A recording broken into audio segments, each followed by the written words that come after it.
we were just sent a strange book. It does have a really nice cover, though. Oh, Paimon's really curious. Let's read it and see what it's about.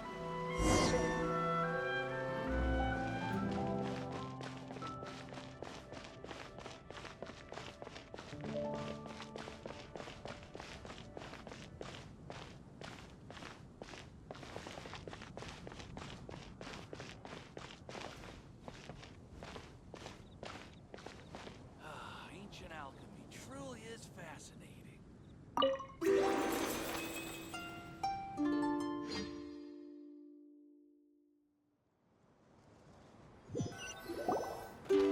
Hey!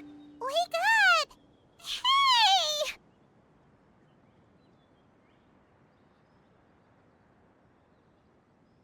Ah, you're finally awake.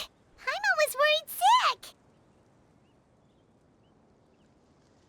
No idea. Paimon just woke up and then we were here. Oh, Paimon's head is all dizzy. The scenery here looks different, too. Oh, what should we do, Traveler? Please don't tell Paimon someone abducted us and brought us to some strange place that we could never leave. You're right. Better to think of this as the beginning of a new adventure. Thank goodness you're still here. If Paimon woke up alone, she probably would be trembling in a tree hollow.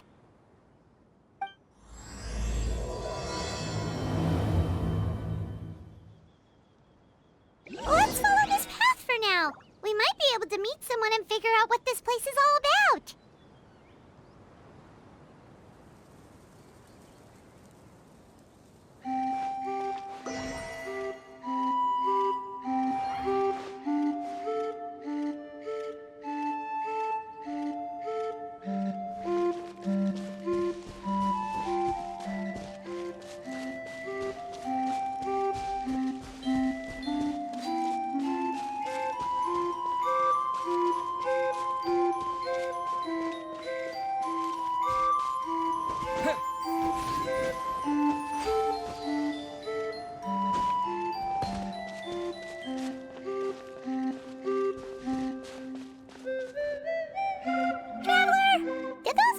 The road looked weird to you. It almost looked like they were made of paper. And those two frogs over there? Yeah, they look like pieces of origami. Oh, by the shade of a lotus leaf stream, don't tell me you forgot how to jump. I didn't forget, Firecracker. I'm just not sure if what I remember is correct. Next thing you know, you'll have forgotten how to sing, much less notate a score. You still remember why we call you Stream, don't you? Yeah, because I've got a great singing voice. Although these days, name seems more ironic than anything. Not just a great voice, one that evokes the gentleness of early morning dewdrops flowing into a spring. So cheer up and make the jump over. If you're still unsure, just use that roll of magic thread. I won't laugh, I promise. Now, don't tell me you've forgotten how to use that as well. I haven't forgotten everything, Firecracker. Your name, for instance. It's kind of hard to forget that you're named after your fiery temper. Now do me a favor and pipe down for a second. I'll be right over.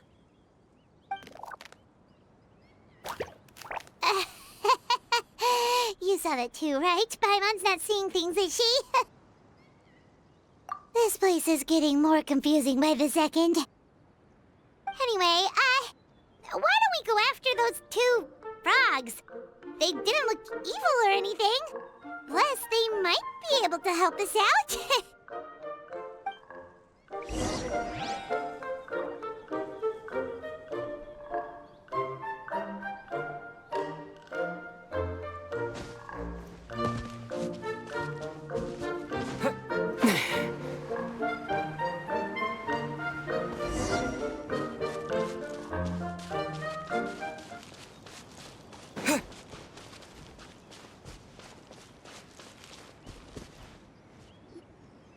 Guess we're not catching up to those frogs.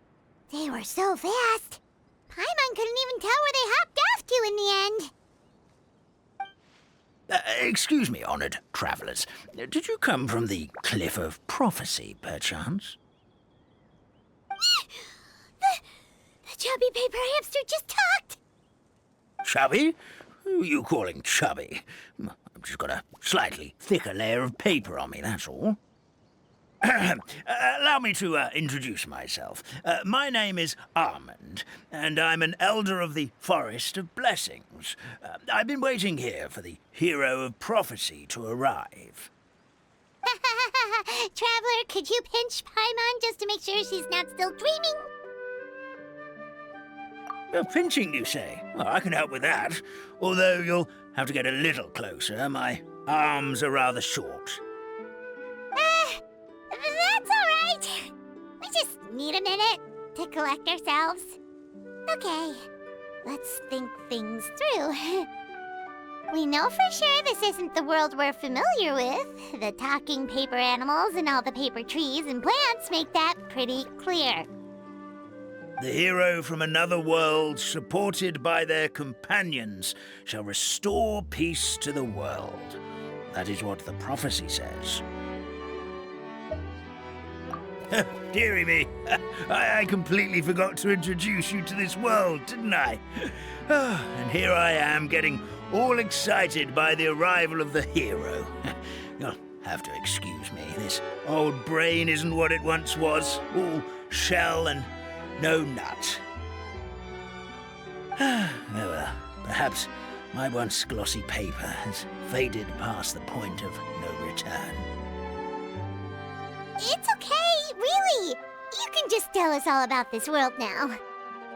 Let me think. Where should I even begin? Pretty much forgotten everything that happened in the past. Right. I believe the story circulating along the pulp of this forest goes as follows. A long, long time ago, 3 goddesses created this world and named it Simulanka. The goddess of creation, who presides over matter and magic, created the mountains and rivers and gave us life. Her powers also paved the way for Simulanka to exist in numerous worlds. After the goddess of creation came the goddess of prophecy, with dominion over the stars and the course of fate itself. She induced the sky to spin and the earth to move. Even to this day, her statue still stands tall at the highest point of constellation Metropole. The final goddess was the goddess of fate, she who reigns over all treasured tales and dearest wishes. She bestowed upon us the fierce and everlasting feelings of love and hate, and showed us the meaning of death and hope. Whoa, they all seem super impressive. Sounds like they really did a lot. Of course, all new residents of Simulanka come to the forest to thank the goddess of creation for founding this world, and travel to Constellation Metropole to witness the divinations of the goddess of prophecy's numerous oracles. After that, they make their way to the end of the world and tell the goddess of fate about their most cherished dreams. Well, at least that's how it used to be. How it used to be? Did something bad happen? Oh, yeah. That has to do with the hero you're waiting for, right? Yes, this old brain of mine may have forgotten many things, but I will never forget the day the evil dragon descended upon our forest. It came down from the skies in an ominous black mist and ravaged our homeland. Its gigantic footprints can still be seen in the kingdom of breezes and bells. We are incredibly fortunate that no one was hurt. Sounds terrifying. The terror doesn't stop there, I'm afraid. Ever since the attack, the Calligraphy Tavern in the forest has been closed. No one knows why, but it's a catastrophe of the highest order for us, forest dwellers. A catastrophe of the highest order? All because a tavern closed? If we were talking about Mondstadt here, Paimon might understand, but is it really all that serious? Good goddess of creation above, we'd take even the greatest flood over the closure of the tavern. Wet paper will dry out with time. Fallen trees can be restored. But the Calligraphy Tavern is the only source of the magic tonic that sustains all creatures in the forest. Magic what? Magic tonic. It was gifted to the forest by the goddess of creation herself. A special potion that helps us maintain our vitality. Well, our bodies will gradually crumple and become brittle until they eventually disintegrate entirely. Our colors will fade and we'll start to lose our memory until we can't even remember our own names. But wait, Grandpa Almond, does that mean you've already... Oh, I'm afraid so. The color has all but completely faded from my paper. To be honest, all I really remember is that I'm supposed to wait here for the hero of prophecy. But I've already forgotten who gave me that order to begin with. Then we've got to act fast! How can we help? Oh, brave Pixie. May the goddess of fate reward you and your friend for your kindness. Could it be you're the heroes I've been waiting for all along? Not sure how we know that. Plus, we can't even remember how we got here, so it's not looking too promising. Well, this is turning out to be quite the conundrum for old Almond Brain here. The prophecy never mentioned anything like that. For now, why don't you come with me to the Hut of Blessings? Our forest fairy lives there. Maybe she'll know what to do. Whoa, a forest fairy? Like one that knows magic? Oh, you betcha. She's prophesized to join the hero on their journey. Well, then she sounds like exactly the kind of person we need. Please lead the way, Grandpa Almond.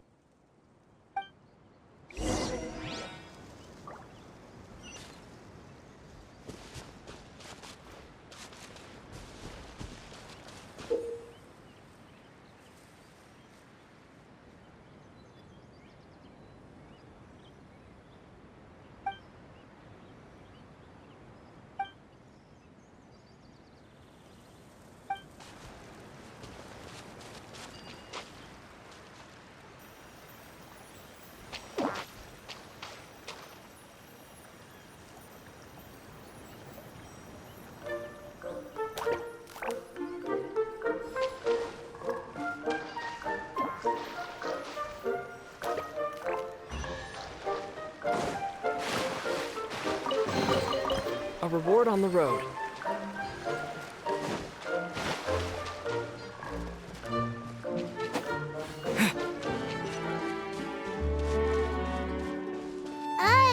That meadow over there looks pretty strange.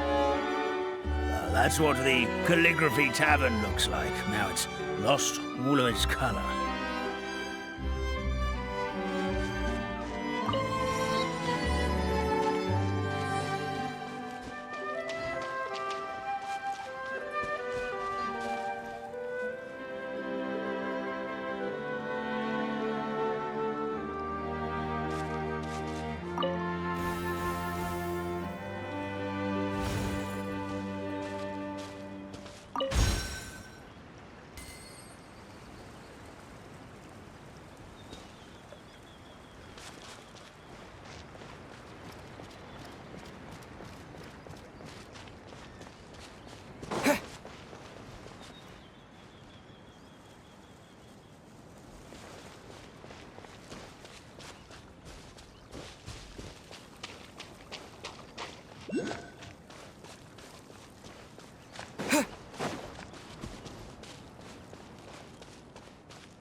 This is the place. If you could just wait a moment, the ferry should be... Traveler! Paimon! Paimon knows that voice! It's really you! I'm so happy to see you! Sorry.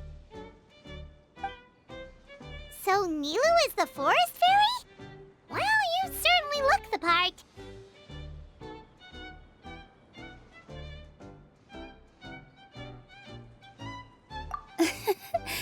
Thank you.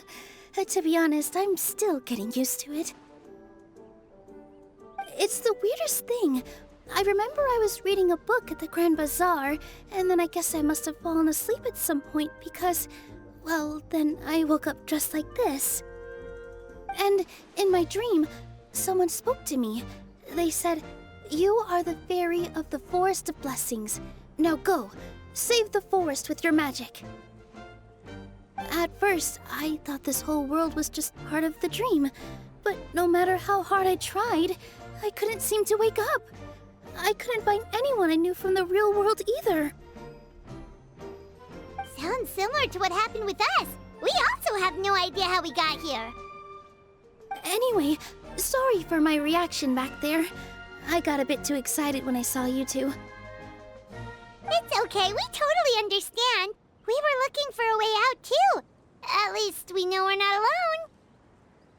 Oh, blessed be the goddess of fate above. You're already friends with the fairy of the forest. Grandpa Almond, thank you so much for bringing my friends here. Could you let the others know I'm coming? I'll head over right away. Of course. Leave it to me. Hey-ho, pistachio.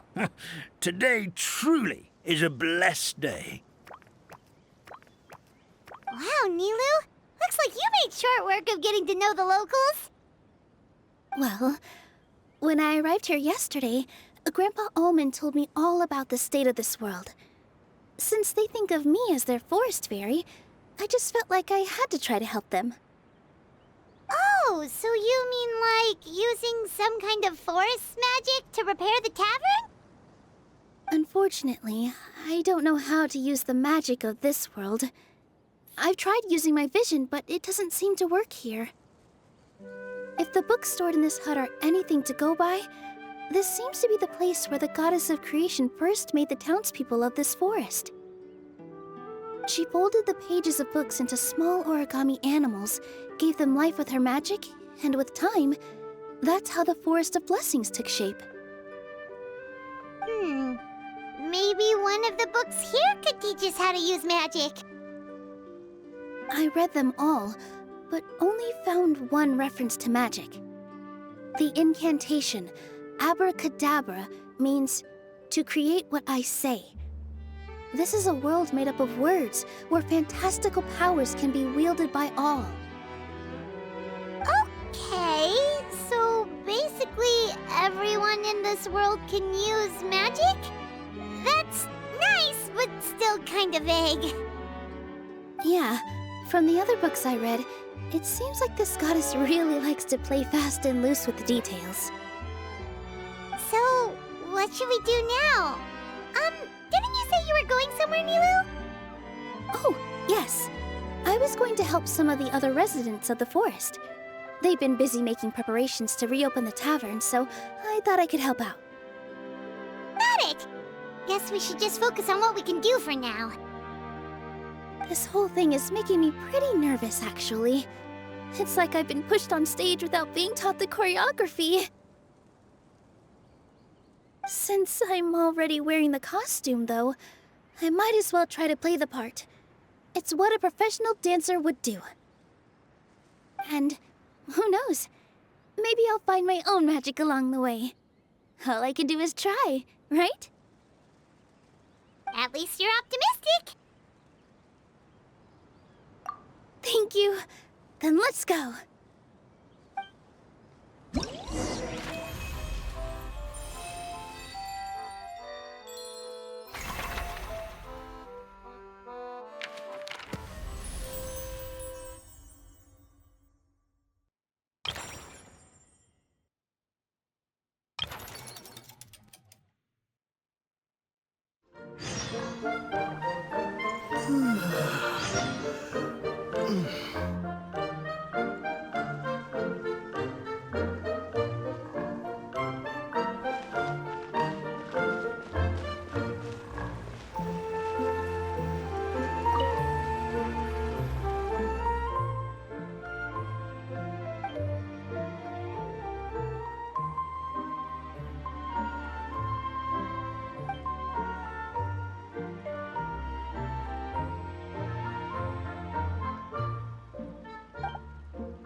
The forest fairy is here, and she brought her companions.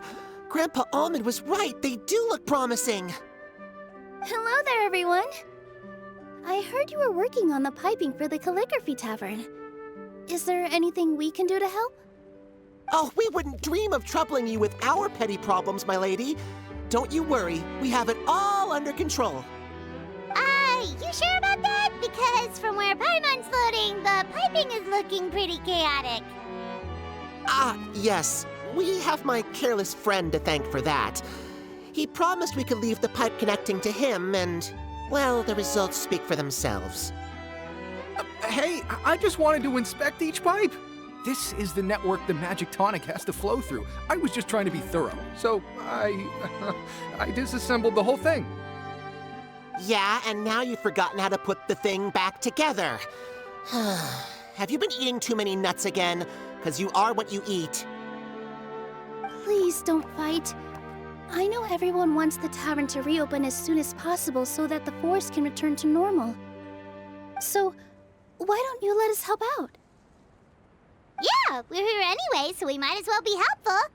We just need to reassemble these pipes, right? Well, if you're offering... Basically, the pipes need to be connected properly to allow the magic tonic to flow through. If you put the wrong pipe in the wrong place, the tonic will get stuck halfway. Attention to detail is key. Says the guy who messed up the whole thing in the first place.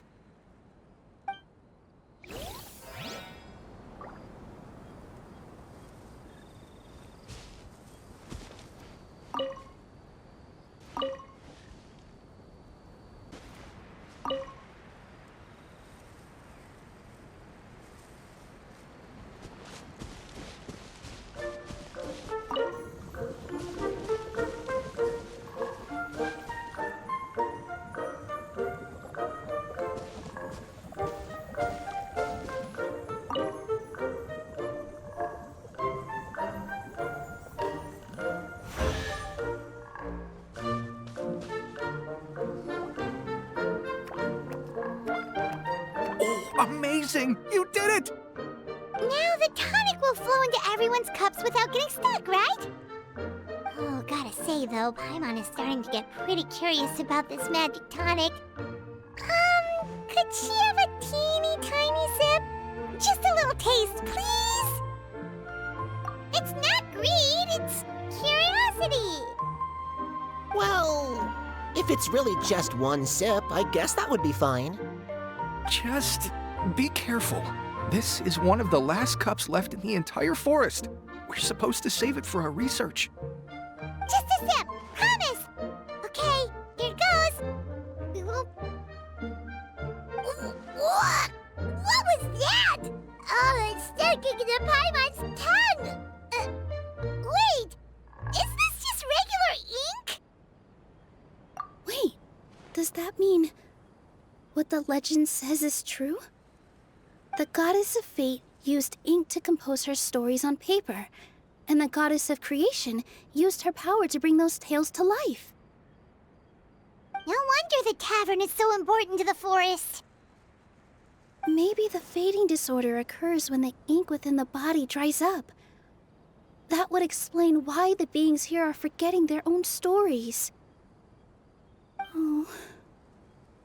I'm not really sure I can really wrap my head around this conversation, but there's no need to get all worked up on our behalf, my lady. With the pipe installed, I'm sure the tavern will be up and running in no time. What do you mean, can't wrap your head around it? The fairy is recounting the story of how the goddesses gave us life.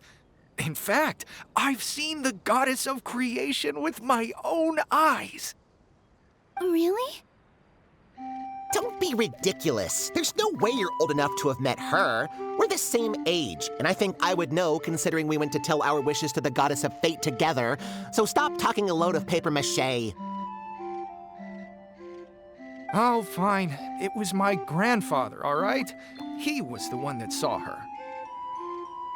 He said that one day after he finished work, he saw the goddess of creation grant us life with his own eyes. In her hands, she held the very paper used to form our bodies. She whispered something into the pages, and then suddenly a paper frog was born, ready to leap into the world. Oh, it was spectacular. Cut the theatrics, will you? You weren't even there. Wait, so that's it? Paimon thought creation magic would have a little bit more pizzazz. Oh, so in your world, the creation of life is a much showier affair? Huh, I'm learning something new every day. Well, that's not exactly what Paimon was trying to say. Magic doesn't have to be spectacular.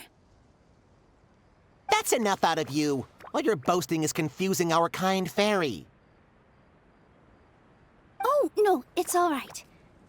I actually think I understand the magic of this world a bit better now. Thank you. The honor was all ours, milady. Traveler, Paimon, we should make our way to the next location.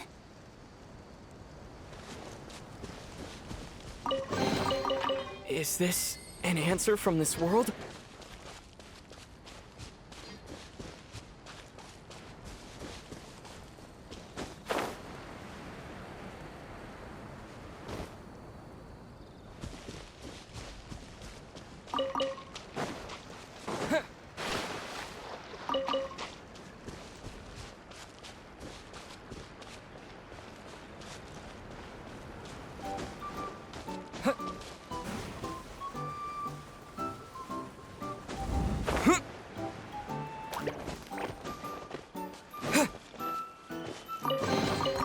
I'll keep this close.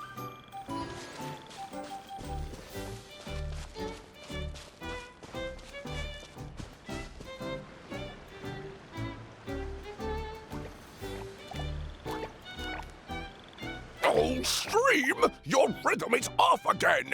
At this rate, it doesn't even matter if the tavern reopens. The band's not even going to get any gigs! I'm sorry. Hello there. I hope we aren't interrupting your rehearsal. Wait, these are the two frogs we saw on the road a little while ago. Ah, the forest fairy is here! For the love of lotus leaves and dewdrop, Stream, you've really got to put in some effort now. But Oh, don't pressure yourselves on my account. Are you rehearsing for a show? Sure are. You see, our group regularly performs for guests at the tavern. We've been out of work for quite some time, with the closure and all, but after hearing of the fairy's arrival yesterday, we figured we needed to get in performance shape right away. I understand how you feel. Back at the Grand Bazaar, Zubair Theater's always busy with rehearsals too. The Grand Bazaar? Do people there sing on lotus leaves as well?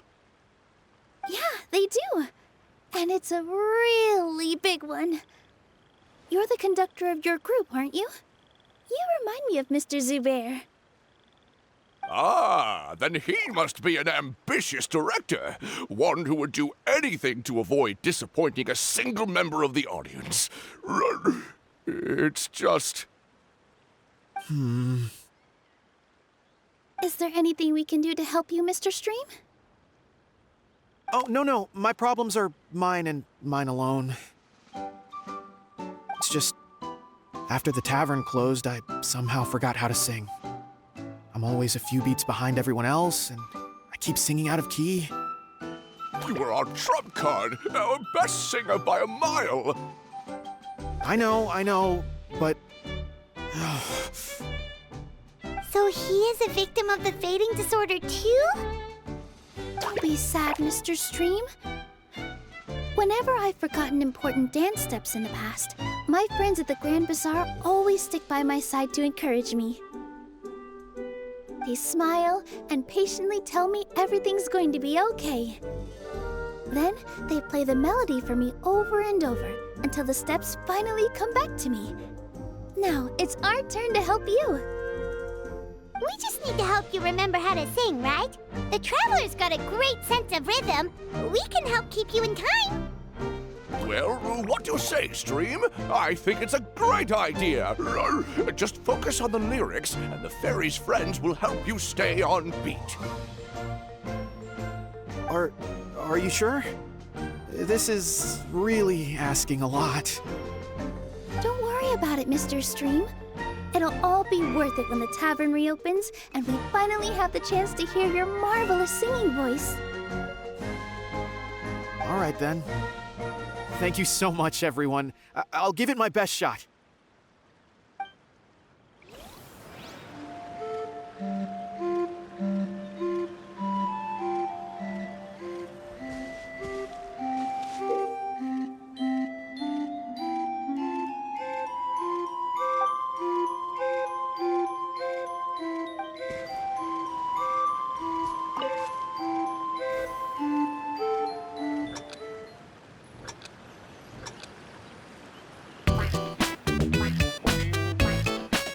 Excellent! Perfectly in time!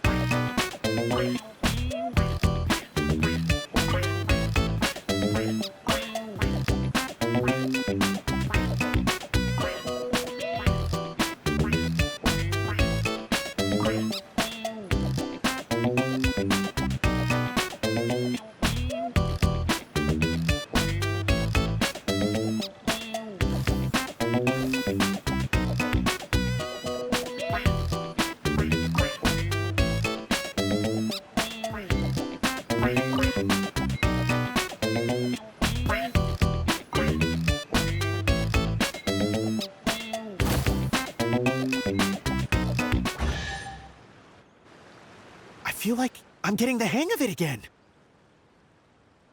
Goddesses above, this better stick when it comes to the performance.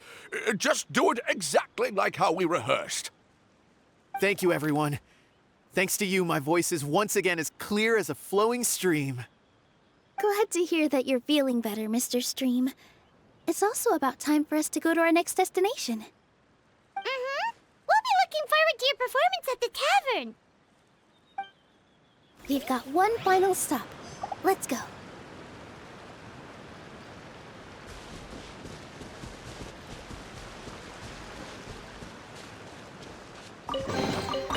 Is this an answer from this world?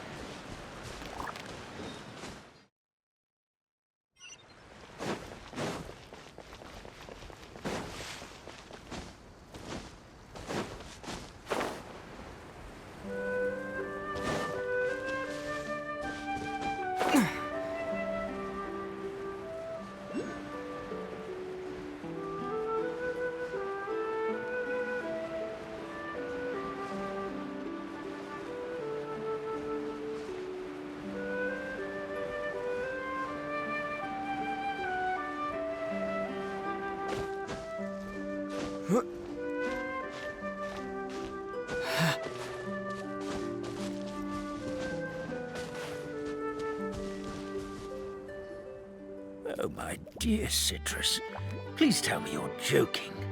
We can't have you out of commission with the tavern about to reopen. I'm sorry, Grandpa Almond. It's the truth. I was just too excited for the reopening and must have fallen asleep in an awkward position. Grandpa Almond, we're here to help. Oh, hazelnuts on high. You could not have come at a better time. Please allow me to introduce you. This is the bartender of the Calligraphy Tavern, Miss Citrus. Miss Citrus is supposed to add all kinds of delicious fruits to the magic tonic. Her additions are what turn it into the finest brew in the land. She's indispensable to the operation of the tavern.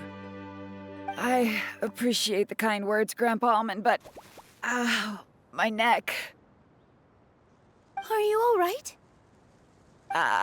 Terrible timing. Getting a kink in my neck at a time like this? Could you give my tail a little twist? That should help free up the movement in my neck. I would do it myself, but I can't reach my own, and Grandpa Almond is too old and as light as a feather. The neck and tail are connected? Of course they're connected. Just like how you can't have a rainbow without rain. Anyway, you just need to position me at the right height to pick the fruits. And then put them in the barrel over there.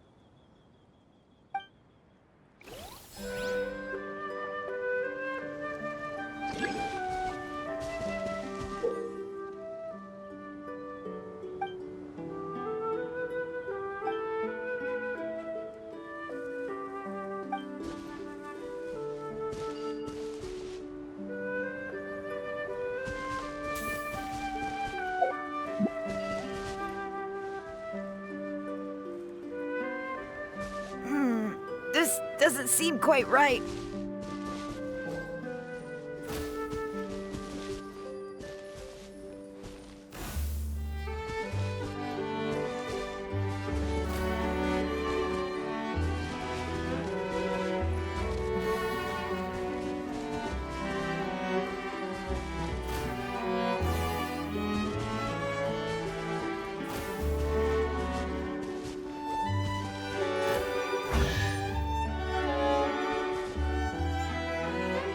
Perfect! My neck feels much better. So there really is some kind of connection between your neck and tail. Thank you so much, everyone. I can rest easy now, knowing the drinks at the tavern will be just as wonderful as before. That's another problem solved!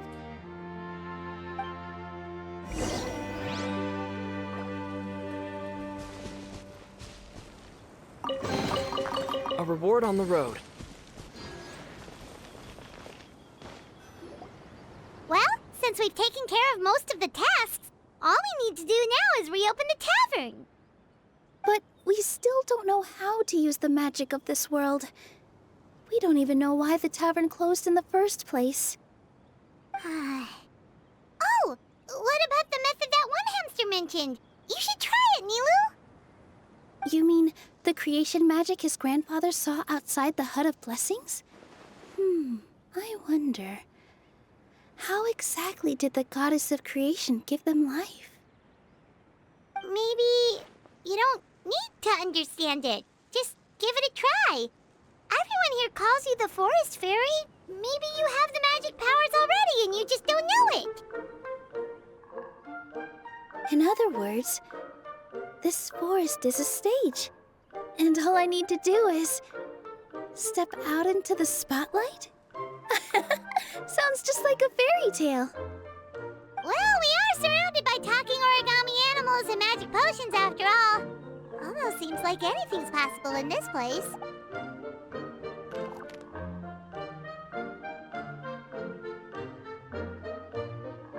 You're right, Paimon. We won't know anything unless we try. In that case, let's see.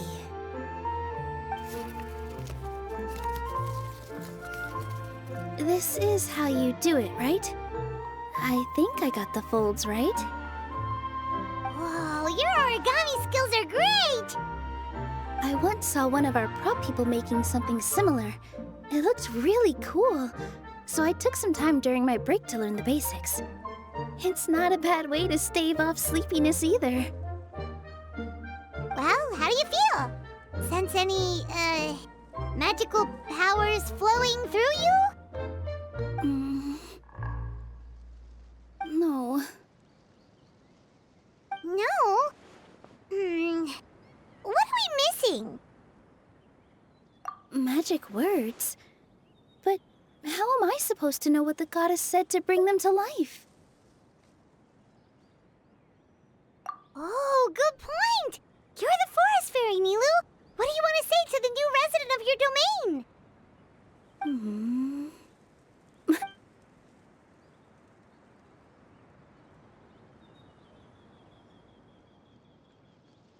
I bestow upon you the blessings of the forest and offer you a home in this land.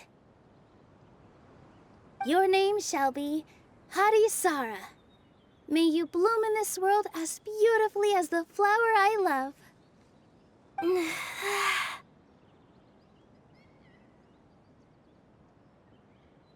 My name is Parisara. It worked! It actually worked! Well, peel my shell and call me a nut.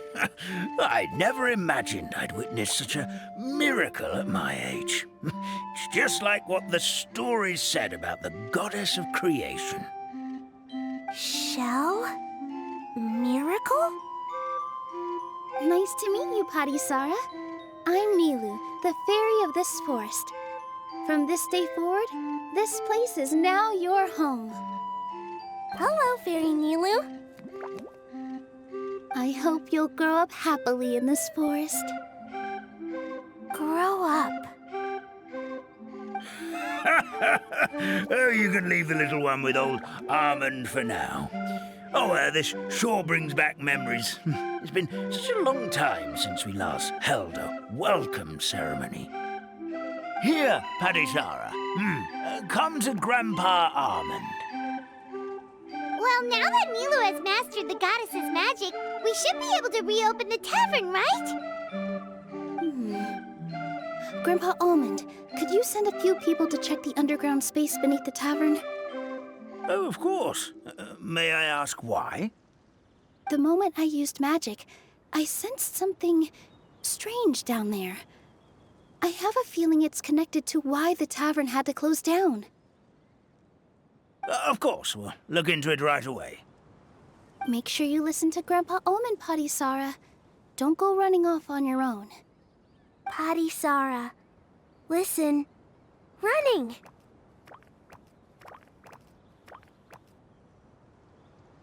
Hey, come back here, you! Wait! Yep, that's Nilu's creation, all right. She's got so much energy. Anyway, how did you manage it, Nilu? Well, all I did was say my wishes for her out loud. Maybe the magic is in the words themselves, just like the book said. This place is seeming more like a fairy tale by the second. I mean, we're somewhere called the Forest of Blessings, so it kind of makes sense. Well, anyway, Paimon thinks this magic suits you perfectly, Nilu. When I brought Parisara to life just now, I was able to sense the magic flowing through the forest, and the flowers and trees, and inside the creatures that live here. But for some reason, there's a hollowed-out space beneath the tavern where I couldn't sense anything at all. We're back, my lady. That was fast. You were right. There was something under the tavern that I've never seen before. It looked transparent and gave off a clinking sound when I knocked on it. Transparent and clinking. Oh, I've got it! Already? You've got to use fairy tale logic, Paimon. That's right. An empty ink bottle, to be exact. Still remember the taste of the magic tonic you took a sip of, Paimon? Yeah, it was ink. Oh, Paimon gets it now! Traveler, Paimon, will you come gather some ingredients with me? I learned what we need to make the magic tonic back in the Hut of Blessings. Sure thing! What do we need to get? A setting sun that never sets, a dragon that cannot fly, and a moon that only shines at night.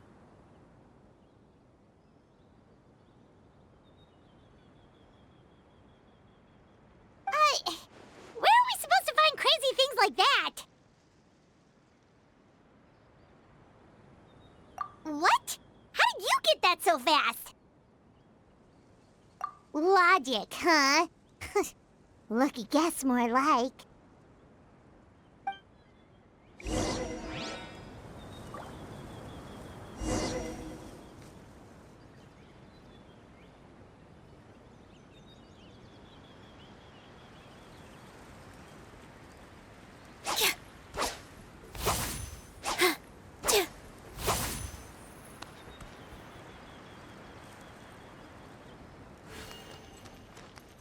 With all my strength.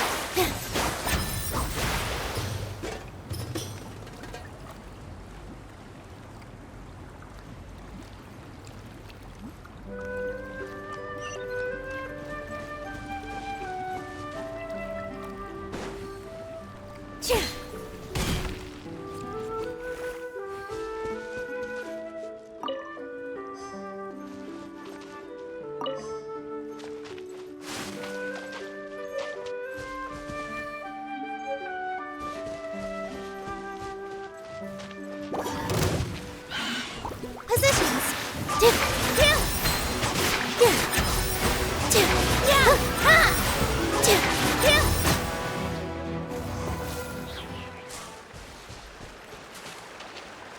That should be everything, right? What should we do now? Let's go back to the Hut of Blessings. Give me just a second. I'm gonna go fetch an ink bottle from the other room.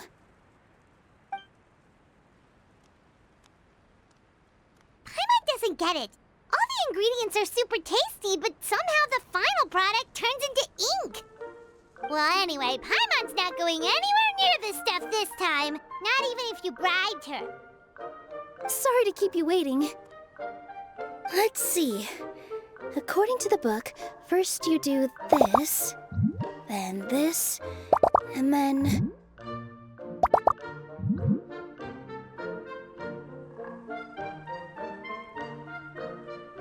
It's done!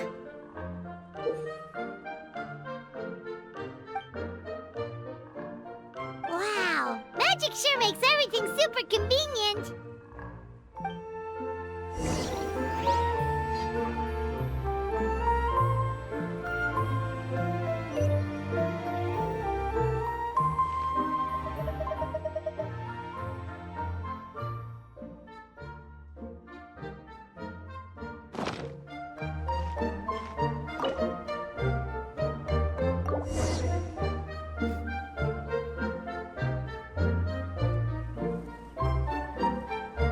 Yes, this is it.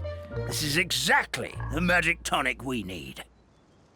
Grandpa Almond, could you take the concoction to the room underneath the tavern and place it next to the transparent bottle you found? I'll handle the rest. Of course. As you command, so it shall be done. I still get nervous at times like this. It's just like when you step on stage and you can tell that every single person's gaze is fixed right on you. Thanks, you two. I can't tell you how great it is to have you by my side. Almost makes me feel like I've been blessed by the goddess of fate, too. Let's go. We shouldn't keep everyone waiting.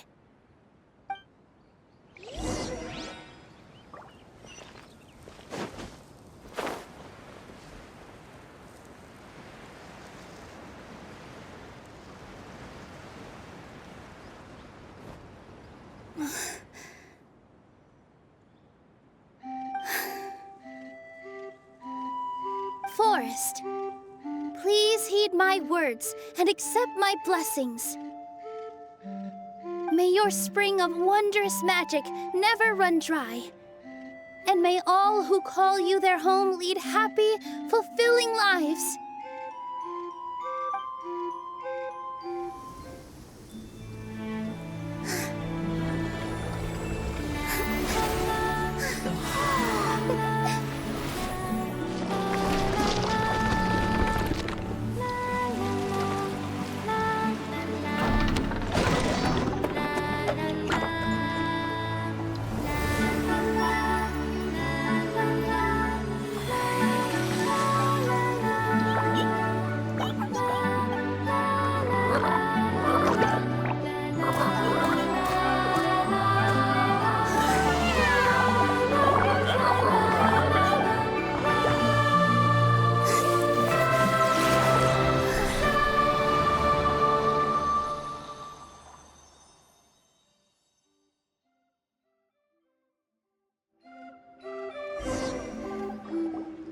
Fairy Nilu is amazing!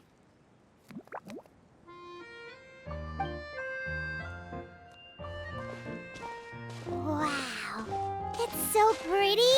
What a beautiful tavern!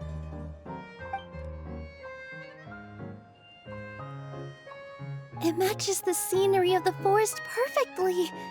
I was so surprised when it suddenly opened up like that. Just like a pop-up book. I remember now. I remember everything. It was me. I was the one who went to the top of Constellation Metropole and witnessed the goddess's prophecy. The hero who shall save this world will descend upon the cliff of prophecy.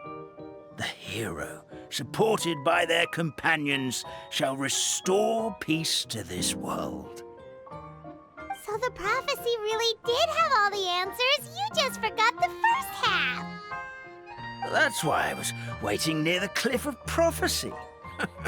Wonderful, simply wonderful. There's still some hope left for old Armand after all. Is the Cliff of Prophecy that place with the huge mural? 'Cause that is where we woke up, but we don't remember anything about how we got there. Also, we didn't get a change of clothes like Nilu. Are we definitely the heroes? If not you, then who else? You've already helped the fairy revitalize our forest. To us, that makes you heroes, prophesized or not. All right. Either way, we're going to keep adventuring, even if it's just to figure out how we can get back to our world.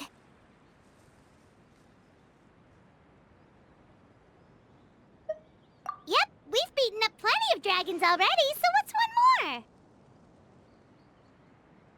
As expected, the words of the goddess of prophecy always come true. I'll come with you. It can't hurt to have a magical fairy tag along, right?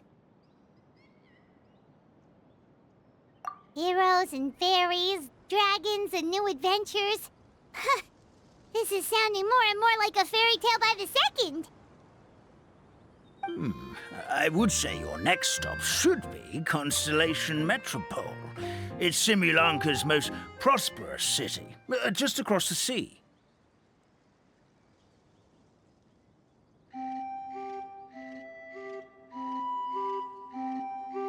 Once you've arrived at the Astral Garden at the highest point in the city, maybe you can try seeking divine counsel from the goddess of prophecy herself. Are you leaving, Fairy Nilu? I'm afraid so. There are still other people who need my help. I won't go far, though, and I'll come back to visit the minute I have time to spare. So be a good girl, Patisara, and help out Grandpa Alma whenever you can, all right? Mm-hmm. Got it! Patisara will wait here for you. That's a good girl, Patisara. I almost forgot. If Constellation Metropole is where you're heading, you'll need to take the Maritime Express. I'll head to the station first thing tomorrow morning and wake up that lazy station master for you. Why don't you take a break for the rest of the day? You should savor the beautiful scenery of the forest before you go. Sounds great! Paimon definitely feels tired after being on the go for so long. There's a spot in the tavern with Paimon's name on it. Oh, sounds like someone's ready to order. Oh, well, if you're offering. Paimon will take a glass of Buell fruit tonic. But hold the tonic.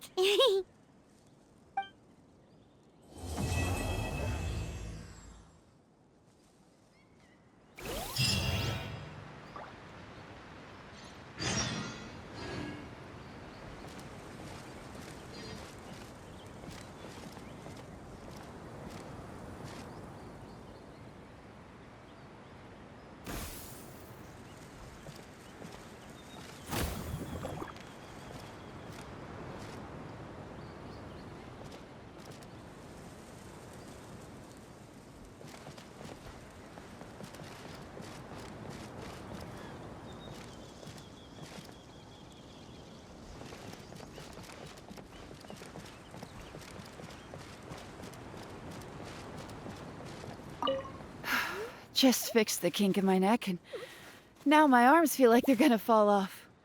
But seeing the tavern full and lively again makes it all worth it.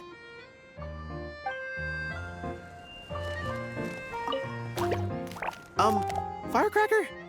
I think you've had enough. Look, I'm just really happy for you, okay?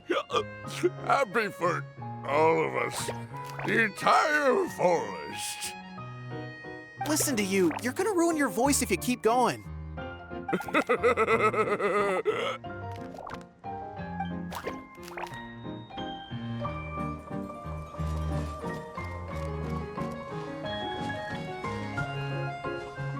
Our kind fairy dances just as beautifully as the goddess of creation. Here we go again. Let me guess. She was dancing when your grandfather saw her create life, was she?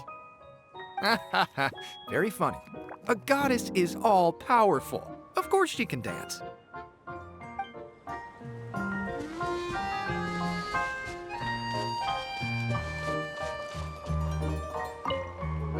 Fairy Nilu, can you teach Parisara how to dance?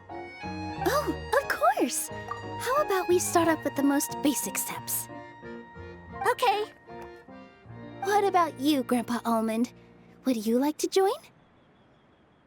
This old nutcracker? I'm not quite as limber as I used to be. Come on, Grandpa Almond. Join us. All right, all right. Grandpa can't say no to you, can he?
reward on the road.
denied.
Next on the agenda...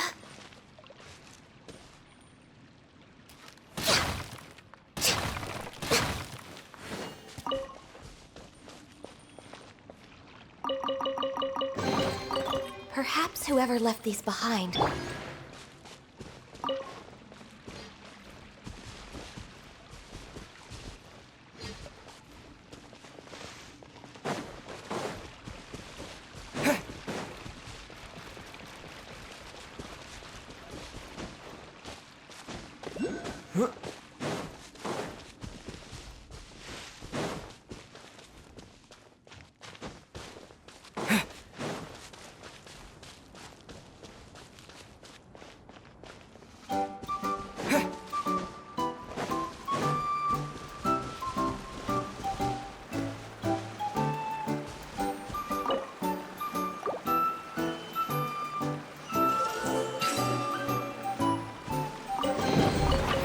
Reward on the road.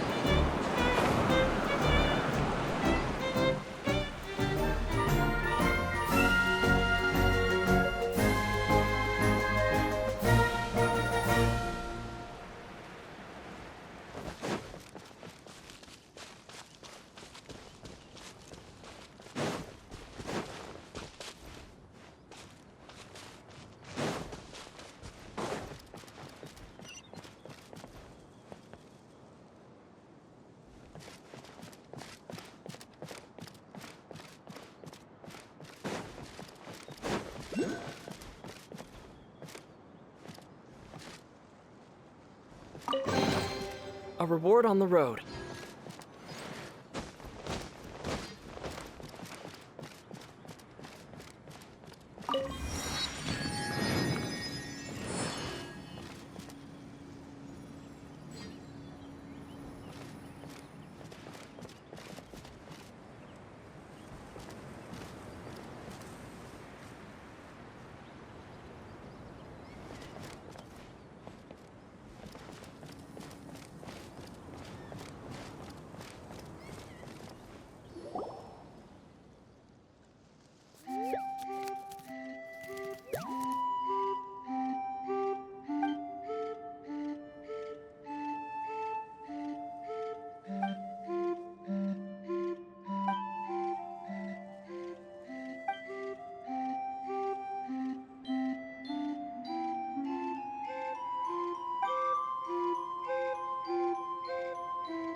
Reward on the road.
I'll keep this close.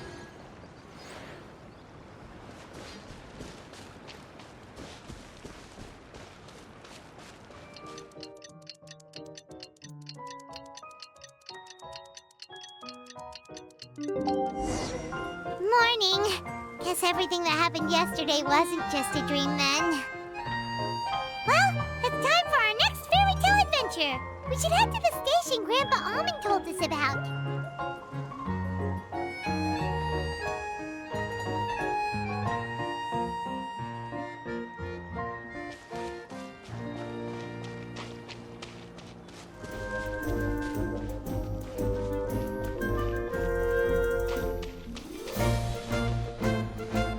Get up, said Jewel. Time to get to work, you lazy bones. I can't remember how to call the train. Just let me sleep a little longer, then I'm sure I'll remember. Don't try to pull one over on me, young man. Your fading disorder has been cured. I saw you chugging cup after cup of magic tonic in the tavern last night. You must be mistaken, Grandpa Almond. That guy definitely wasn't me. Oh, you remember my name now, do you? Then it seems like you're all better. You had no idea who I was when you were fading. Now, enough of your nonsense. Get up. The fairy and her friends are going to be here any second. All right, I'm up. The Maritime Express should be here soon. That's more like it. Lie there any longer and you'll start gathering dust.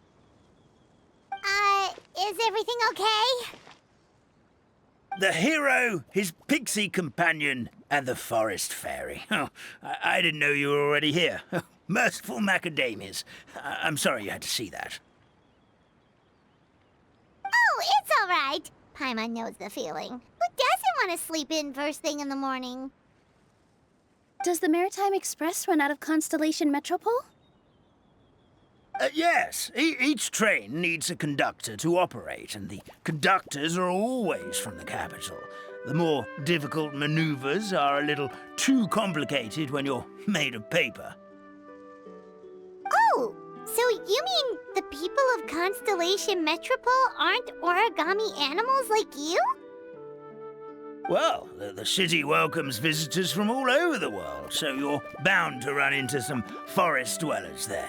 But yes, generally speaking, the residents of Constellation Metropole look quite different from us.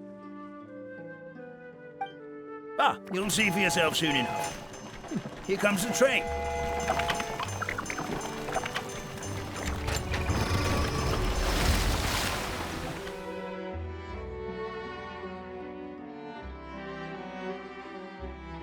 Pleasure to meet you, everyone. My name is Will, and I'll be the conductor for your journey today. I'm assuming you're the ones who called the train.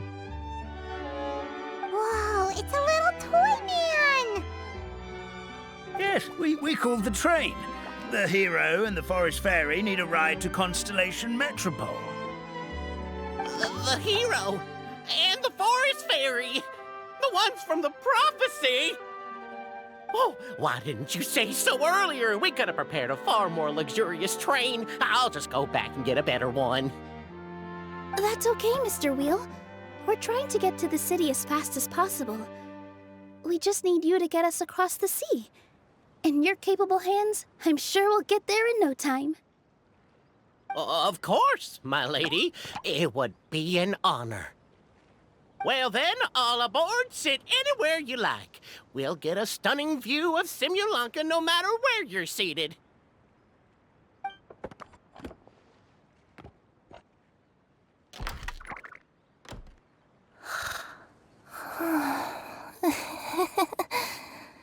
Oh, breakfast.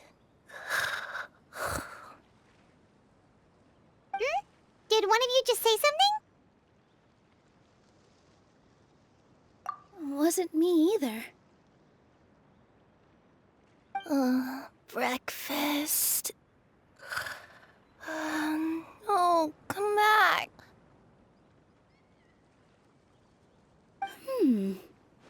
sounds like the voice is coming from inside the train.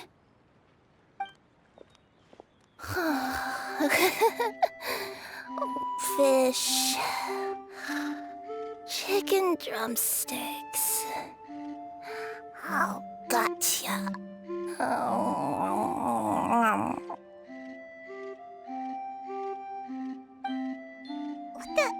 What's Kirara doing here?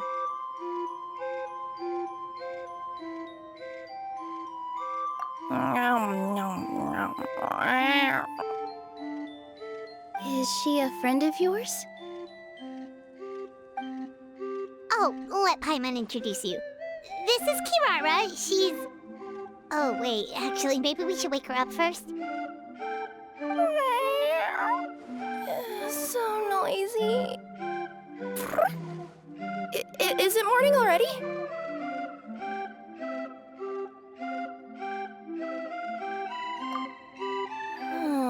Morning. Huh? Traveler! Paimon! It's you? Which means... Oh, thank goodness. It was all a dream after all. Oh, gotta hand it to my imagination. It all felt super real. There were these toy people, but they were alive and they could talk. Madam, sleeping overnight in the train car is prohibited.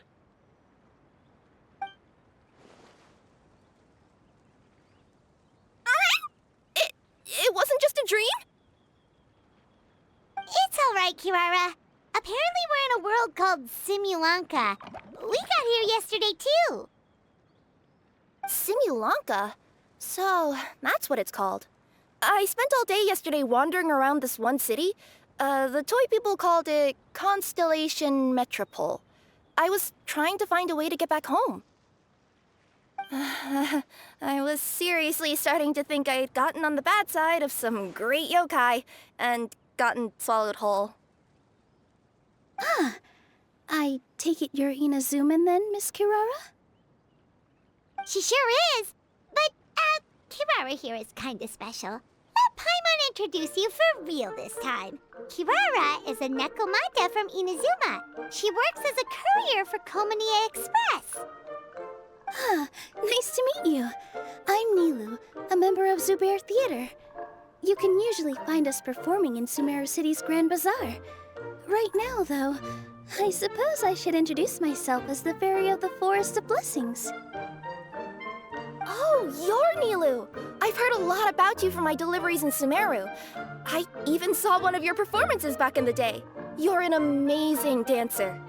But, did you say you were a forest fairy? Oh, yeah, that's her new identity here in Simulanka. Oh, speaking of new identities, looks like you got a new outfit yourself, Kirara! Yeah, I know! It confused the heck out of me yesterday. I just woke up in a set of brand new clothes I'd never seen before. That must mean you have a big part to play here, too!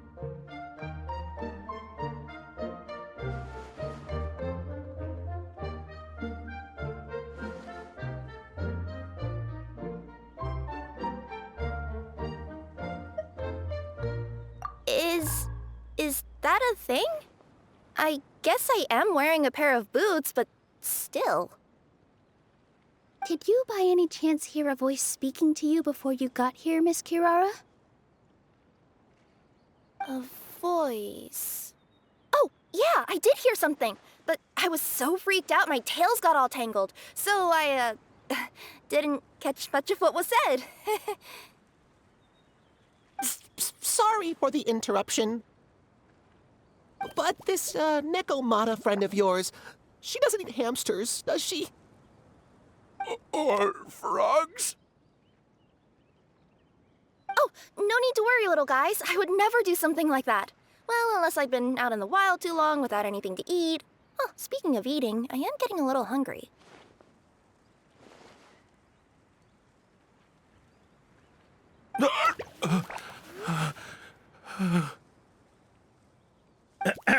Where are your manners, everyone? This young lady is a trusted friend of our esteemed hero. Now, I know a fear of felines is etched into us with ink, but I'm certain Miss Necomata in boots here means us no harm. It sure looks like you're keeping your distance, though, Grandpa Almond. You will have nothing to fear, I promise.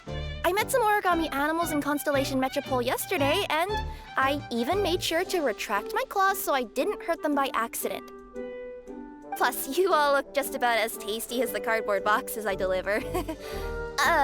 Not that I tried to eat you even if you did look tasty. Promise. Please excuse us, Mom. It's just an unconscious reaction. Dear passengers, it's almost time for us to depart. Oh, yeah, that. Whoops. This turned into a pretty long conversation, didn't it? All right, let's get on the train. You coming with us, Kirara? Mm-hmm. I'll ride with you to the next stop. There's a place near the Metropole that caught my eye yesterday, so I want to go explore it today. Then all that remains for me to say is, on behalf of the Forest of Blessings, thank you once again for all you've done for us. May the goddess of fate be with you and bless your journey, Madam Fairy, Miss Necomata in boots, and our brave heroes. Please do visit us in the Forest of Blessings again, once peace has returned to this land. We will. We'll definitely meet again. Take care, Grandpa Almond.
Have a safe trip! Wow, a train ride over the sea? What an incredible view! Please keep your head and arms inside the train at all times. We don't want anyone falling into the sea.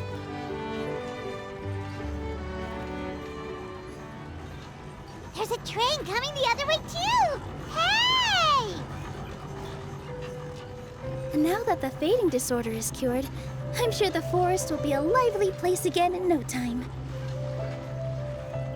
I gotta go explore that forest at some point. It looked so pretty from the train. I just hope they, won't be too scared of me. We'll be arriving at our destination shortly. Please prepare to disembark.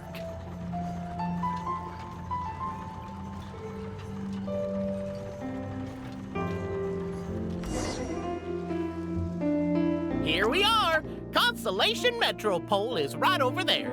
It's a short walk from here to the Gear Sky Ladder, which will take you right to Metropole Square. And thank you again for choosing Maritime Express. Great! And thanks to you for a smooth and pleasant journey, Mr. Wheel. The train cars were comfortable and spacious, and I had a great night's sleep. I'll definitely be back. As you wish, ma'am.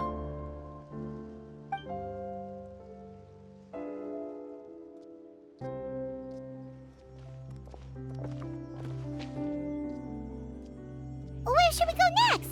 Is that place you wanted to check out nearby? Mm-hmm. I took a walk around yesterday, and it felt like there was something weird about it. So, I think I'll indulge my curiosity and go investigate. Want us to come with you? It's okay. You guys go ahead and visit the Metropole for now.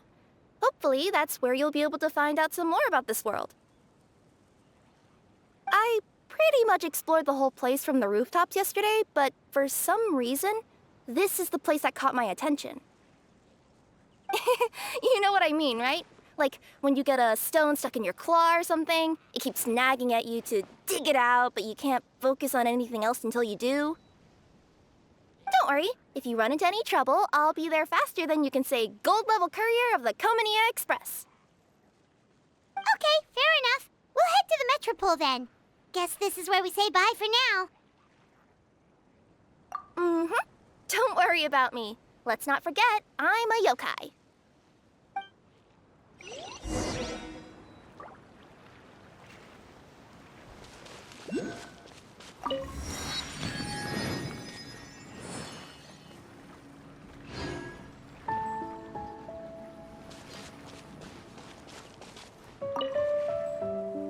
Hey, are you guys already finished with everything in the Metropole? No need to prioritize me. There's just this place I really want to go check out. Feel free to get back to me once you've got everything sorted out. Help me! Somebody, please! Over the...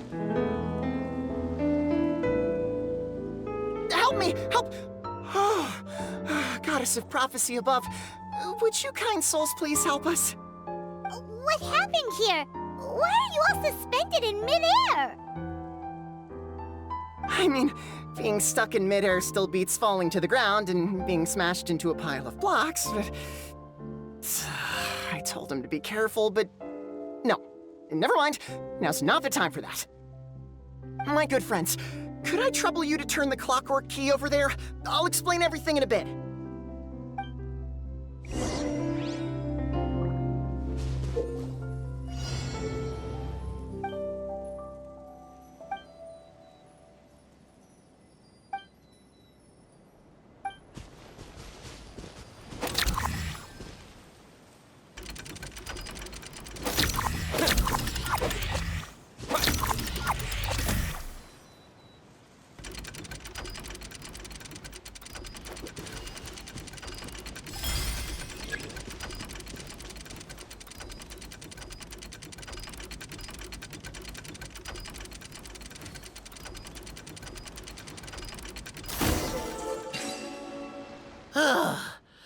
Thank you. Oh, thank you. What happened there? It almost seemed like we turned back time. I take it this is your first time witnessing the power of the Goddess of Prophecy, then? If so, I can see why you might think that. Basically, this is a gift bestowed upon Constellation Metropole by the Goddess of Prophecy, who rules over the natural course of all things. It helps those who have deviated from their proper path to get back on track. Proper path? Do you mean everything that happens in the Metropole has been planned out since the very beginning? Why are you saying that as if it's a bad thing? You're not explaining it clearly. Here, allow me. Of course, all the residents of the Metropole have the freedom to live their own lives. For instance, whether I use olive oil or sesame oil in my morning skincare routine is entirely my choice. But whenever something disastrous is about to happen, like when I almost got turned into a pile of rubble just now, the goddess's magic will activate in the world around us. So, in other words, it's kind of protection magic? To keep people alive? You could say that. There are other situations in which it activates too, but that's basically correct. Well, in any case, we're glad no one's hurt. Are you heading to the Constellation Metropole? Yep. Do you know where we can find the Gear Sky Ladder? Oh, it's just that platform up ahead. The one with the key sticking out. That thing? Are you sure? Yep, that's the one. Pretty much everything in the Metropole runs on tracks and gears. The Goddess of Prophecy watches over it all. Which is to say, all the tracks are fixed. If a machine is set up to move forwards, it'll never move in reverse. This reminds Paimon a lot of Fontaine's clockwork toys. You mean, like those music boxes with dancing figures? I think I've seen one or two from the merchants in Sumeru. Yeah, exactly like that. Anyway, sounds like it's not gonna suddenly fall out of the sky, so Paimon's okay now. Should we get going?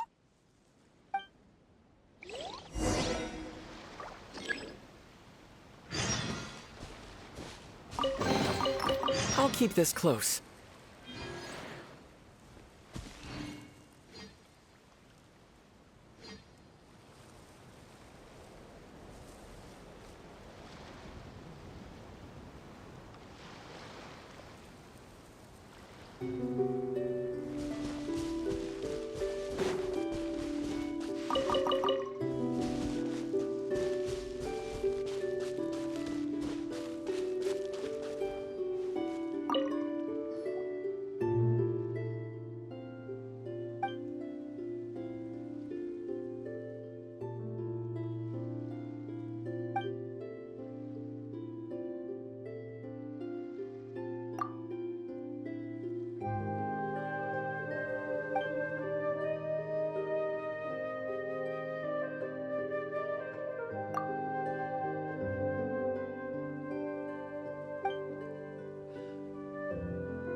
Our next step is to get to the top of the metropole and ask the goddess of prophecy for guidance.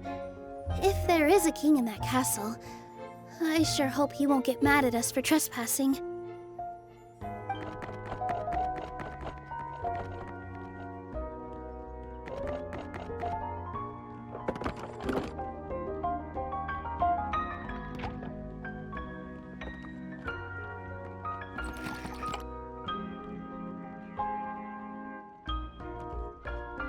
Make way for the king!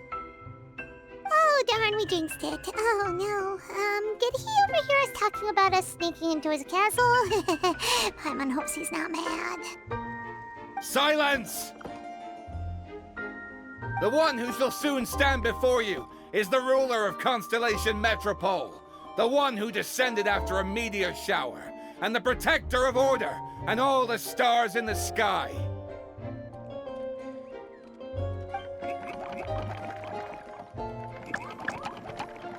That's a long list of titles. I bid ye welcome, guests from afar. Long have I heard of your grand deeds, O fairy, who restored the lifeblood of the forest. O hero, who... huh? Navia! Hold your foul tongue! How dare you utter Her Majesty's name? Nice one, partner. Spectacular improvisation skills. I'd expect no less from you. All right. You can relax now. Allow me to make some introductions. This is the Traveler, and his trusty companion, Paimon. You are personal friends with Her Majesty the King? Please, forgive our grievous mistake. We had no idea. All right. The welcome ceremony is over. Everyone back to your stations. I will personally treat our guests to some royal hospitality. Yes, Your Majesty.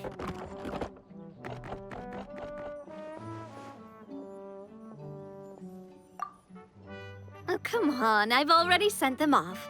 So, anyway, how did you guys get here? We were gonna ask you the same thing! Also, how are you already king of this nation? And where did you get a crown? Oh, wait, don't say it! You just woke up like this, right? Sounds like you've answered your own question. But before I woke up, I heard a voice say to me, "You are the king of Constellation Metropole. Now go forth and save your city." A similar thing happened to me. Oh, yeah, sorry. You must be the fairy of the Forest of Blessings, right? This is Nilu, a friend that we made during our time in Sumeru. Nice to meet you, Miss Nilu. I'm Navia, the president of Spina di Rosula. If you ever get the chance to go to Fontaine, make sure you come and visit me. I'm based in Poisson. Seems like you're taking this all in stride. Aren't you nervous about getting stuck here and never being able to get back home? Why would I be worried about that? We've faced much bigger problems than this before, and we always pull through. This should be a piece of cake. Besides, life's always full of surprises. You gotta learn to just enjoy it. That sounds like a great outlook on life. You have a very optimistic spirit. Thanks. I'll take that. Honestly, though, it also puts me at ease to find out that you guys are the fairy and heroes that I've been hearing about in this prophecy. We're kind of veterans at dealing with prophecies by now, aren't we? About that, has anything bad happened in the Metropole? We heard about an evil dragon. Did it make a mess here too? It sure did. Apparently, for whatever reason, he went for the stars above the city recently. Literally just flew up and started snatching them out of the sky. Luckily, the guards responded quickly and stopped the dragon from taking them back to his lair. Unfortunately, though, he dropped them before he flew off. Now they're scattered all around the Metropole. I've been out trying to retrieve them, but I only managed to get one of them before you showed up. Oh, I didn't ask yet. What brings you to the Metropole anyway? Oh, Paimon can explain.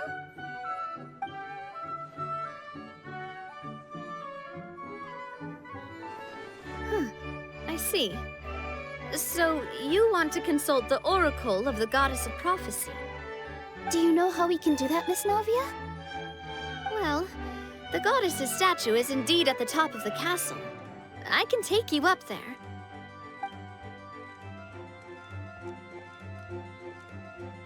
However, I've heard from the citizens here that the goddess hasn't given out any new revelations in a very long time. Really? But Grandpa Almond told us that he received his prophecy from the goddess.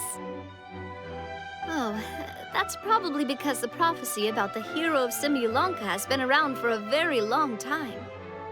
But recently, people realized that the goddess didn't reveal anything about what's supposed to happen after peace has been restored. Huh. Okay. Still, can't hurt to try your luck. And maybe you can help me get rid of the invaders while we're at it. Invaders? So the dragon's not your only problem? Right. The forest isn't the only place where strange things have been happening to the residents. Have you come across the gift from the goddess of prophecy yet? You mean the protection magic that stops them from coming to harm? We saw it in action. Yep, that's the one. Over the past little while, this magic has been triggering far more frequently. We don't know if it's simply because the metropole has grown a lot more dangerous, or if there's a deeper reason behind it. Some residents find themselves getting stuck in a place and unable to move. Others start repeating the same thing over and over again, like they're trapped in some kind of loop. If we were to use clockwork toys as an analogy, could it be that the tracks have eroded or the gears have slid out of place? That's exactly right, Nilu. That's basically what's happening. Anyway, some of the monsters outside the city saw this as an opportunity to launch an invasion. But we didn't see a single monster on our way here. That's because I already took care of most of them over the past couple of days. Of the remaining few, we trapped some of them inside the castle and chased the rest back out of the city. Okay, so to summarize, not only has the magic here gotten all messed up, but the dragons also knocked some of the stars out of the sky, plus there's a bunch of monsters in the city. Sounds like there's a lot more to fix here than in the Forest of Blessings. Well, defeating the dragon and the monsters should be straightforward enough. But how do we fix the magic? Supposedly, the goddess has had it all planned out for ages. One of her oldest prophecies says this: "Go and push the gear that connects up to the starry sky. When that time comes, I shall dance and return the tracks beneath my people's feet back to the stars in the sky." Huh? But weren't the tracks the gift that she gave to her people in the first place? Does that mean she plans to take the gift back? That's what the prophecy seems to be saying, yes. So, as a result, some people are against turning the gear, despite what the prophecy says, since they fear a future where they no longer enjoy the goddess's protection. But letting this drag on isn't the answer either, is it? No, and I think they know that. But they're just too afraid to take that final, terrifying step. They're still hoping there might be an alternative solution. Now, we could ignore their objections and go turn the gear ourselves, but... Exactly. You know me well. And that's why you're my partner. I want to get as many people on my side as possible. At the end of the day, this is their city, and they should have the right to decide its future. Ooh, spoken like a true wise king, Navia. I am the boss of Spina di Rosula, after all. This may be my first time as a king, but there are a few similarities between the two roles. Traveler, Paimon, Miss Nilu, would you be willing to lend me your support? With your help, I'm confident we'll be able to find the most frictionless way to resolve the problems plaguing this city. Not gonna lie, Your Majesty is definitely growing on me. Seriously, like we'd ever say no. We're your friends. No need to ask us so formally in the future. I'm happy to help too. This is a beautiful city. And just like the Forest of Blessings, I would love to see it return to normal as soon as possible. Ah, great. As the King of Constellation Metropole, I extend to you my gratitude. All right, everyone, follow me. I'll show you the way to the goddess statue at the top of the Metropole. And stay close. You don't want to get lost in my castle. It's huge.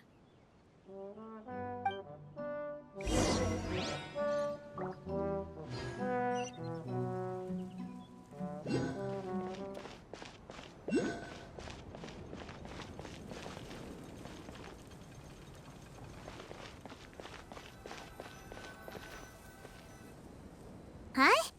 What's this? Wait. This looks like the star I found earlier. I told the guards to place it near the goddess statue. Maybe they ran into some trouble up there. Guess we'd better hurry.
Born of ice and frost.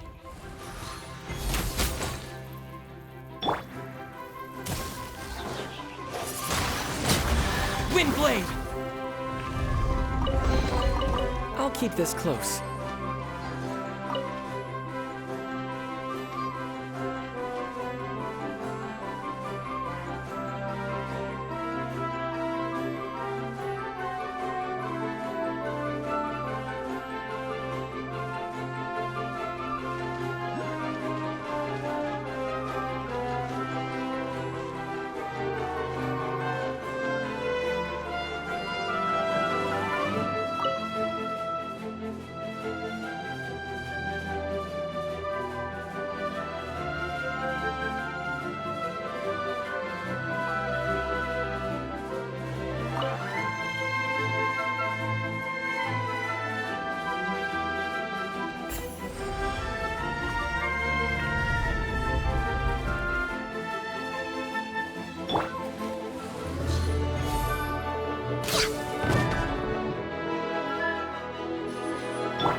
Laid to bear.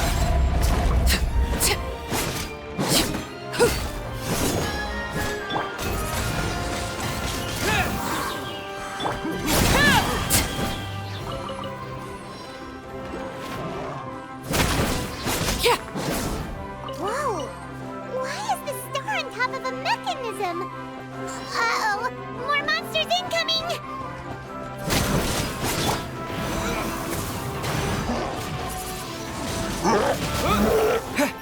No touching.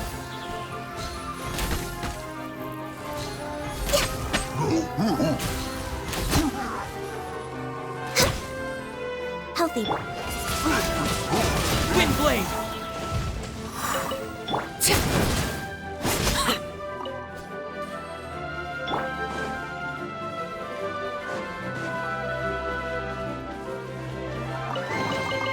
I'll keep this close.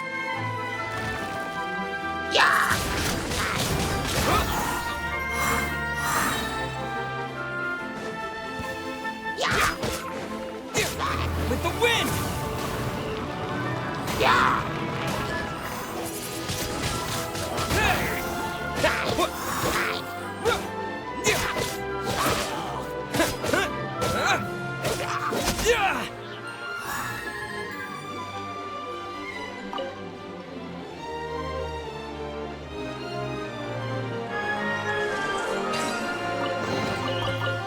start on the road.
I'll keep this close.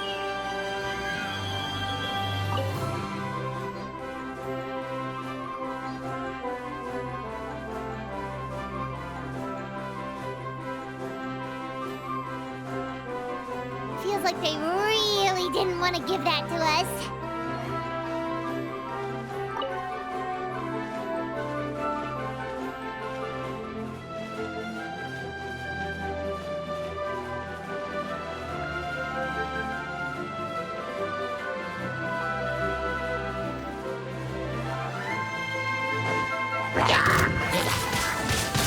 Windblade!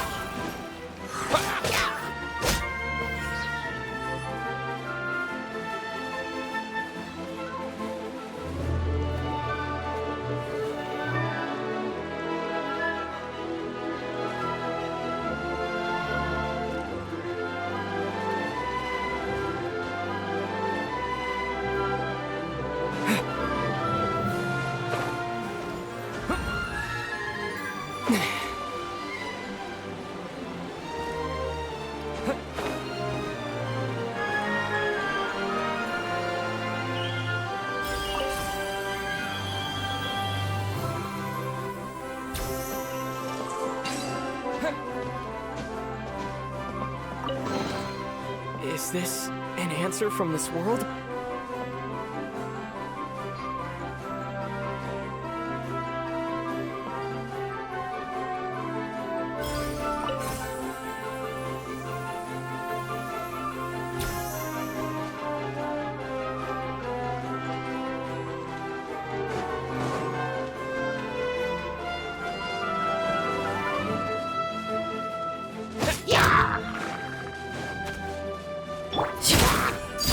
Overruled.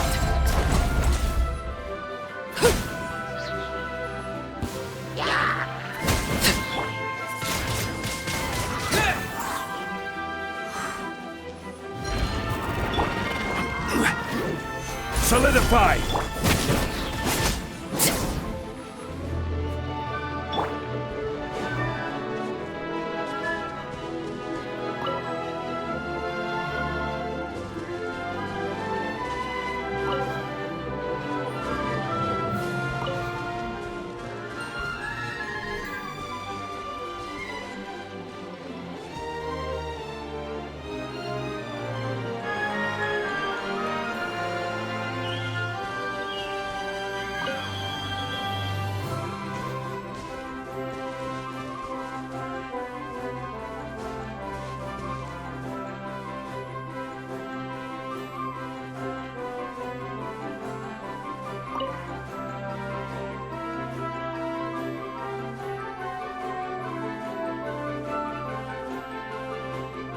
Another one in the bag!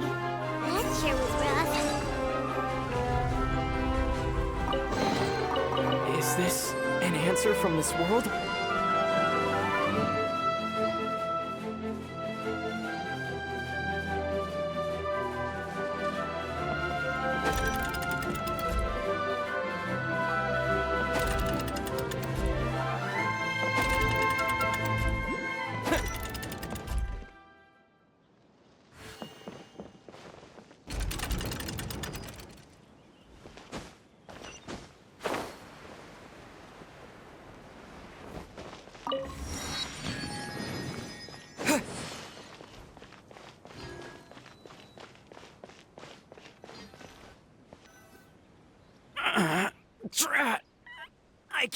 move!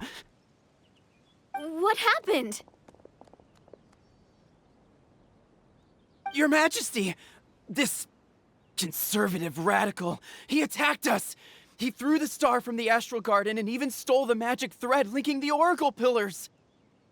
But just as we were about to arrest him, the goddess's magic activated, and now we can't move! No! Nobody touched the celestial gear! What's an oracle pillar? You need to use it to pray to the goddess. I'll explain later. First, let's help these guys.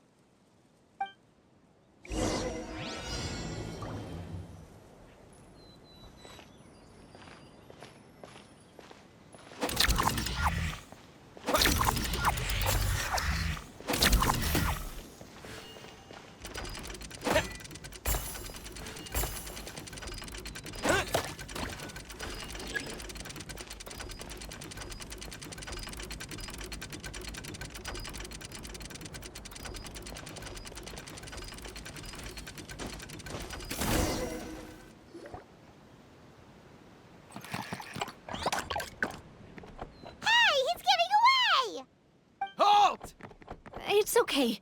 Let him go. But, Your Majesty! Even if we catch up to him now, we won't be able to change his mind, much less quell the fear that many others like him are feeling. All it would do is turn him further against us. Understood, Your Majesty. Also, this is the magic thread he was holding from the oracle pillars. Your Majesty, what should we... Please give that to the traveler over there. I believe they have some questions for the goddess. Yes, Your Majesty.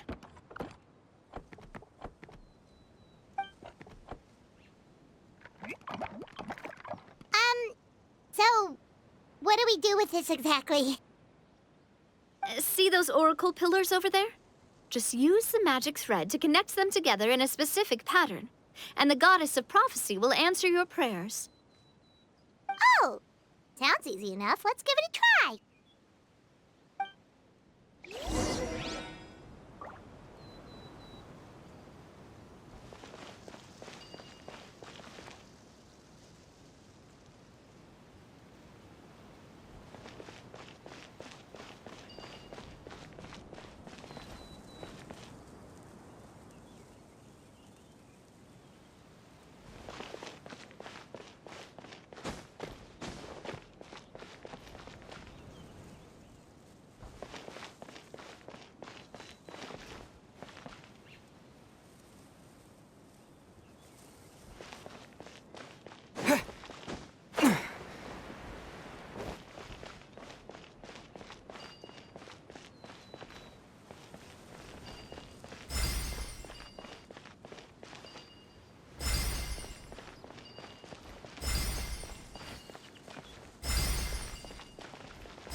It worked!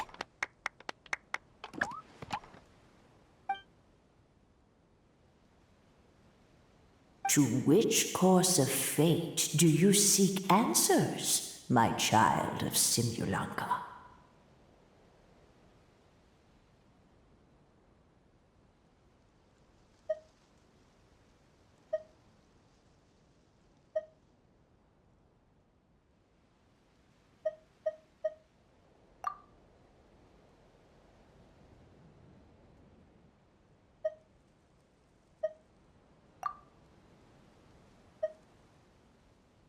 The hero from another world, supported by their companions, shall restore peace to this world.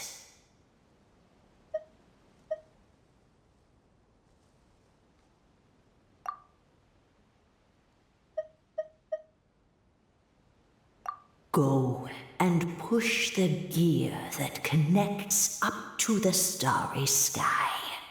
When that time comes, I shall dance and return the tracks beneath my people's feet back to the stars in the sky.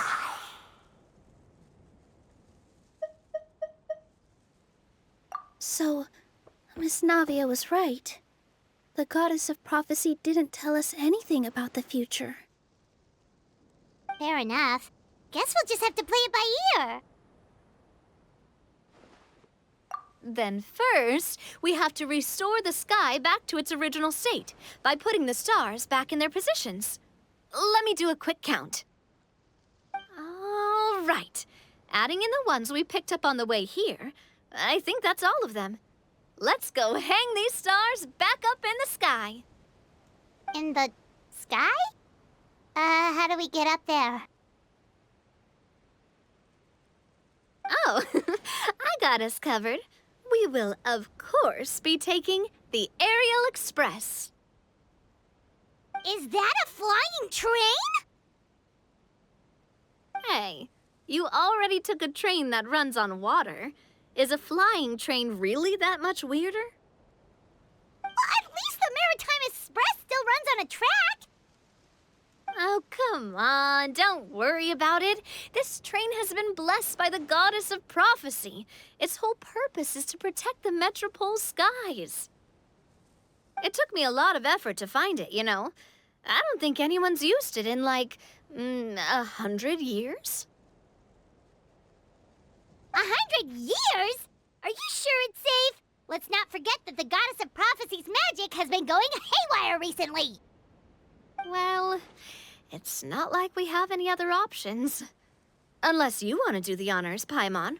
Fancy flying up there on your own? No, thank you. It's way too high up. Oh, wait, Nilu.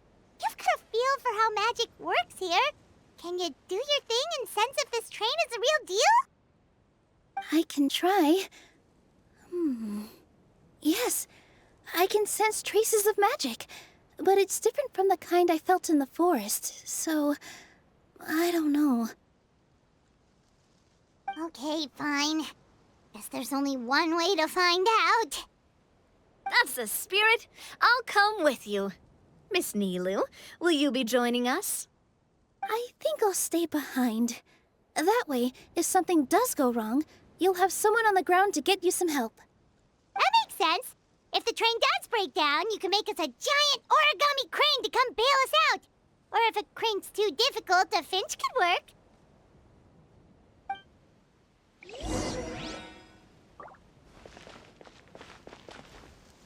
Best of luck!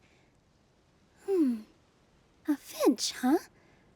I think I know how to fold one of those.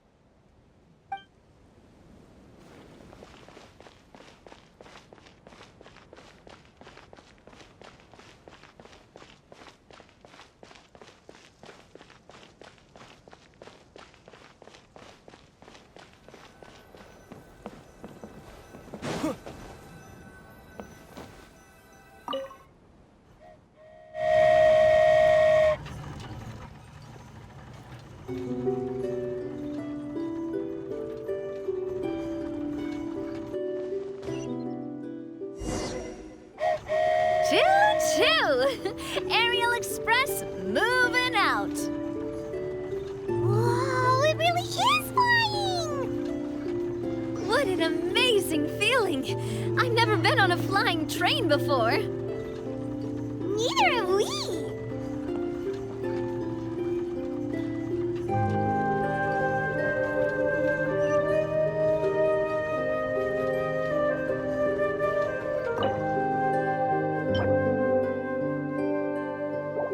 That should do it.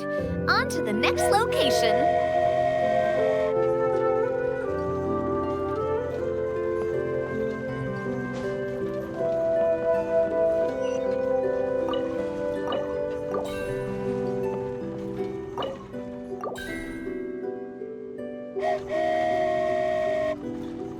We are so high up. Don't look down. Don't look down. Oh, hang in there, Paimon. The hard part's nearly over. After that, it's downhill all the way. Don't say downhill all the way! That is the last thing Paimon wants to hear!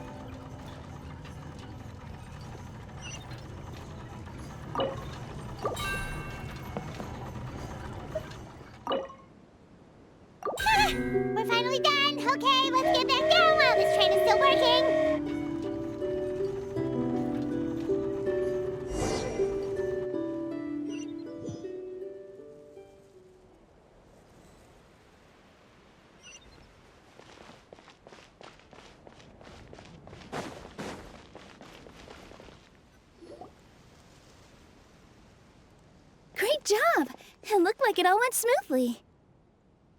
Yeah, and it was an absolute blast, too. You gotta ride with us next time, Miss Nilu. Huh? I'm okay. Thanks for... Halt! What do you think you're doing? Get out of my way! What's going on? Your Majesty, there! Let us through! Stay back! It's okay. Let them through.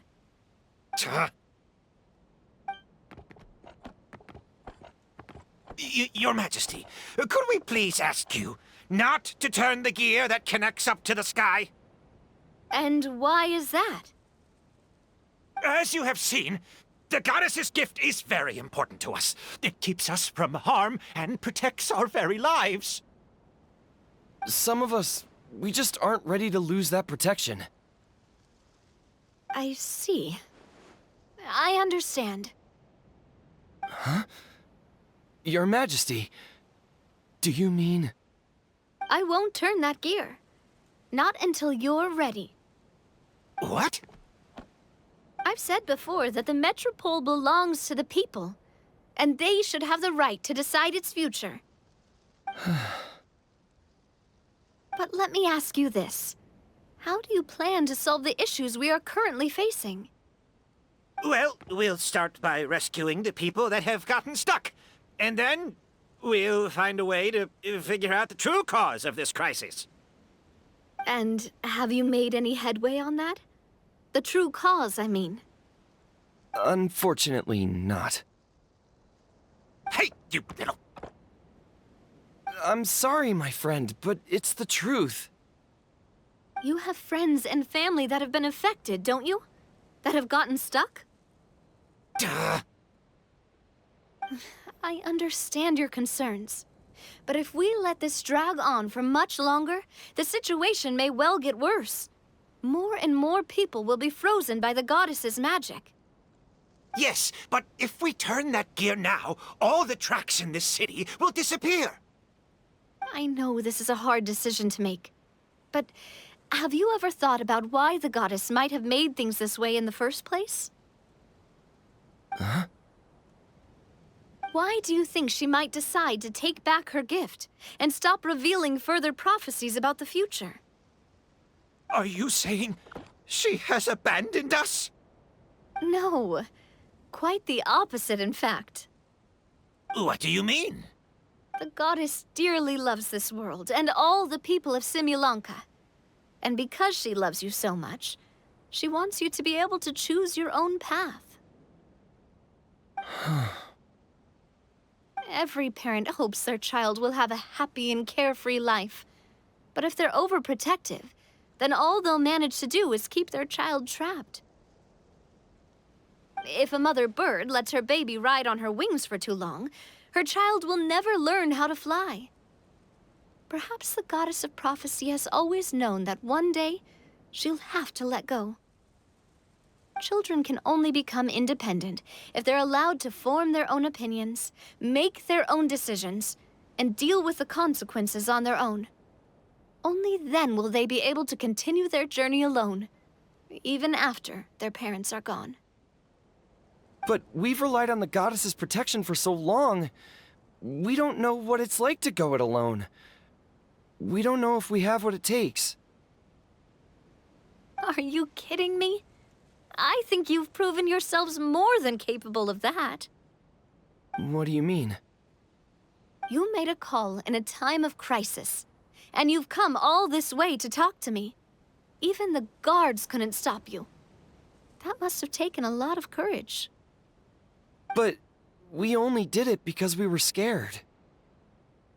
Why you set out on the journey doesn't matter. What matters is that you've proven you can choose your own path. My friend, I fear our king is right. It is time for us to face our fears. What? But we... We can't go on living like this. Living in fear. Look at what it's driven you to do. You threw away a star personally created by the goddess of prophecy herself. You once revered her more than any of us. And I think the king is right. She hasn't abandoned us. So, why don't we put our trust in her one more time? I don't care anymore. Do what you want. Aw, he laughed. I'm sorry about my friend. That's just how he is. Always had a terrible temper. Please accept my apology for his impudent behavior. Is it just me, or has he accepted the goddess's prophecy? I think so. Not that you'll ever hear him admit it out loud. Your Majesty, please turn the gear that connects up to the sky. So, you've made up your mind? About giving up the goddess's gift? Yes, I've made up my mind. But maybe losing the gift isn't what this is about anymore. Because we've gained something too. You have given us courage. Well said. I am proud of your decision. Now, gather around, everyone, and join me as we make the night sky of this wonderful city turn once more.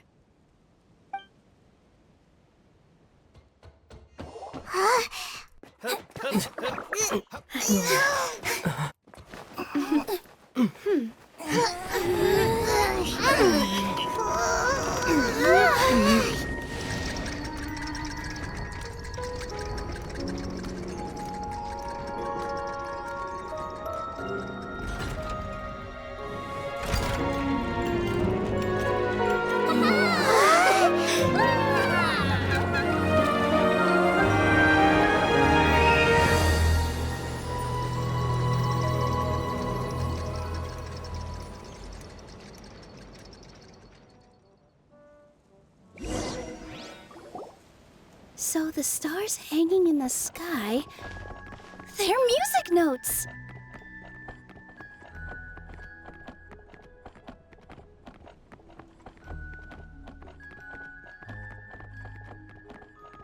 This entire metropole is a huge music box! That's incredible! How do you feel? A little scared and uncertain. But for some reason, I feel a lot more at ease. It's as if some kind of huge weight has been lifted from my shoulders. Figured out any next steps? To be honest, not really. But maybe I can start by having a heart-to-heart with that stubborn friend of mine. I have an idea. If you don't know what to do, why don't you start by helping the people around you? You mean the people who got stuck because of the goddess's magic? I mean anyone and everyone who needs your help. By helping others, you'll eventually find your own path. Trust me, I have experience in this. What kind of experience, Your Majesty? Yes, we'll need a formal organization with a catchy name before we go out and start helping people. Why don't we call it the Spina di Rosula? Spina di Rosula? Ooh, or even the Spina di Rosula di Simulanka. Yeah, that's catchy. Wow, big expansion for the Spina. Moving into other worlds now. Spina di Rosula. I like it. It's a great name. Let's do as Your Majesty suggests. Well then, how about I appoint you as the head of the Spina in Simulanka? While I'm off fighting the dragon with the other heroes, it'll be your responsibility to work with the guards and take good care of the people in the metropole. What? You're planning on fighting the dragon? But no, Your Majesty, you must reconsider. He's right. Your Majesty, you can't. How are you two on the same side all of a sudden? Perhaps your majesty is unaware of this. The great dragon suddenly broke out from the Titanium mines one day and tore the end of the world to pieces. After that, it spat out a strange fog that surrounded a whole island. No one knows what lies beyond the fog, and no one knows what has become of that poor island. Before your majesty arrived, we dispatched many soldiers to fight the dragon, but none came back alive. Yikes. Sounds worse than we thought. Isn't that all the more reason for us to go? There could still be guards trapped there, waiting for someone to rescue them. King Navia is right. We cannot simply stand by and watch as the people of this world suffer. Very well. Though I have not served by your side for very long, your majesty. 2 days is enough for me to have learned that once your mind is set, any attempts to change it are futile. You're a pretty good judge of character. He probably didn't mean that as a compliment. Since you're serious about this, I won't try and stop you. There's only one way to reach the end of the world, and that's by taking the Maritime Express. Oh, right! So there's a line going there too?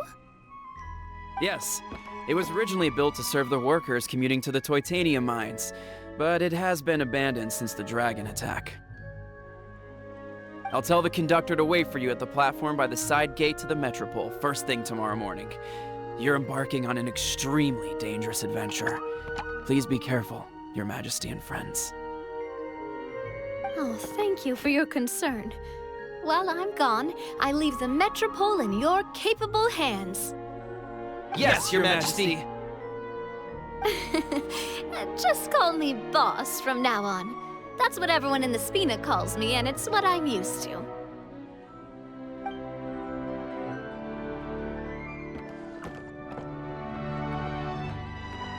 So, the plan for tomorrow is journey across the ocean, make it to the end of the world, and defeat a dragon.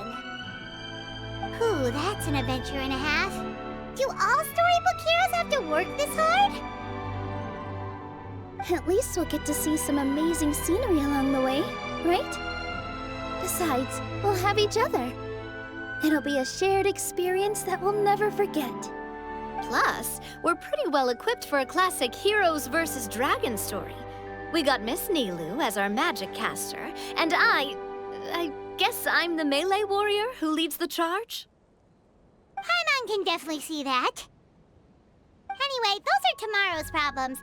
Right now, all Paimon wants is to eat a proper meal, because worst case scenario, if Paimon ends up getting eaten by a dragon, she wants to do it on a full stomach. And something about the end of the world doesn't sound like a great place for food options. Well, the origami animals in the forest only drink magic tonic. What do the toy people here in Constellation Metropole eat? Vegetable oil and sawdust, I think.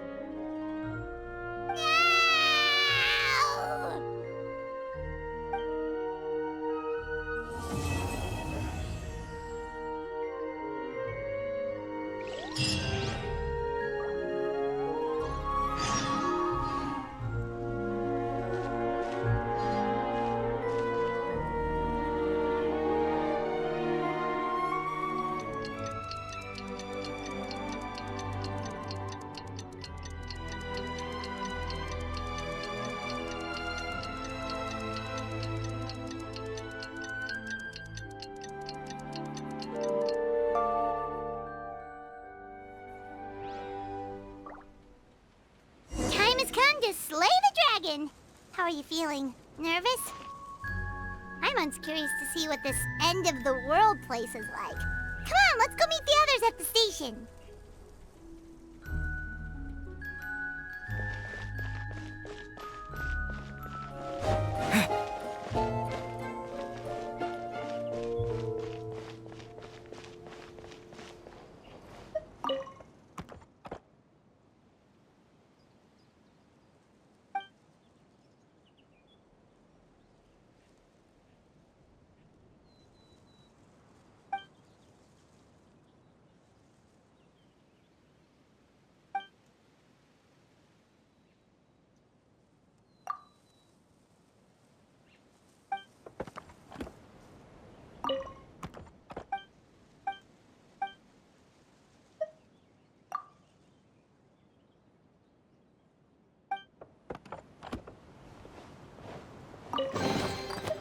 Is this an answer from this world?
A reward on the road.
Are you guys already finished with everything in the metropole?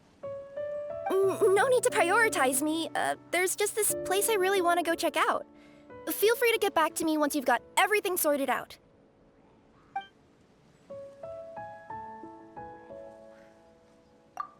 Great! Then let's go!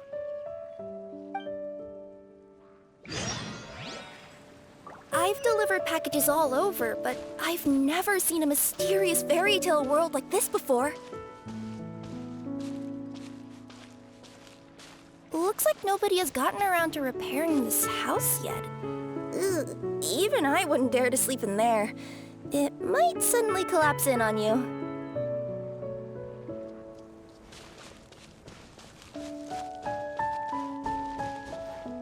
Nothing to see here either. Maybe we can find someone to ask?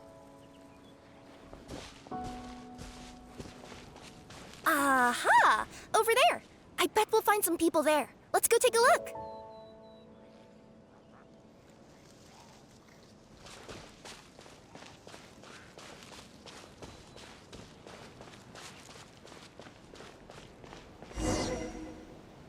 Uh-huh. I was sure there'd be people here. There once was a goddess who ruled over fate. Before she died, she left 3 riddles for the kingdom she had created. What? Who said that? Long story short, on this day, a sentient feline, an outlander, and a diminutive pixie arrived on the scene. They saw a narrow path off to the side. Okay, but which side? Yeah, if you gave ambiguous instructions like that to a Comania Express courier, they'd give you the parcel right back and tell you to write the delivery address more clearly. Despite how obvious the answer was, the perplexed pixie and the flummoxed feline struggled to work it out. Although, perhaps a small part of the blame could be attributed to my dull narration. All right, let's try this again. The path on the left-hand side seemed to give off an enticing fragrance, as if to say, this is the way to wealth and glory. Ooh, that sounds like the start of a good story. Then what? Then what?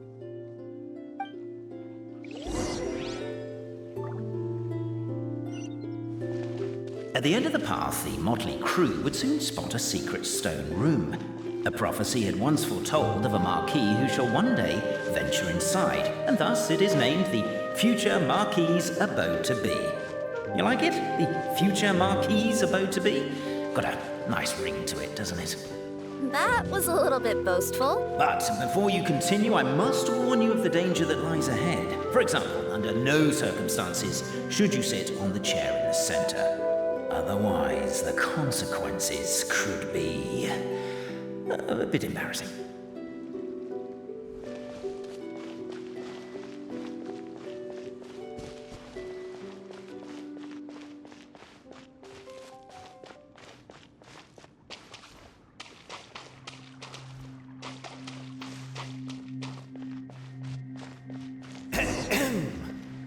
So many summers, winters, springs, and falls, and now at last a hero hither strides. This realm knows not what lies beyond its walls. Its secrets mystify the world outside. Wait, new voices. Who are they?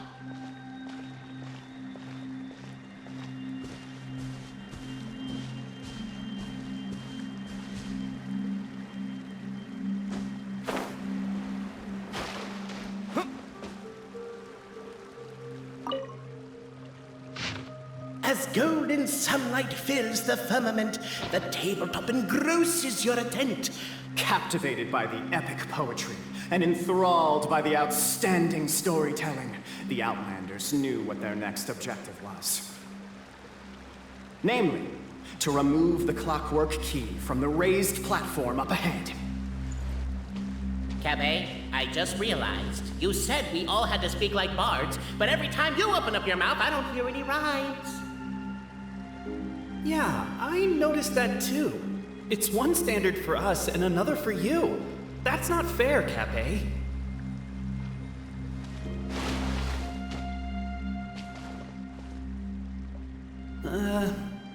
Perhaps the Outlanders are worried that something drastic will happen the moment they remove it. Maybe that's why they're investigating the area thoroughly first.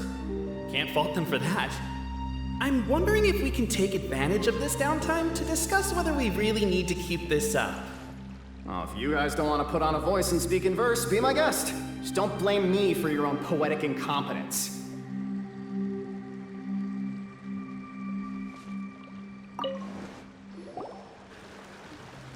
Stop the poem. We have a situation. Something's up with this person. Traveler? Are you alright?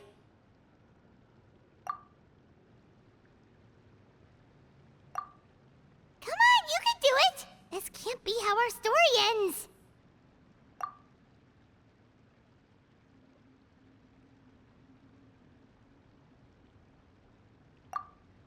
Can I give you a hand, or a tail, even?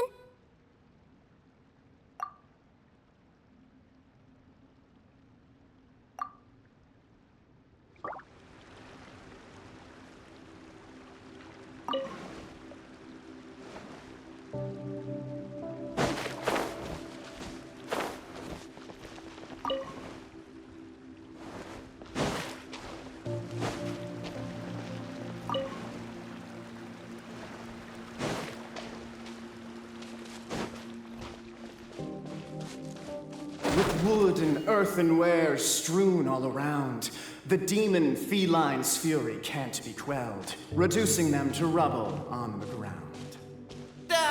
No, you don't. I wrote that line. Don't start plagiarizing me just because you can't take a bit of criticism.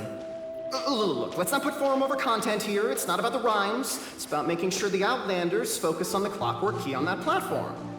I told you already, stop calling me demon feline!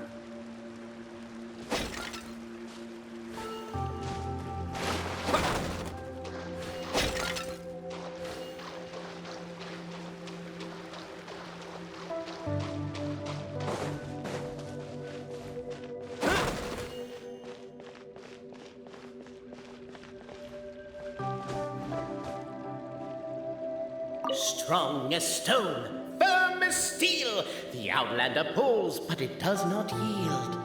This has happened many times before, but this time is different. A thought enters the Outlander's mind. Attack! Attack! First weaken the structure, then seize the treasure!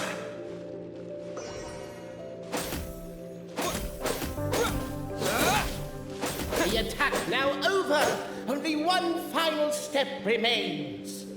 Now it is the time to seize the key. Yes! Finally! Come on, move your butts! And your legs, assuming they're still in working order. It's showtime! No hard feelings about your lack of poetic contributions? Oh, let it go!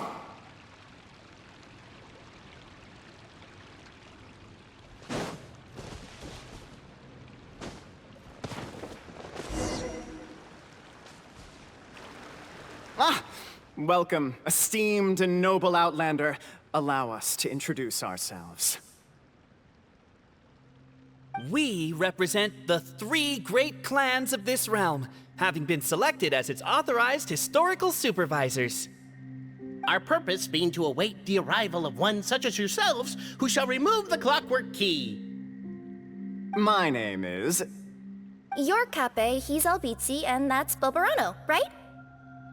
You've done so much talking that we can already tell you apart by your voices. Aren't we missing someone, though? The guy who led us here to begin with? Who? And thus was born the long-awaited fellowship, destined to uncover the truth of the past. Allow me to quote, if I may, in the history of Constellation Metropole, a new page has begun. Him. Well, there's no fourth person, so which of you is the ventriloquist? Come on, out with it. We've never heard that voice before, but he sounds like he'd be good at reading bedtime stories to children. Well, whoever it is, I don't know and I don't care. Forget about him.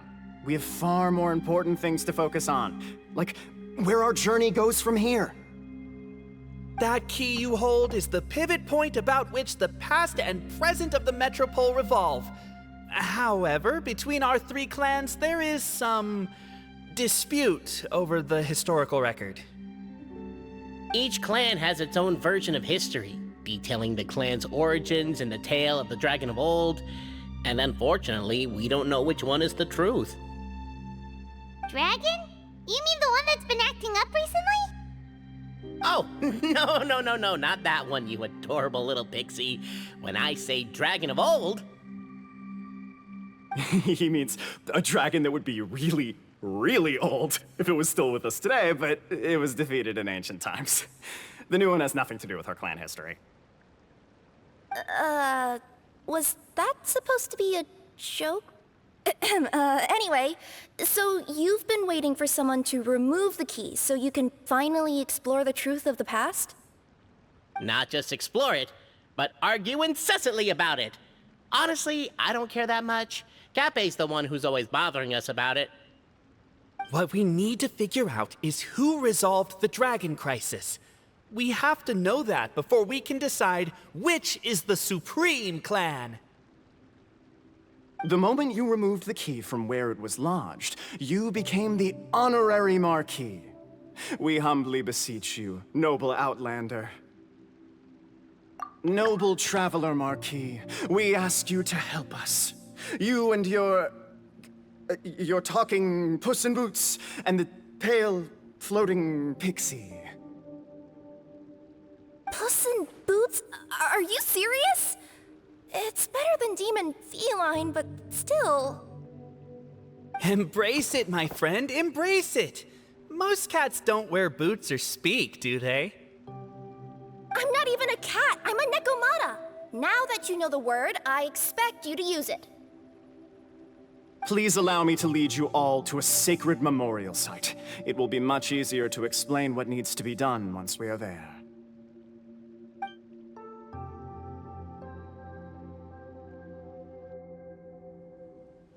This place is sacred to my clan. It's where our brave forefathers once took up arms against the dragon of old. After a bitter battle that dragged on for many days and nights, finally, our forefathers fought the dragon into submission, and it fled. They took turns, though. Some forefathers worked the day shift, while others worked the night shift. So they say. It's just a legend, though. Wait a second?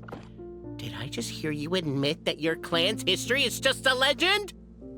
History, legend, who cares? My clan was definitely courageous, that's the point. That's the truth. And isn't the truth what we've all been arguing about non-stop for all these years? Cape's words gave the traveler food for thought. Could it be that the truth in a fictional world is equivalent to fiction in the real world? But that would have to wait. Apparently, Cape was not alone in his pilgrimage to this sacred site. Unwanted company had arrived. The traveler and the talking cat, Nekomata, decided to teach them some manners. Yeah!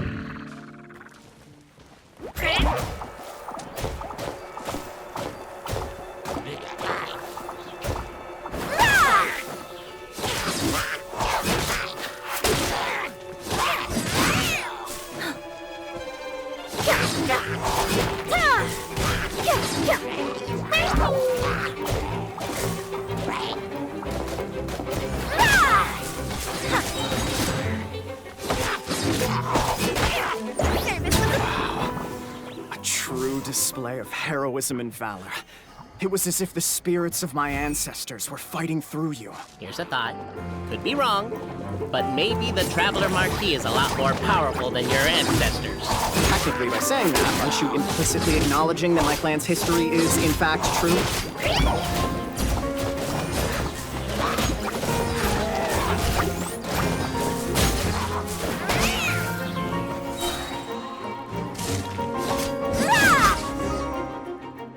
Your martial prowess and show of courage are a more vivid reenactment of my ancestors' feats. The suit the modern aesthetic.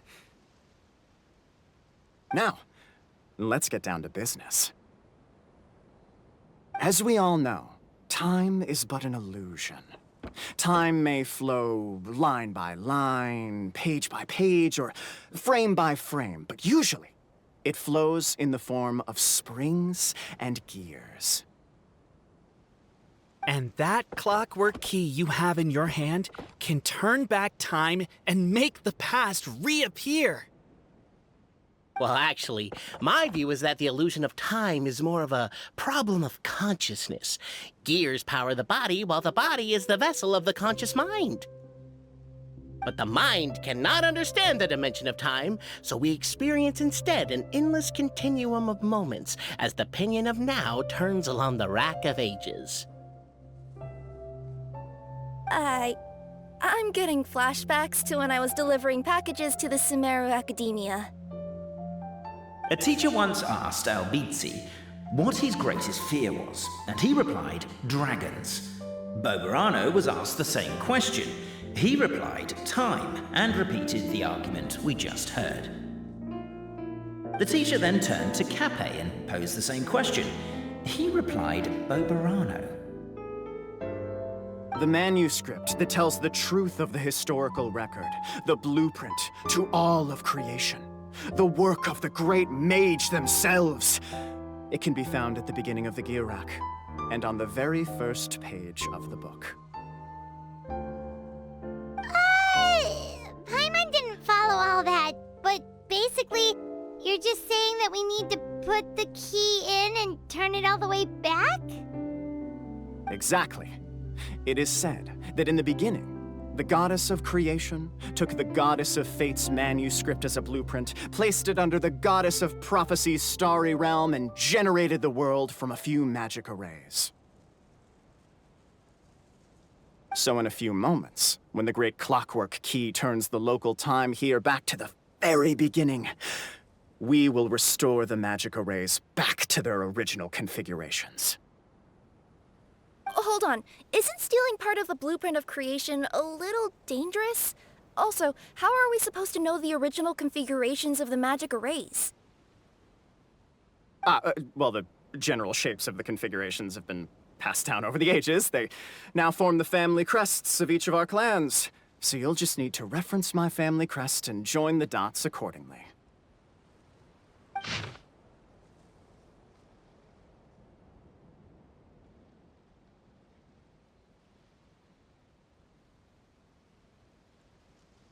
To address your other concern, when the house has already been built, do you really think that taking away the construction crew and blueprint will cause it to collapse?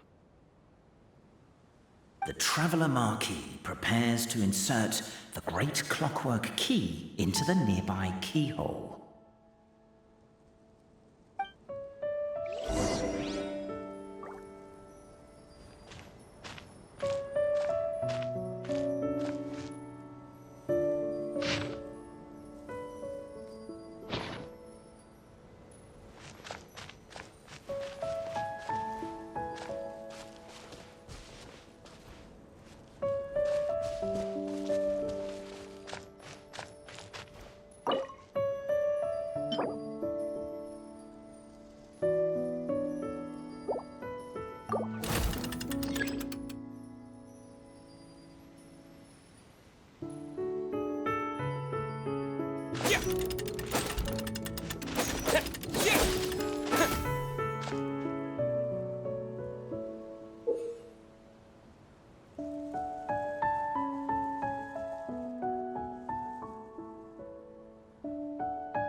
I guess we should start here?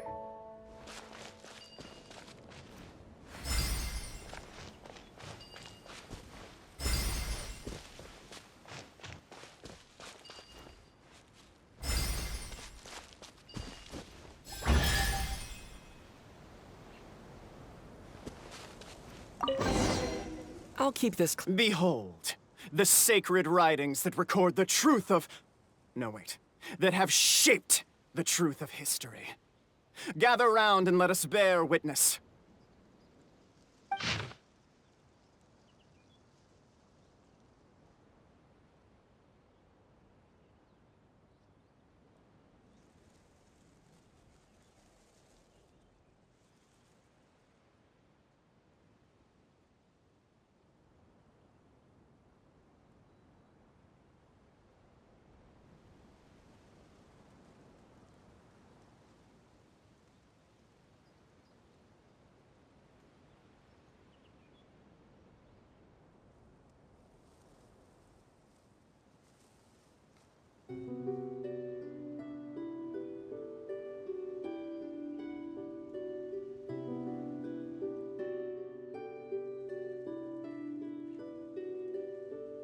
Feast your eyes, rejoice, and cheer, for this is the unquestionable truth.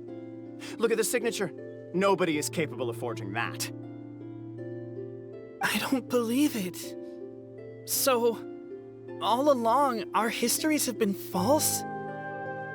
Don't lose heart, Albizzi. It does not follow from his is true that ours are false. That might be the most bogus logic I've ever heard. But keep up the mental gymnastics, Boberano. I've been waiting for that look of jealousy on your face my whole life, and I'm gonna savor it. And yet, it seemed that this conundrum could indeed have more than one solution. Everyone agreed that there may be more than one truth. The party decided to visit the sacred sites of the other clans and see what their documents had to say. Isn't a narrator supposed to remain detached and objective? It feels like you're forcing a narrative agenda on us here.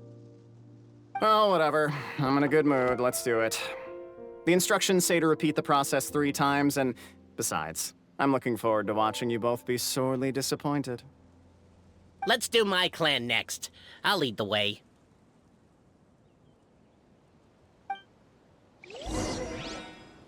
We'll need the key again, right? Let me see if I can pull it out. Yoink!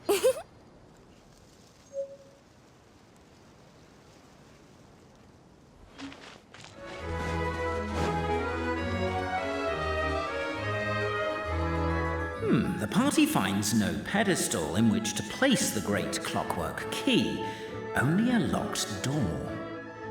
Where's your clan's pedestal? Let me guess, you hid it away in advance to save yourself the embarrassment of having it exposed as a fake? You done? Okay. Now, since my clan's main claim to fame is... Misinformation, half-truths, and fabrication. Ah, shut up, Cape. Shut up, Cape. I swear, if I wind up dead one day, the murderer was Boberano. Let those be my last words. My clan's claim to fame is that we outwitted the Dragon of Old and stole its treasure. Ergo, all articles of value that we own, including the pedestal for the clockwork key, lie behind that door. So, next step is open the door? Almost. There's one step before that. The door is protected by a smart interrogation system. We have to answer its questions, and if we get them wrong, we will alert law enforcement. Jeez. Well, do you at least know the answers? The correction fluid of time has dyed white the pages of the Book of Wisdom. No, I don't know the answers. But worry not. I had a quick word with the constabulary in advance. They'll ignore the alarm if we get the questions wrong, so answer without fear.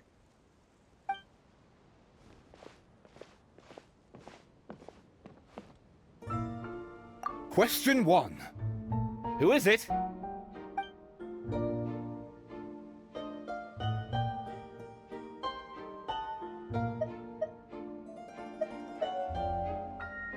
That's actually quite an amusing approach. It's probably not going to get us anywhere, but I do admire your sense of humor and your commitment to it. Question 1. Who is it?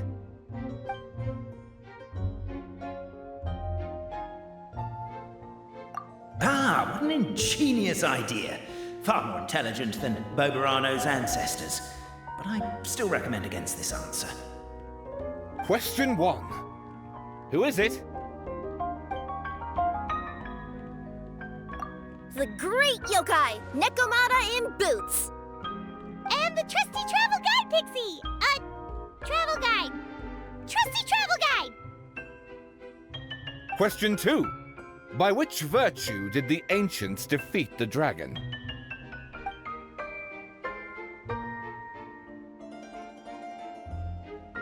Oh, no, don't say that. Even though the writings you saw do prove that bravery has its uses. You do realize we can hear everything you're saying, right? If you say it out loud, you'll only set those three off arguing again. Thinking it is fine, but please promise me you won't say it. Question 2. By which virtue did the ancients defeat the dragon?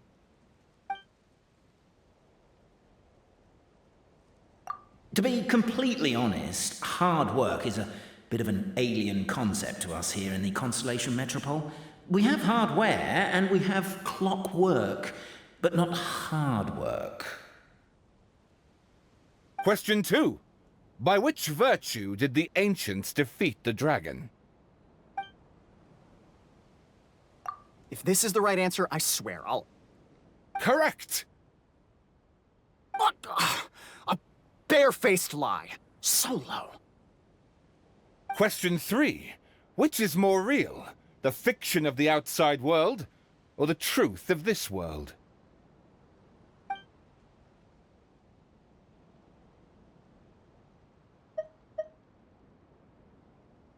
Hear, hear! Who can be sure that the outside world isn't just a dream, and that when the dreamer wakes up, they won't just find themselves inside a novel? There is no way to know, therefore both are equally real. All correct. You may have the key pedestal. Traveler Marquis, you know what must be done. Please insert the great clockwork key. Oh, and this is my family crest.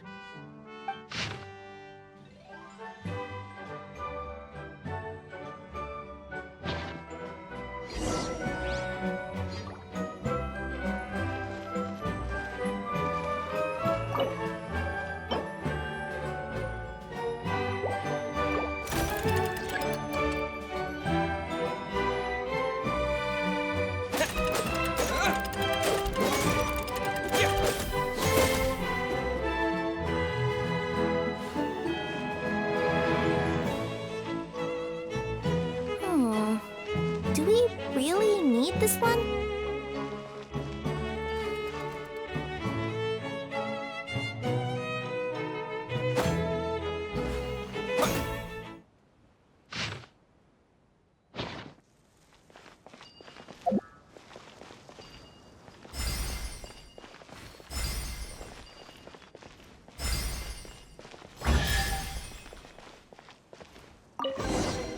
Is this... Now, let me see what elaborate fiction the Clan of Wisdom was able to conjure up. If anyone's listening, I would like to submit these as my last words. I surrender. I'm the one who murdered Tappy.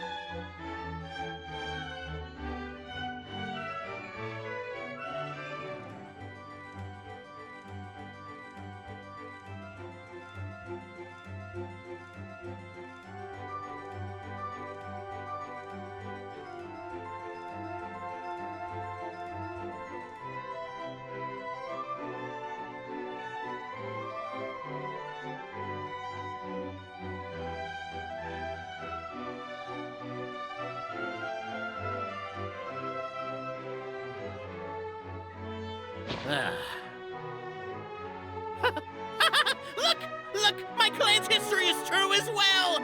There's that same unforgeable signature again, right here! What? Oh, does this mean that my clan is the only odd one out? Given that my clan's wisdom is such a subject of ridicule in your eyes, I will now appeal to my own personal intelligence, which I believe far surpasses that of my clan at large, and make a prediction. It seems likely that the claims made by each of our clans regarding their history and virtue are all true. Boberano? How can that be? Oh, I get what's going on. Once, when I was drinking with Gujiyai, she bet me a round of dried fish that I couldn't guess which cup the umeboshi was under. Whichever one I guessed, I was always wrong, and Gujiyai would lift a different cup to reveal the umeboshi. But then, I learned later from one of the shrine maidens, Miyuki, that all of the cups had an umeboshi under them. Just goes to show, I still got a long way to go before I become a great yokai. Oh, don't mind Fox Lady. That's just her way of teasing you. Actually, that reminds me. We can now open these 3 treasure chests.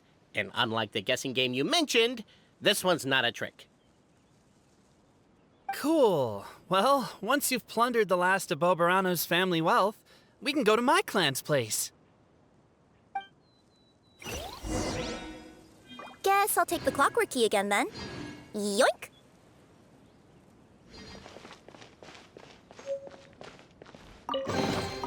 Is this an answer from this world?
You better watch out! There's a cat burglar about!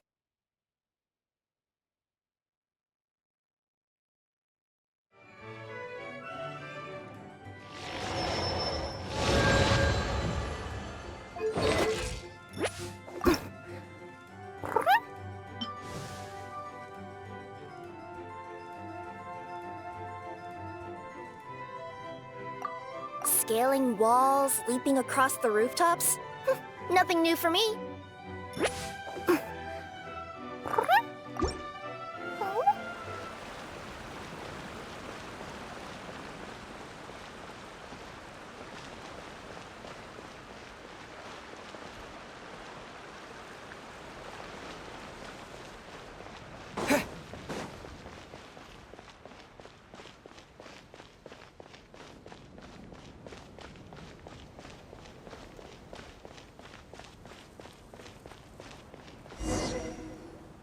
The cohort of truth-seekers followed Albizzi to his clan's sacred site. They arrived to the site of a giant guard towering over them. Up ahead is my clan's gigantified guard. He can be a little pig-headed, and he's incredibly strong. Your weapons won't even scratch him.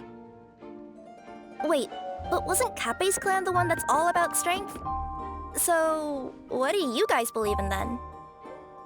Oh, the guard is one of Kappei's people. Size is a coveted trait in the clan of strength, after all. Mine is the clan of empathy, and our key contribution is growth serum. What's empathetic about that? Our ancestors believed that, just maybe, the dragon of old didn't mean us any harm at all. Perhaps the dragon simply didn't notice us, since we are so very tiny. So, they drank the growth serum and grew even larger than the dragon. Then, they set the dragon down, calmly explained their perspective, and eventually taught it how to empathize. The serum isn't what it once was, though. Nowadays, it doesn't make you grow all that much, and it actually makes you lose your empathy. So, I advise we take a detour. Despite Albizzi's words of caution, somebody, no doubt, has other ideas. Surely we could avoid a conflict with the guard, they think to themselves, if we could just try to understand one another. You could, of course, just take the path to your left and go around. But some people are gluttons for punishment. It's all part of the experience, I suppose.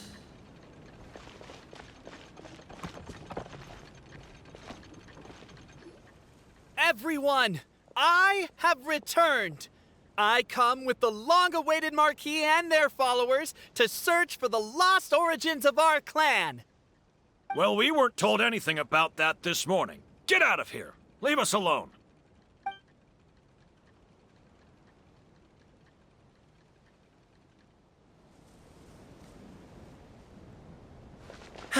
You and Albizzi only wanted to strike up a conversation with the guard. But since greeting you wasn't one of the items included in today's schedule, the relationship quickly soured. If you're just looking for a way in, why not consider taking the path on your left?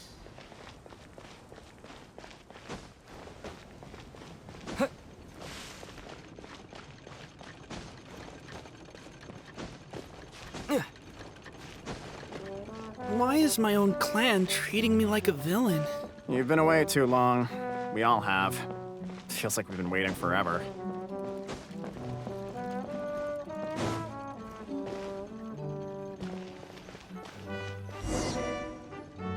We should be getting close.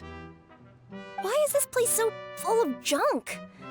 Are you the kind of people who never throw away the box when you buy something because you're worried you won't be able to return it without the original packaging? We'll never find the Oracle Pillars in all this mess. Never mind that. We have a more pressing issue. It seems there's a slight problem with my clan's family crest. The Marquis may need to utilize their wisdom to solve the issue.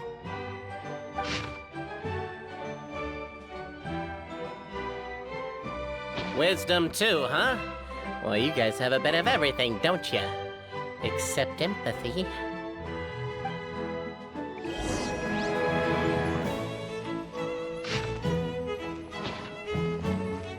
Over here! I found it!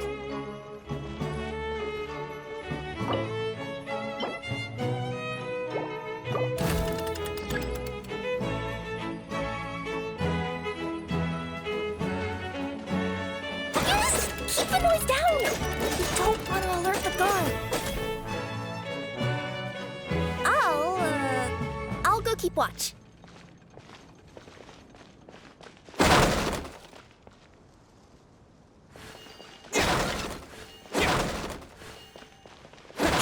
Can't you destroy the boxes a little more quietly?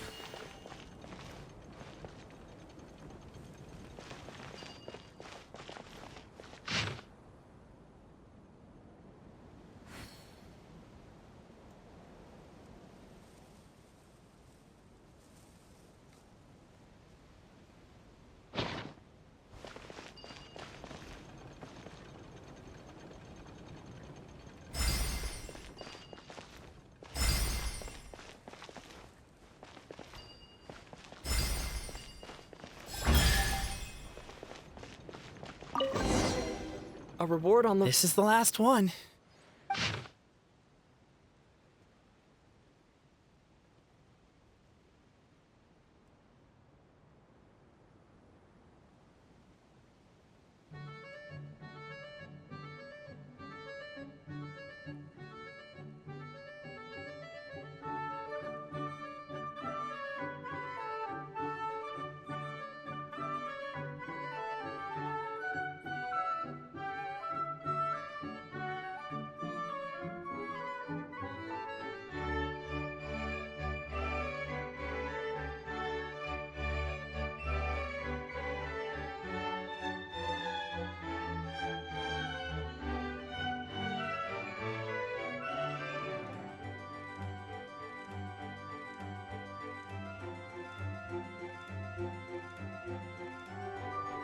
A signature.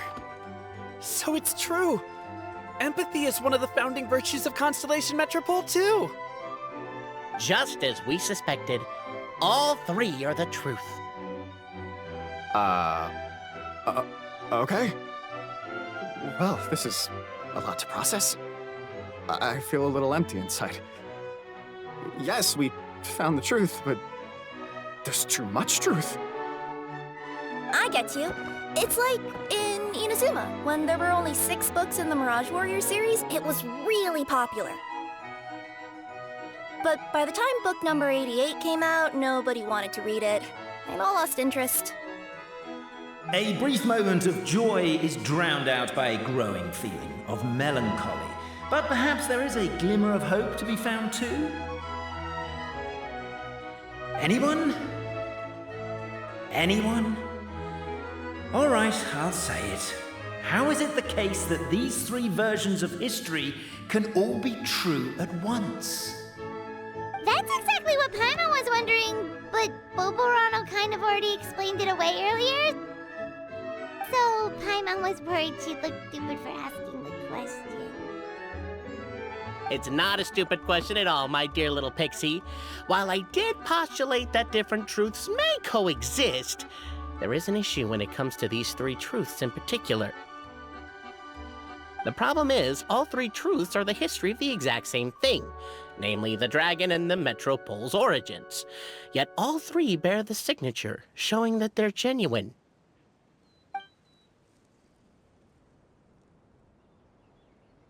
Suddenly, the sound of a bell rings out.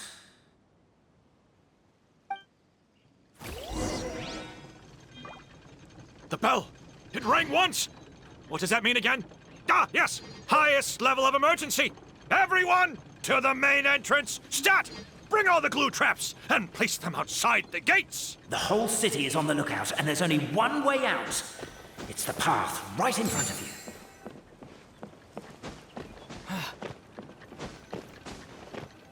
Why'd they ring the bell anyway? Also, why is 1 ring the highest level of emergency? Obviously because you have to They're outside! After them!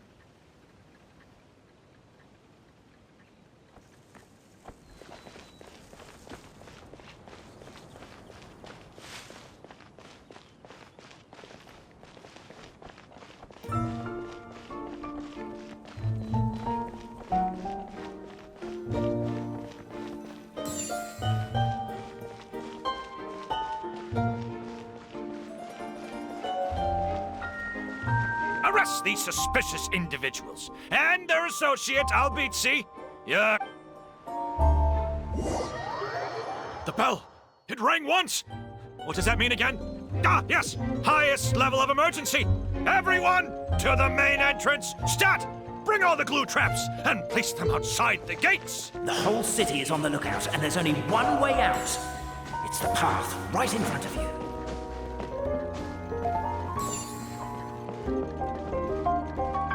Why'd they ring the bell anyway? Also, why is 1 ring the highest level of emergency? Obviously because you have to respond fast when it's an emergency. It'd be a bit too late if they waited till the 99th ring.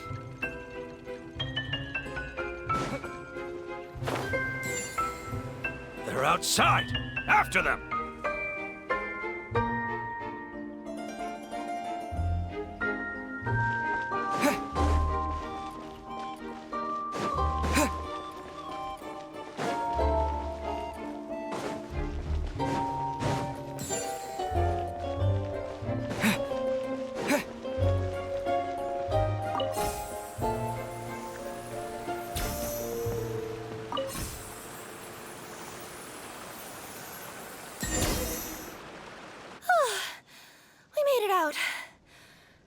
Still be needing this clockwork key, but I yoinked it out before we ran, just in case.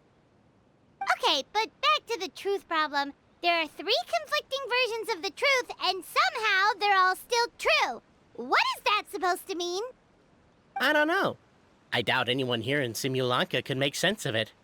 All we do know is that any manuscript bearing her signature has to be valid. Well, she is the goddess of fate, the creator of all this. And all these manuscripts are her grand design. The reason we argued about who was right was that we didn't know enough about the truth of the past. But now we have the truth. So we just have to accept it. As surely as we will follow the clockwork path designed for us, so is this the course that history has taken. It is clear and incontrovertible. We will never argue again. Thank you all. Is that all there is to it? Is this where the decision made at the first crossroads of destiny has led us to? A pointlessly happy ending? Overthinking it would be equally pointless. Well, that's enough for one day. Time to take a break. Could you be any more cryptic? You're planning something. Paimon knows it. Whatever happens, today was a breakthrough in my journey of discovery. I will go back and share it with my clan. Me too. And me. Let's leave it there for today then. I'm sure we'll find out what else Mr. Narrator has planned for us tomorrow.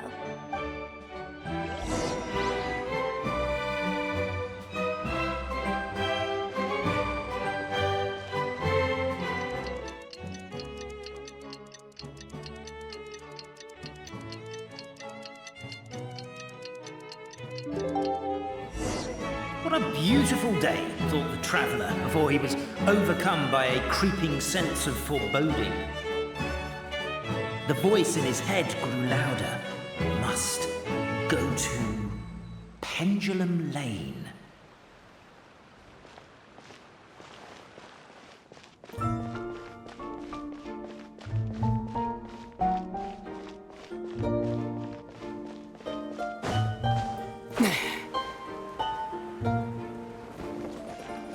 Pendulum Lane is just up ahead. Something must have happened here after all. Everyone's crowded around.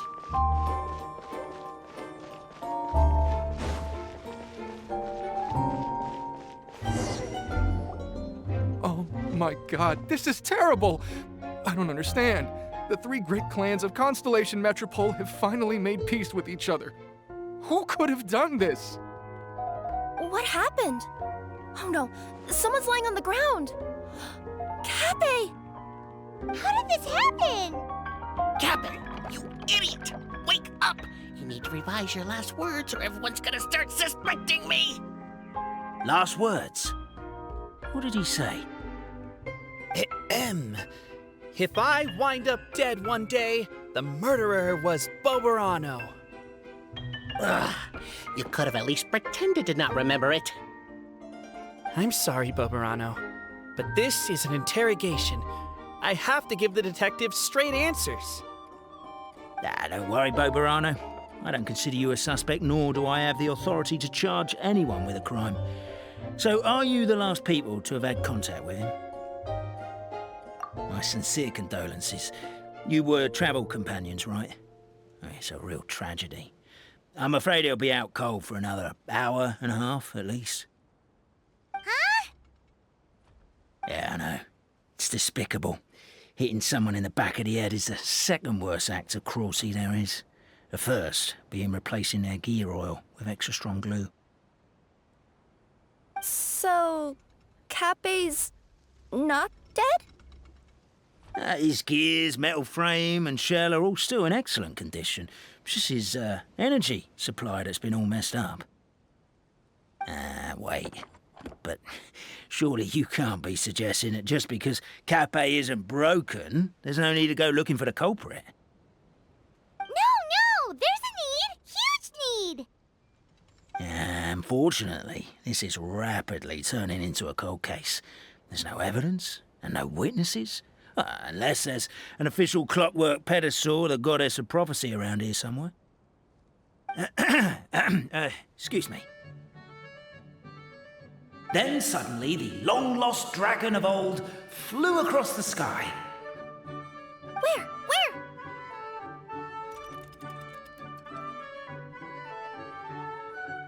I didn't see anything. Wait, why can't I move? No, my mistake. It was just a cloud. Or a bird. Or something. If only we could turn time backwards and replay the crime. Isn't that one of those, clockwork socket things right behind you?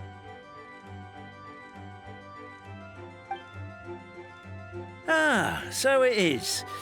No wonder everyone here is suddenly struggling to move. Traveller, if you please, let's recreate the crime scene.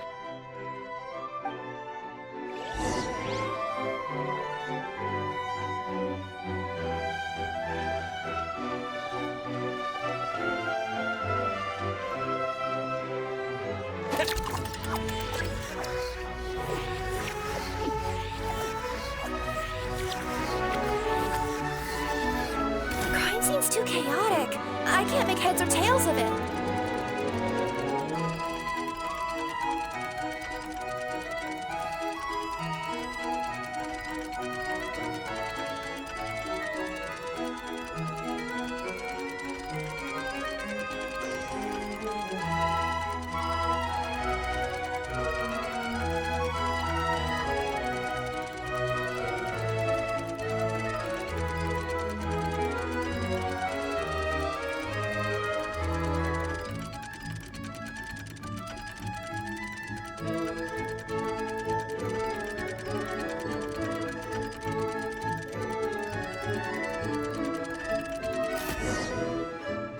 Well, that clears it up. Cape was walking along the street, then he suddenly collapsed. He was faking it. What? So case closed? Aren't you supposed to investigate a little more first?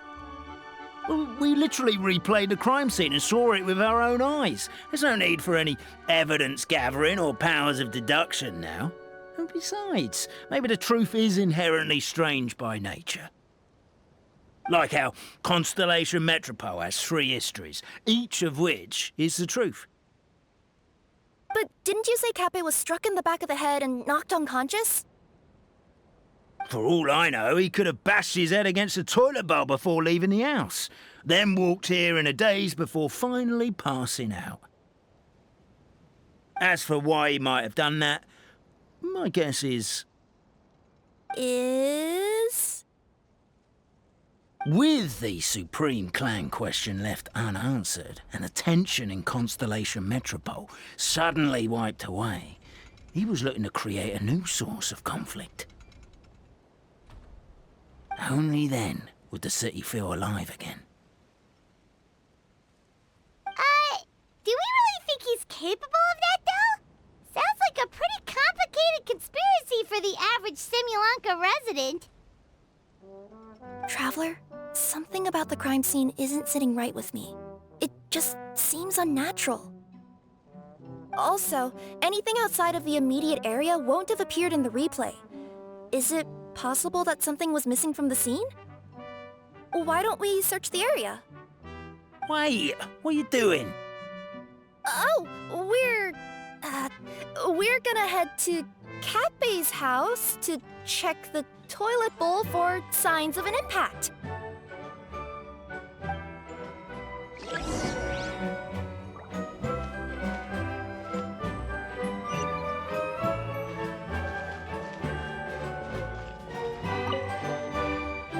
Hello there. Have you seen my spear by any chance? Someone was shouting about a dragon a minute ago, and I instinctively threw it into the sky. Yeah.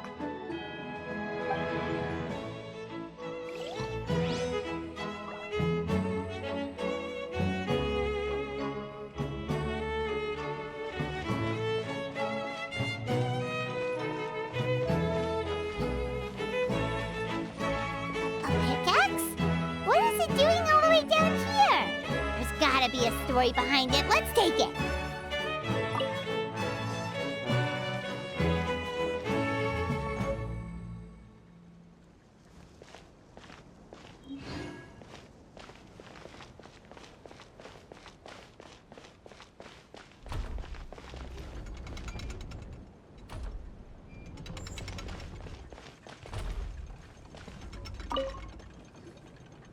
You're not from these parts, are you? Just visiting? Yep, that's right. Why? What's up? Ah, well, I was gonna offer you a great job in the titanium mines.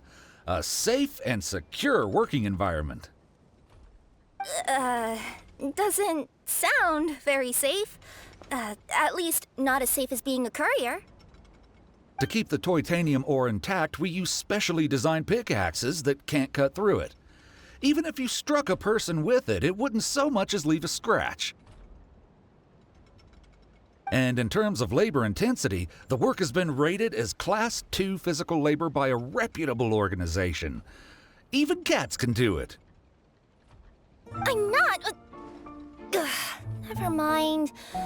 I give up. Welcome to Paimon's world. Mind you, I don't know what happened today, but somehow a pickaxe has gone missing. Maybe one of the giant guards broke it down, so someone took it to perform a rapid resuscitation procedure. Sounds pretty brutal for a first aid technique. Still, a missing pickaxe. Huh. Is it just me, Traveler, or does it seem kinda suspicious?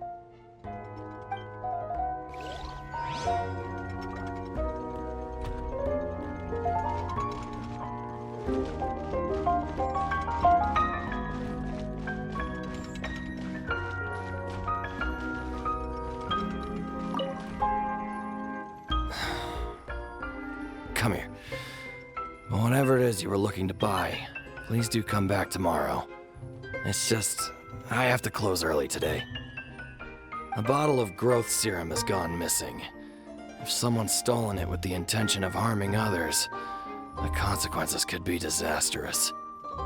There's a whole investigation into it, so I gotta close the shop while I do an inventory count.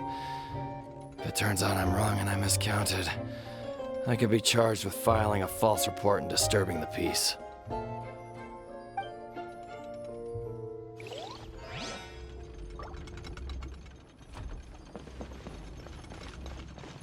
There's a strange potion bottle here. Looks so weird. Let's take it.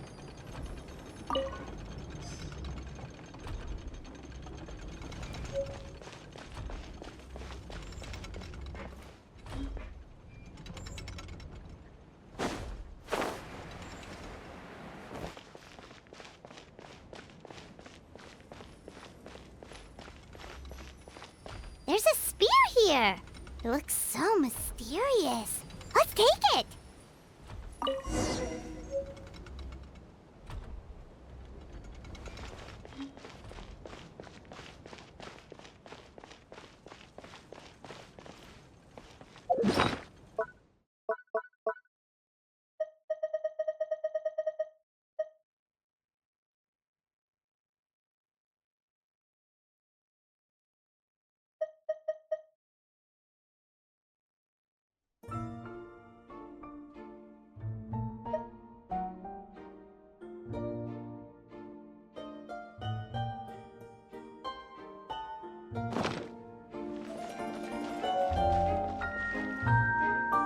Let's say one of these was the weapon used in the assault.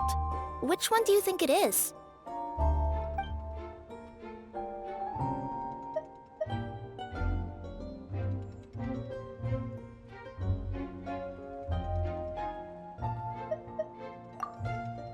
If it was the growth serum, Cape would have been turned into a giant.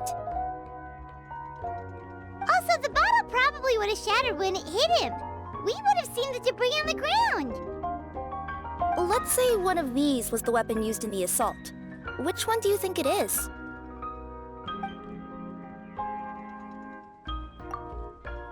If so, there's no way his head would still be in such good shape. He'd have a big dent in the back. And if the guard is to be believed, he had the spear in his possession right up until that guy shouted about the dragon. Let's say one of these was the weapon used in the assault. Which one do you think it is?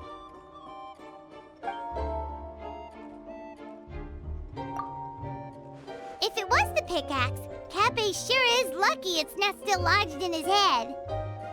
Actually, you're wrong there, Paimon. The foreman at the mine was just saying, this kind of pickaxe is designed not to damage titanium, so it couldn't cause any superficial damage to residents here. But you could probably knock someone out if you hit them hard enough, and it wouldn't leave a scratch. Let's take this back to the crime scene and replay it one more time. Ah, you're back. How was the toilet at Cape's house? Toilet? What about it? Oh, yeah, forget that. What's this about? What are you trying to say? We thought the way Cape fell looked odd, so we searched the area for suspicious items and found this. It could have been deliberately placed out of range of the crime scene so it wouldn't show up when we replayed it. Now we've retrieved it, we were gonna replay it again. You don't mind, do you? Oh, I just remembered I forgot to turn off the clockwork switch in my kitchen. Yeah, I think I'll just, Oh, no, you stay right there.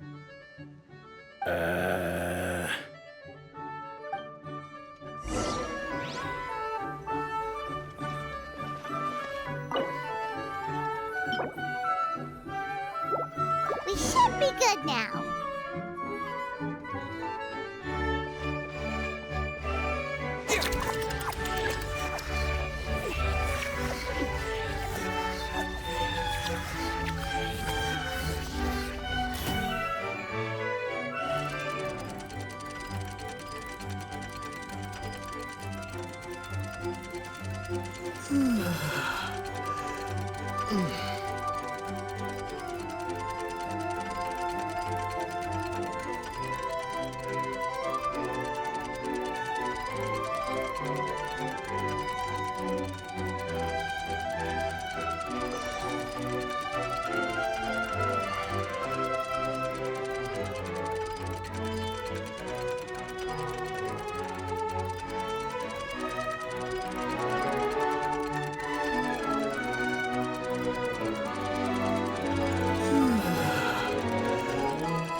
It was you!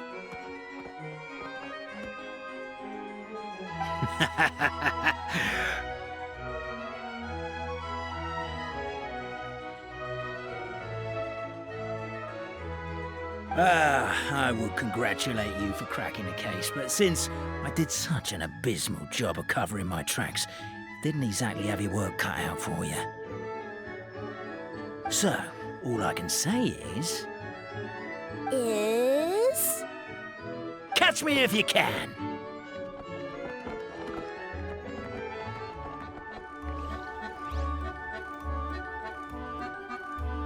We have a runner! That's it! Let me at him! The would-be Marquis of Carabas dispatched the necromancer boots, who ran off in pursuit of the poor little minion.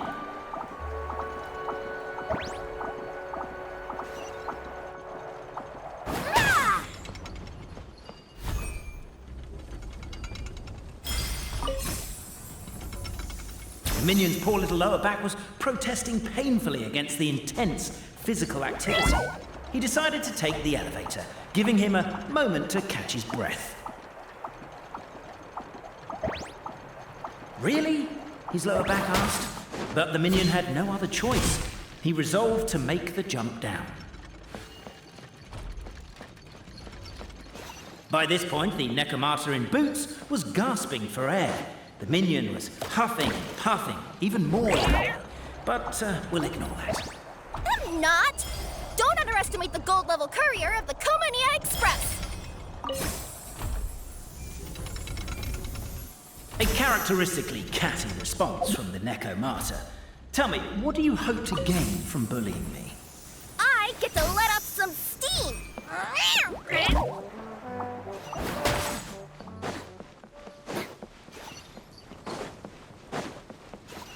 Ha-ha! You fell into my trap! Oh, and by the way, remember the glue you got stuck on when you first entered the future Marquis's abode to be? That was also me. I did it using my powers. Rats! Oh, I'm so jealous of you guys right now. You can just jump out of your shoes and keep running, but Wait, I'm wearing boots this time. The unnamed minion made a last-ditch escape attempt. He began his long climb, up the wall, the tall wall. He began his long climb up the tall wall. You call that a tall wall? In urgent Neko parcel mode, I'm beat. I surrender.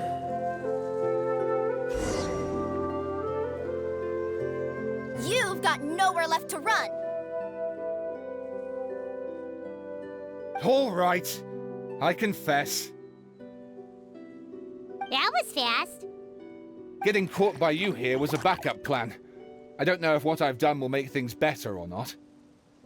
Time to come clean. I am the narrator, the one who's been guiding you all this time. Okay, I guess my voice acting skills have some room for improvement. Anyway, I only did what I did because... Why are you suddenly spilling the beans?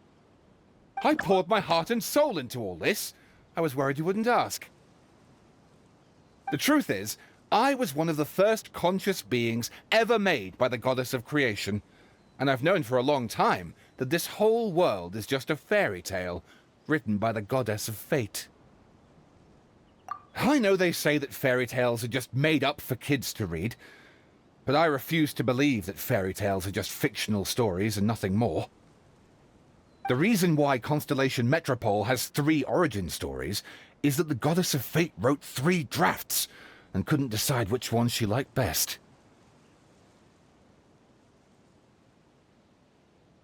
Then her cat trod all over them, and they all got crumpled together, so the 3 worlds just sort of folded into one. The goddess of fate was torn between them anyway, since she couldn't decide which ending was best for the dragon or the kids. So when she saw what the cat had done, she simply decided to go with all 3. Who'd have thought? But what does any of this have to do with what you did? You're not a fictional character, so you couldn't hope to understand my sorrow. Honestly, I don't think there's anyone in all of Simulanka who would understand. Every day that I experience, every interaction I have with another person, is it really all just a work of fiction? The only reason the 3 great clans wanted to find out the truth was for the pointless task of electing the supreme clan. I thought that once they'd learned the truth, it might make them curious enough to investigate further. But as it turned out, they just accepted it and carried on living the same old lives. I have to motivate them to keep looking for answers now that they think they've learned the truth. I have to make them uncomfortable with the superficial explanation that they took at face value. And I have to figure out, once and for all, while you real people from the outside world are still here, are we real? Aww. That's my full confession. Time for you to take me back. I'm guessing I'll probably be forced to make a public apology, then sentenced to half a day in solitary confinement. I definitely deserve half a day. Oh, also, pass this message on to Cape, Boberano, and Albizzi, if you could. The Great Clockwork Key was originally put in place jointly by the ancestors of the 3 clans. If the 3 of them had any ability to cooperate whatsoever, they'd have been able to remove it by themselves. Over all these years, not once have they ever tried removing it together. Oh, my poor child. There's one thing you've been mistaken about this whole time. Ah! Whose voice is that? Detective? Was that you? Your voice acting's actually pretty good. The reason fairy tales are suitable for children is that they help them to understand the world. Fairy tales may be works of fiction, but at their heart lies an internal logic that is undoubtedly real-world truth in a condensed form. Perhaps they simplify good and evil, and perhaps they hide the darkness in metaphors. But let there be no doubt. The world within fairy tales is as real as can be, and by extension, you and your compatriots are also real. Goddess! Is it really you? The line that separates footnotes from narrative can never be crossed. Never the two shall meet. This is why you have never heard my voice before. But now you wish to break free from the story, and there's a cat nearby, so you can hear my echo. Necromata! Just your echo?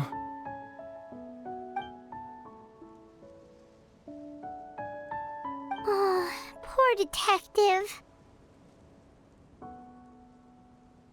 So, we are a part of the real world too.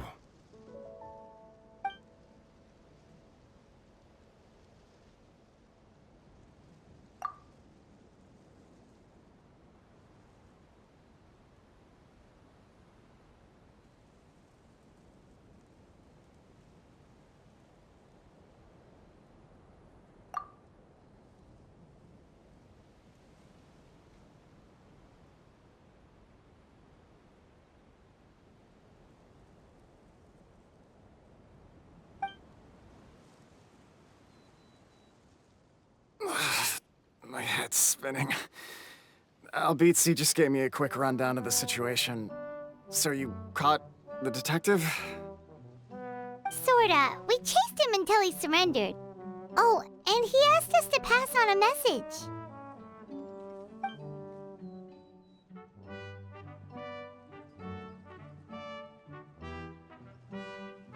Does he really think we didn't try that? 'Cause we did, after 6 months in that place. Ah, that was my bad. I thought it was a stupid idea at the time, so I didn't really exert myself. I also sort of stopped trying after 3 years. Never mind. I'm partly to blame as well. On the second attempt, I just hugged the key and pretended like I was pulling as hard as I could. You guys are so lazy. My granny's neighbor's pet cat has nothing on you, and it spends all day, every day sunbathing. Anyway, you said you heard the voice of the goddess of fate at the end? That's amazing. There is a world beyond our own after all. What would you guys say to taking a trip to the outside world sometime? Otherwise, I got bashed in the back of the head for nothing. Depends. Do either of you know how to get there? But yes, I agree we should go. And not invite the detective, just to annoy him. But maybe the reason we've never worried about whether we're real or not is that, unlike him, we weren't there to witness the creation of this world. We've never had any reason to doubt that we're real. If someone ever convinced me that these delightful dimwits, Cape and Albizzi, weren't real, oh, I'd be devastated.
Carriage inspection, check.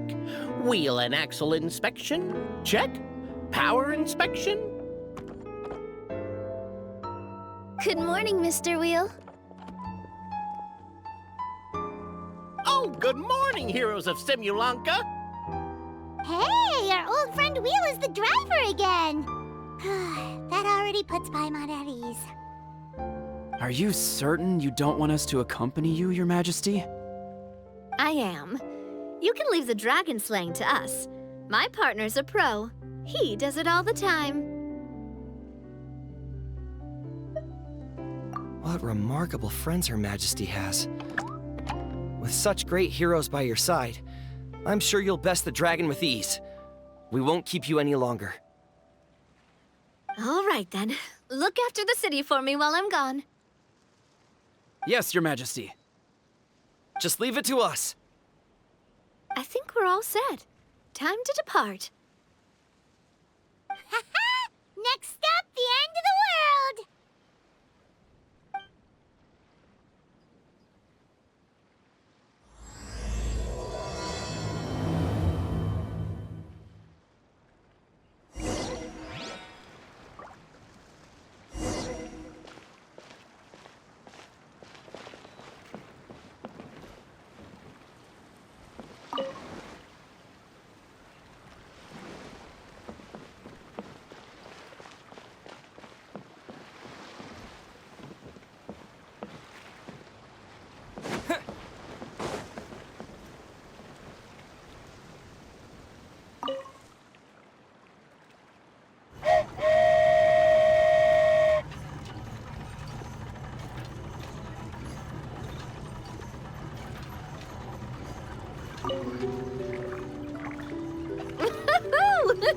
So this is what it feels like to ride a toy train. Ooh, you're really easy to please, Navia.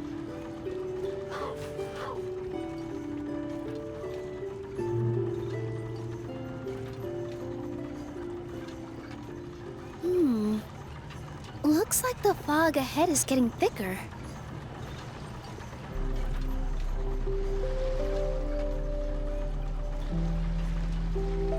Attention, passengers. We've arrived at the transfer point. All change, please, all change. So we've got to switch trains, right? Huh? What's that? It looks like Hilly Churls, they've taken over that platform! Huh?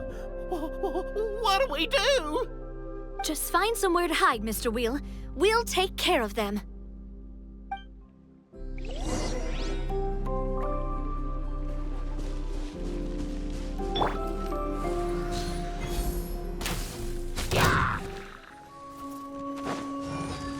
Access denied.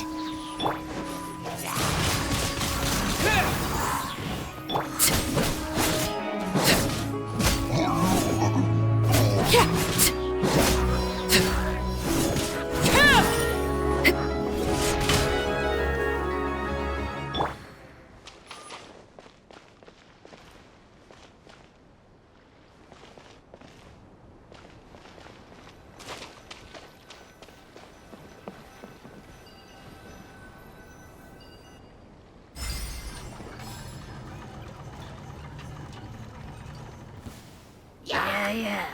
You can. Disappear!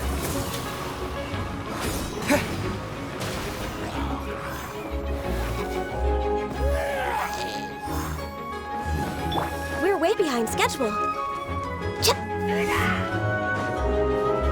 born of ice and frost.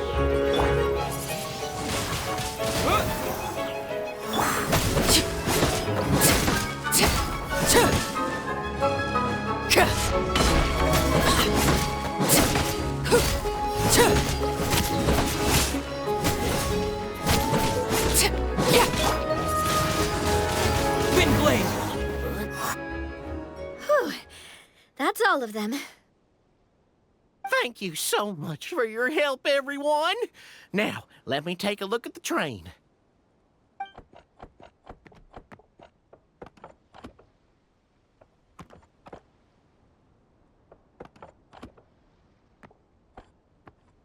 The carriage is a little scratched up, but there doesn't seem to be any real damage. And the engine's still operating normally, so I think we're good to go. Wonderful. Let's keep going then.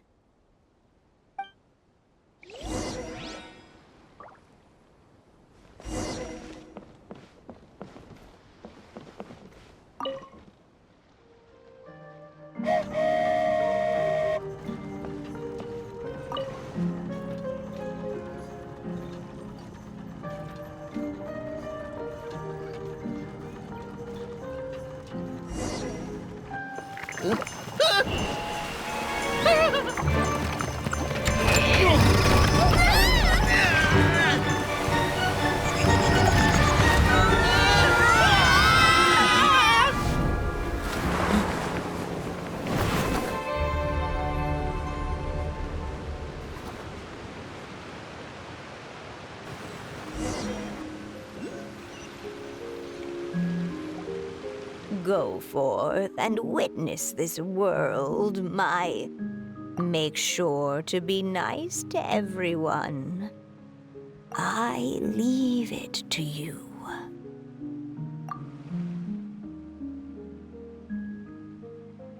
Are you okay, Miss Nilu? I'm fine, but I think the traveler is still unconscious. We're lucky this guy caught us on the way down.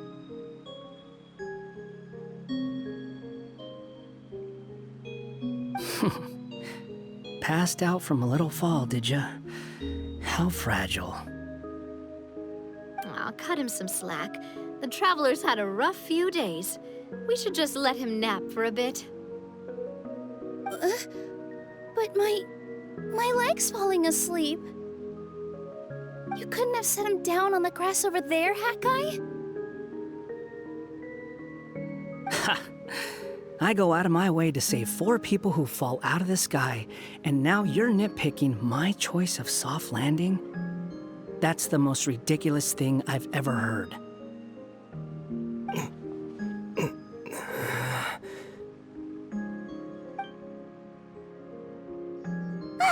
He's awake. Morning, sunshine. You were having a nice little dream there, weren't you? Not gonna lie, it was kind of adorable. You and your friends fell from the top of that waterfall, and you passed out along the way. Guess someone couldn't keep it together. Sorry to break it to you, but crashing into the ground doesn't take you to another world. That kind of thing only happens in those stupid light novels they sell in Inazuma. Also, he kind of, set you down in Nilu's lap, so that's where you've been napping all this time. Paimon!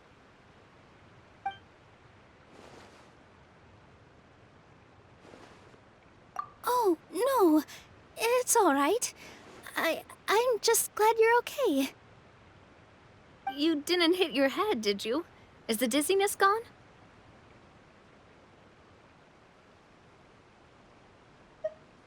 Really?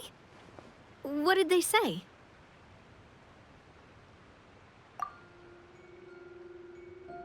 The fog you see around here can have a hallucinatory effect. Apparently, it's the work of that dragon. Maybe you inhaled some while you were freaking out on your way down. Traveler, Nilu, do you know this hat guy person? Oh yeah, he's a student at the academia. We met during the last Interdarshan Championship. He was representing the Vahumana Darshan. Well then, hello there, friend. I'm Navia, the president of Spina di Rosula. It's very nice to meet you. So, should I just call you Hat Guy as well? Seems like that's what everyone's calling you. Sure. Whatever. Wait, Hat Guy. What's that sword around your waist? An unwelcome encumbrance, that's what. I've had it ever since I woke up here. Tried to toss it, but no matter what I do, it always reappears. Such a pain. Anyway, if any of you want the hero sword, you can have it. Wait, it's called what? The hero's sword. Meant to be wielded by the hero. I know. Me of all people, right? The irony. What? You're the hero of this world? Will you calm down? It's just a dumb title. Oh, it's just that this entire time, we thought we were the heroes of the prophecy. Well, if it means that much to you, you're welcome to claim the title. You'd be doing me a favor. That's not the point! The real question is, if you're the hero, then where the heck have you been all this time? Looking for a way out. I heard there's a boat in this area that can bring you to another world. So I came to investigate. But look at the state of things around here. The lighthouse collapsed, the boat won't budge. I say we try to find a different way out. Huh. Paimon's guessing a voice told you what you were supposed to do here. That's what happened with Navia and Nilu, at least. You expect me to take orders from some disembodied voice? Hey, wait, where are you going? To find the so-called source of this world's misfortune. The dragon responsible for this whole mess. Wait, we came here to fight the dragon as well. Why don't we go together? Grab that dragon scale over there before you leave. It'll come in handy later. A dragon scale? Where? How did you know about it? What's it for? And... Have you ever considered keeping your questions to yourself? Because if you actually expect me to answer them all, we'll be here until the next Interdarshan Championship. You little... Paimon thought you might have learned some manners by now, but clearly not!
This should do it, right? Wow, this scale is amazing! It turns everything it touches into something hard, almost like a toy block! It doesn't seem to work on us, though. It spews out poison and transmutes everything it touches. Huh. No wonder they call it the evil dragon. Your Majesty, Madam Very Brave Hero! What are you looking at me for? He's obviously talking to you. Mr. Wheel, you didn't get hurt when we fell, did you? Oh, not at all. Thankfully, the young man in the hat was kind enough to lend me a hand. There seems to be a village over here. Some of the residents used to work in the titanium mines, and some came to fight the dragon, then got stuck here. I see. I'm glad they're all safe and sound. I can try to use my magic to fold a boat to bring everyone back. Oh, I'll help too. Still, I think we need to take care of the dragon first. We don't want it to start causing trouble when we're trying to load people onto the ship. Apparently, the villagers often see the dragon fly into a space behind the waterfall. They think that's the location of its lair. Then we should look around and try to find a way in. I'll wait here for your triumphant return. Your Majesty, brave heroes, please be careful.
Is this an answer from this world?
A reward on the road.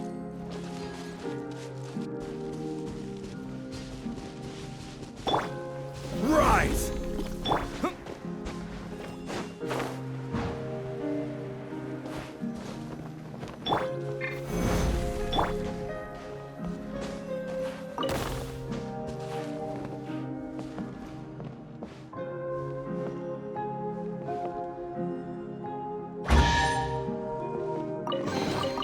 A reward on the road.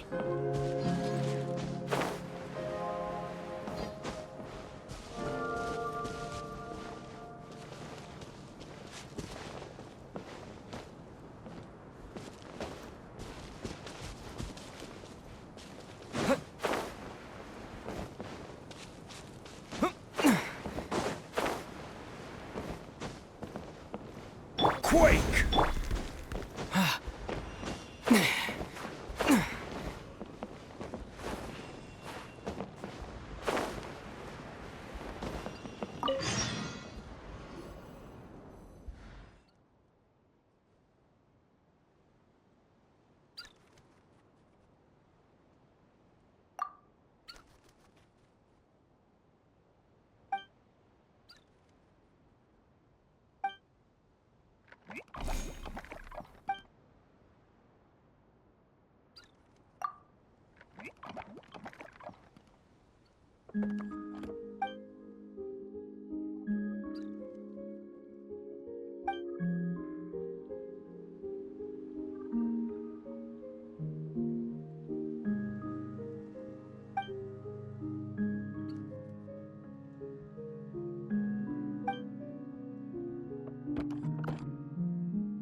disappear!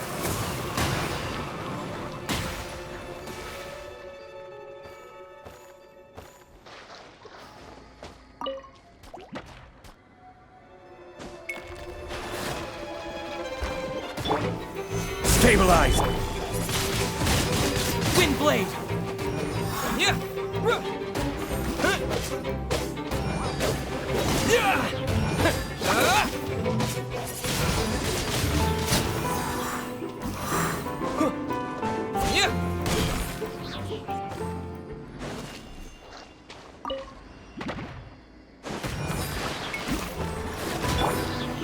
Solidify!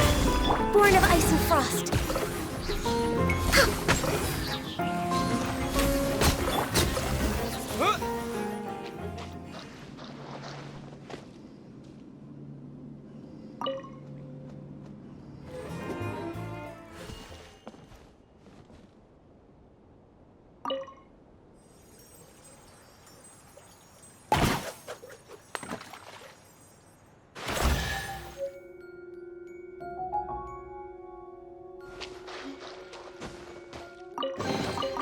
A reward on the road.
keep this close.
Is this an answer from this world?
Well, we made it!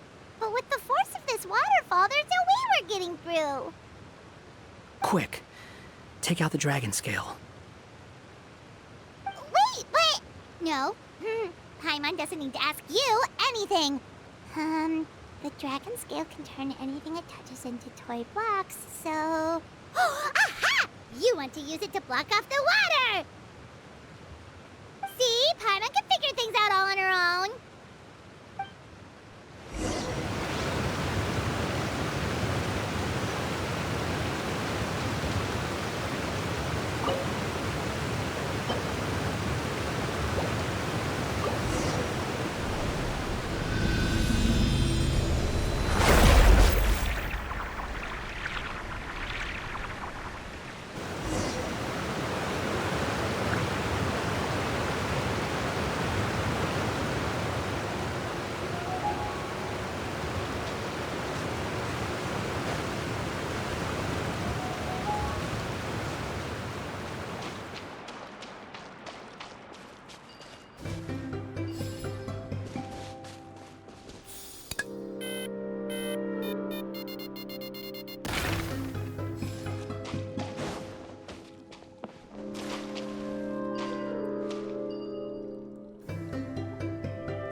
I'll keep this close.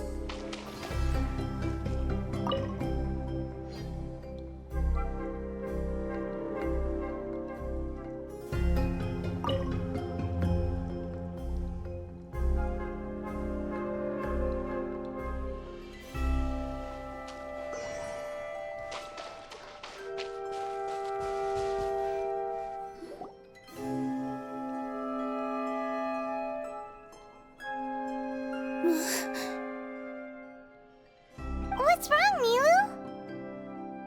Oh, nothing. It's just... I sensed a very powerful magical signature just now. Huh. Guess this is the dragon's lair after all. Huh? When did you put your hat on? Well, we're getting ready to fight, aren't we? I feel more comfortable in my regular outfit. Hat Guy also put away that sword around his waist. Should have never had to use this thing to begin with. Do you need to do anything to prepare, Traveler? Paimon's getting kind of nervous seeing everyone else serious like this.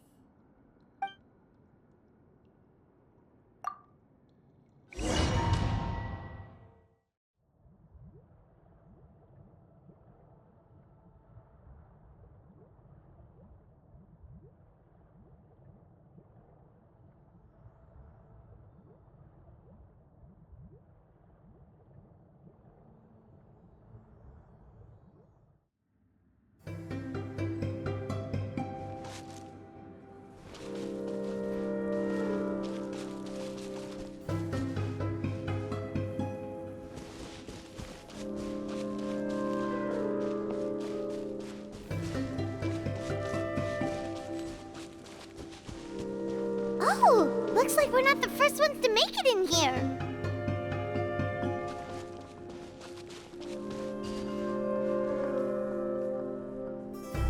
Wait, hold on! Let's fight the dragon together! They're already gone! Let's try to catch up!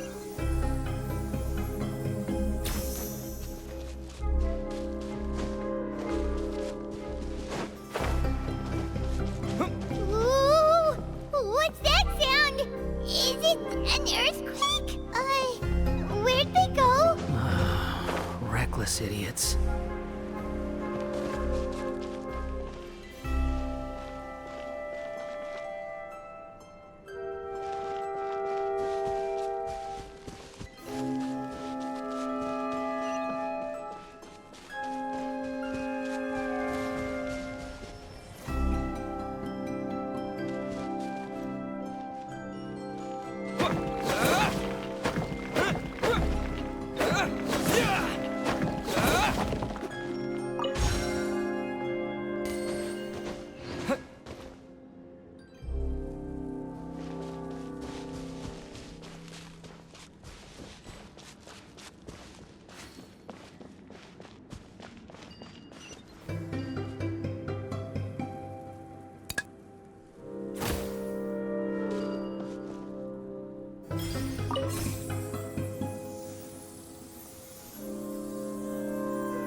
This one's got your name on it!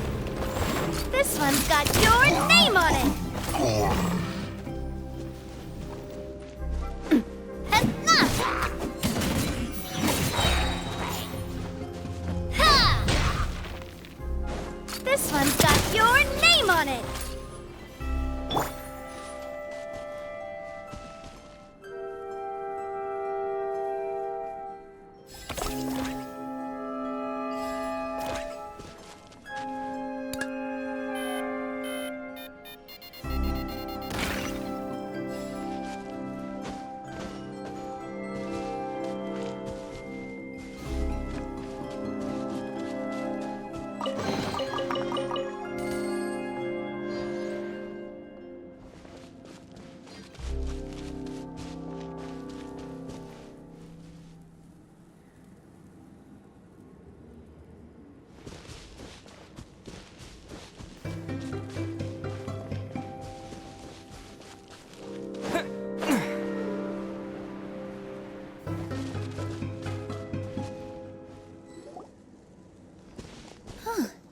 This space is completely empty. My mom bets this is where the dragon sleeps. Watch out in front! It's coming!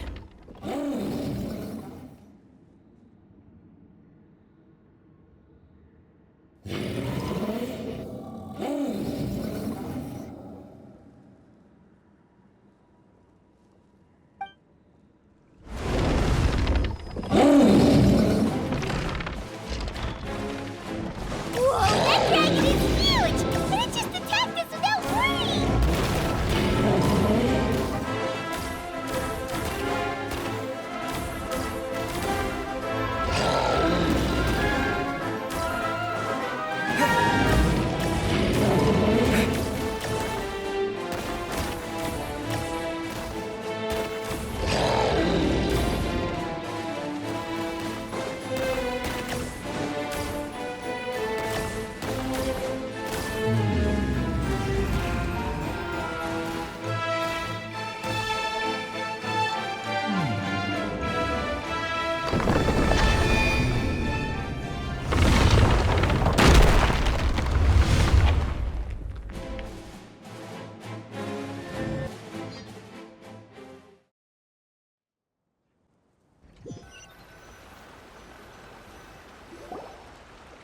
Look, he's here. Ah, another new soul has joined this world. But are you sure his fate will be as you described? Of course. My predictions are never wrong. I just don't like that kind of story. Then you need only do as you said, and let him find his own story within your fairy tale. You're right. Then listen closely, my child. Your name is...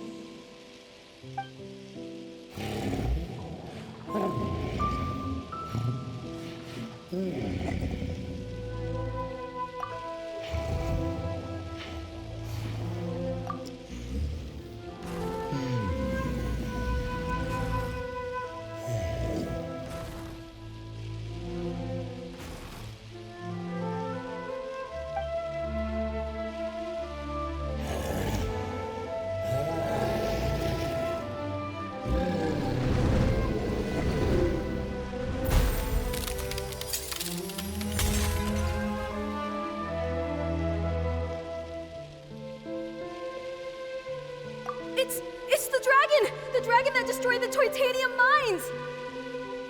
Help! Help! Soldiers, pick up your weapons! Destroy that monster!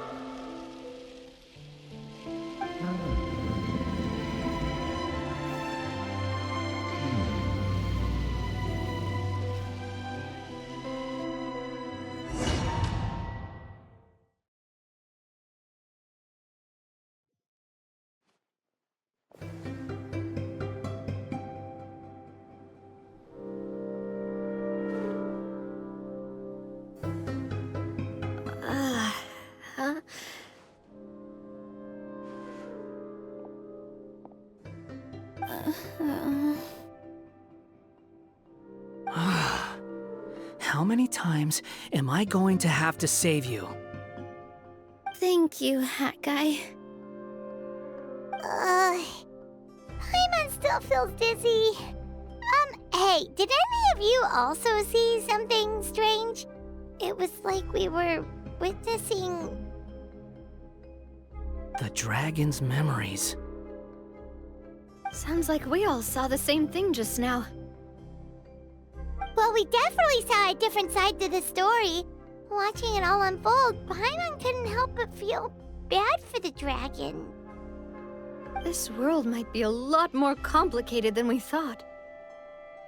The next time we encounter the dragon, how about we try talking to him instead of fighting? That sounds like a good plan. But maybe we should figure out where we ended up first. Huh. If the world above is a fairy tale realm, then maybe we've fallen into the next page of the book. Just keep walking and don't fall behind. Hey, wait for us!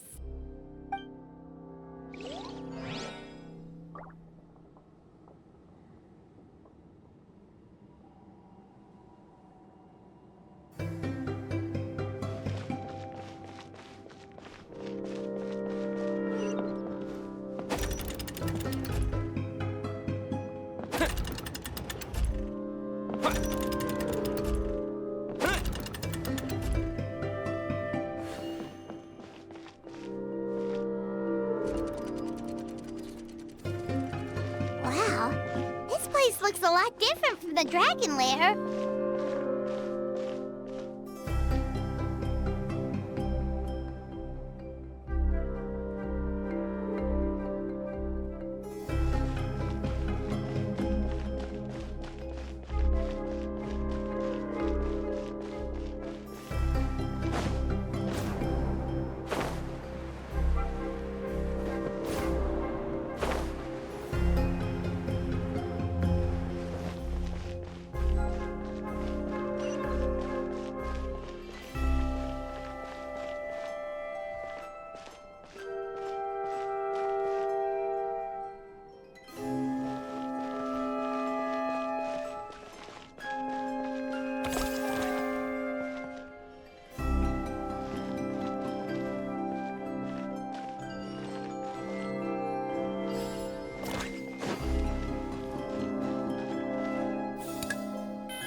Behold!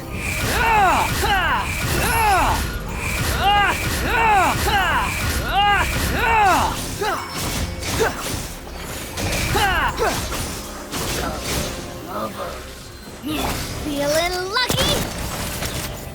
Feeling lucky?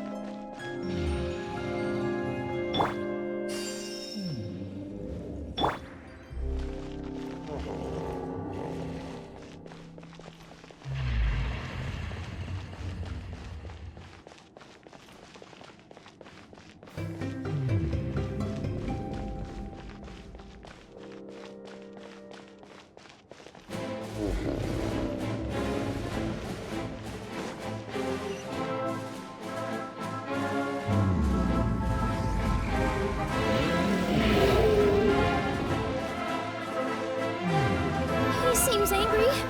We just want to talk to you.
It was destroyed by that evil dragon!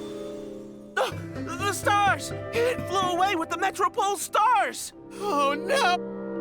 We didn't get eaten by the dragon? The dragon just dropped us off here? That guy! You're getting too far away! He's just up ahead. Is he trying to lure us somewhere? Well, I'd say we were the ones who backed him into a corner. But we just want to ask him a few questions about his past. He's had year after year of people coming here to try to take his head. If you ask me, his reaction is perfectly normal. Maybe there's still something we can do to calm him down? I wouldn't count on it. Maybe his earlier attacks were just a warning, but now he's actually getting serious. Prepare for a final battle. Sometimes, it takes a little force for someone to finally wake up.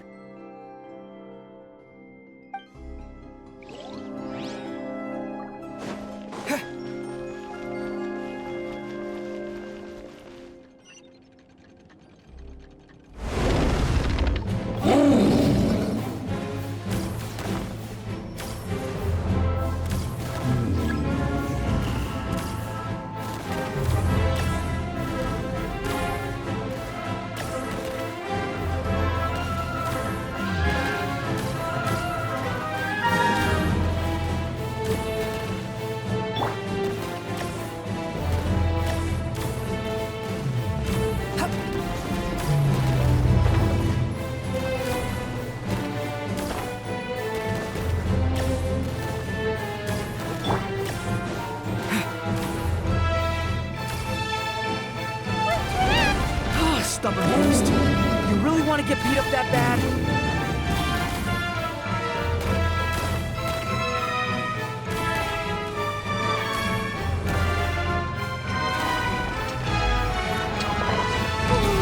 Its mouth is huge! Are we really gonna have to throw a bomb in its mouth?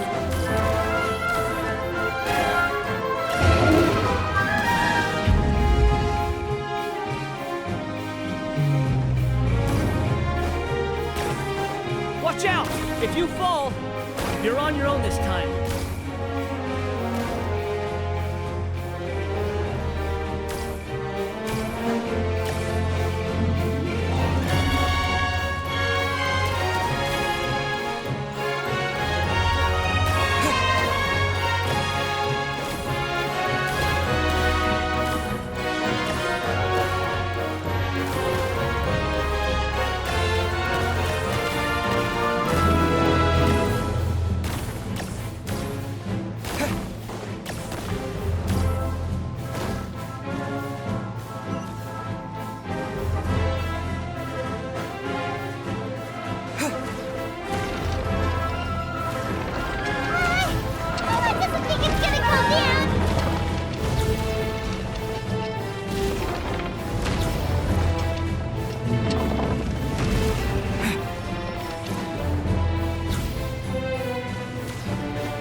getting serious. Don't get hit!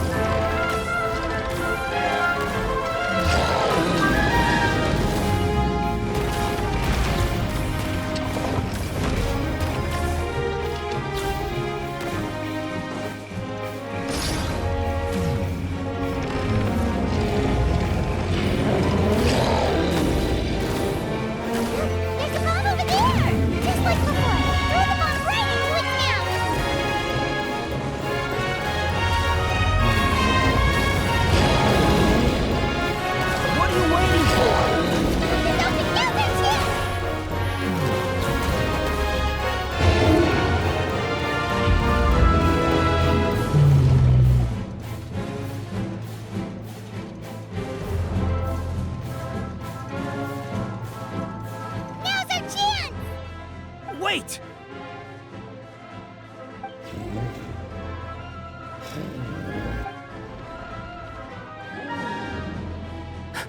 Huh?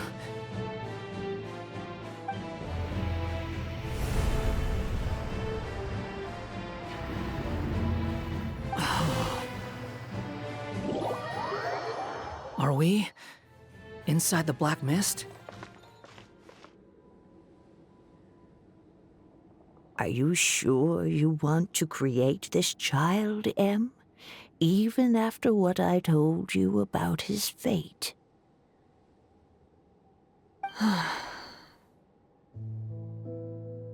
He will be abandoned by his creator, and eventually... I know, Bee. You've told me already. That sad story with the disappointing ending. It's what happened in the real world, isn't it? But that's exactly why I want to change things. In a different world, his story can have a happier ending. That child, his heart is so full of love. I understand, Anya. But know that if you give him that name, his fate in Simulanka is destined to parallel that of his real-world namesake. But there's still a chance, right?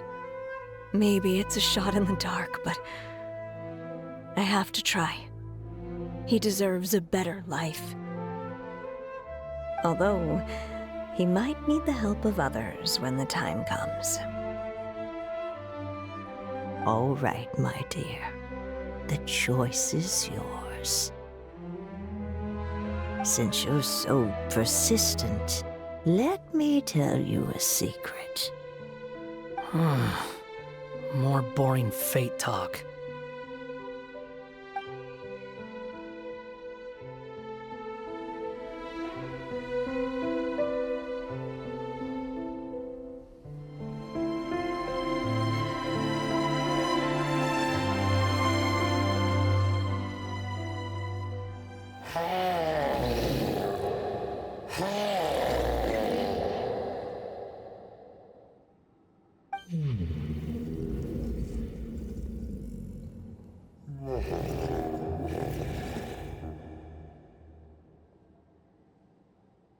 I'm sorry, my child.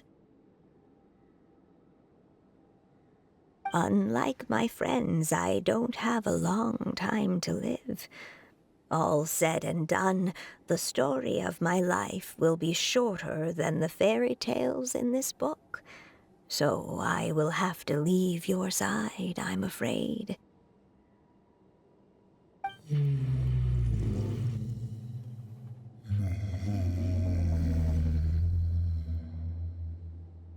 It's okay. It's okay. Once I'm gone, I will become a star in Simulanka and watch over you from above. If you ever feel lonely, just look up towards the sky.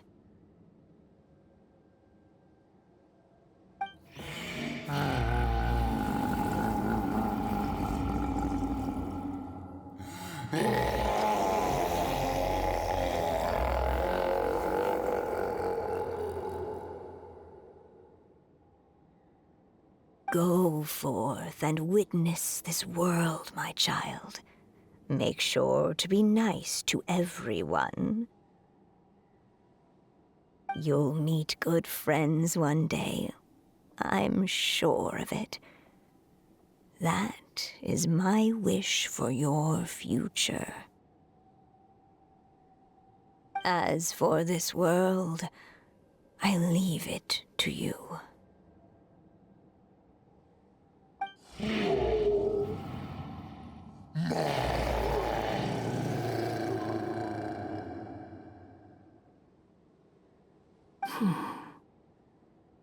So in the end, you're betrayed too.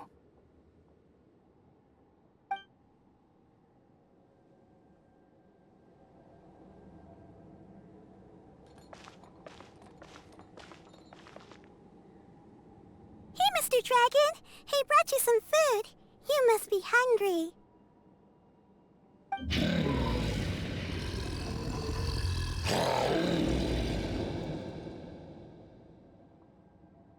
Shh! Quiet! We can't let anyone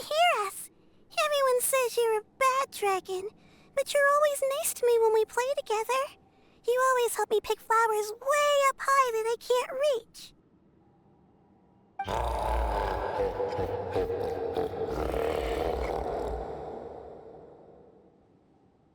It's okay. Just keep hiding here, and tomorrow I'll... Oh no, my child! Help! Somebody help me! Save my child! The dragon's trying to kidnap her! No, Mom! It's not like that! Listen to me!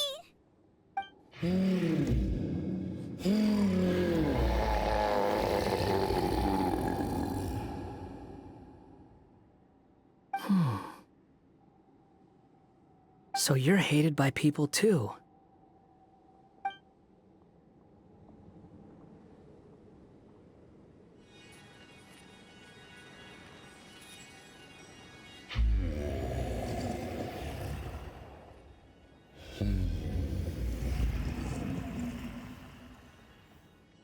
So that's it. That's really your wish? To never have been born at all? That's not a fate you should wish for.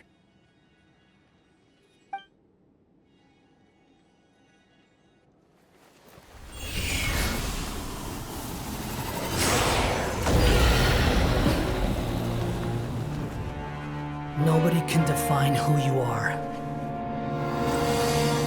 or deny the true feelings of your heart.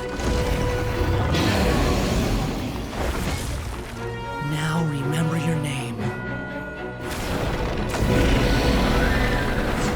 Durin.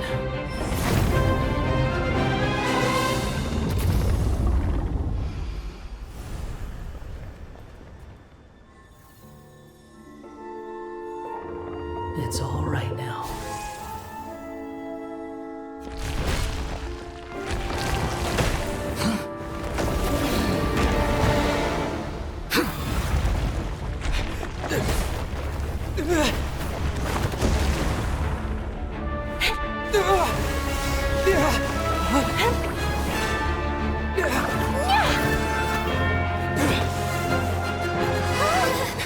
Watch out!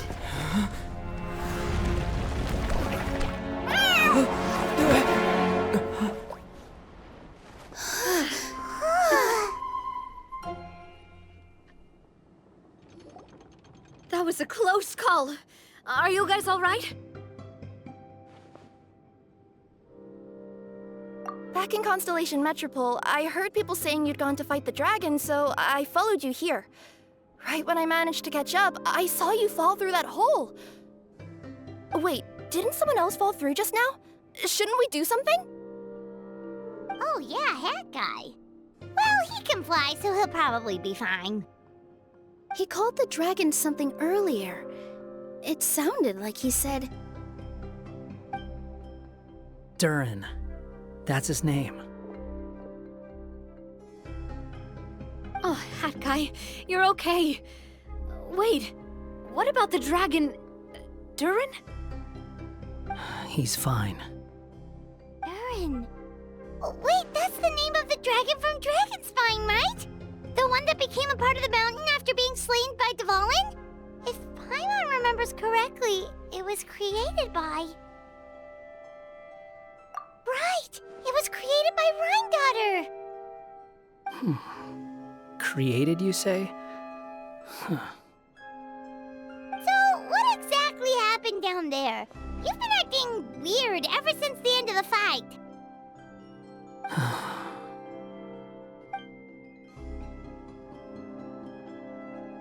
So that's the truth about Simulanka's evil dragon. What we saw in the mist weren't hallucinations, but the dragon's memories.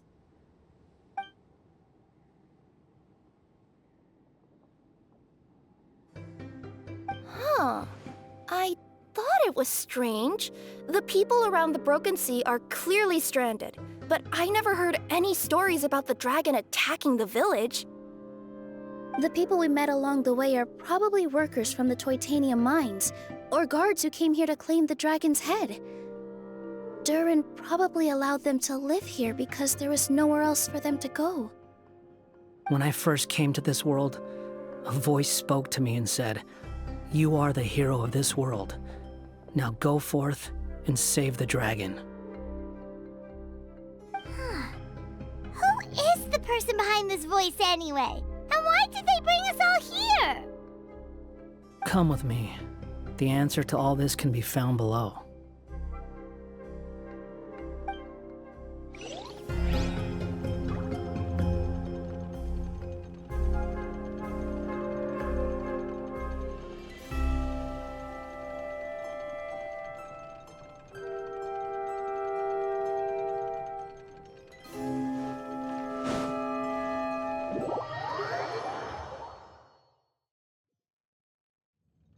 Is this a study? That's right. It belongs to the goddess of fate. Goddess of fate? As in one of the 3 goddesses who created Simulanka? Or more precisely, M, one of the mages of the Hexenzirkel. Hexenzirkel? As in... Sorry, Paimon shouldn't just regurgitate everything you say. It's just... It's a lot to take in. She created the story of Durin. Well, the Simulanka version at least. These records should cover most of what you want to know, including the identities of the other 2 goddesses. Read them for yourselves.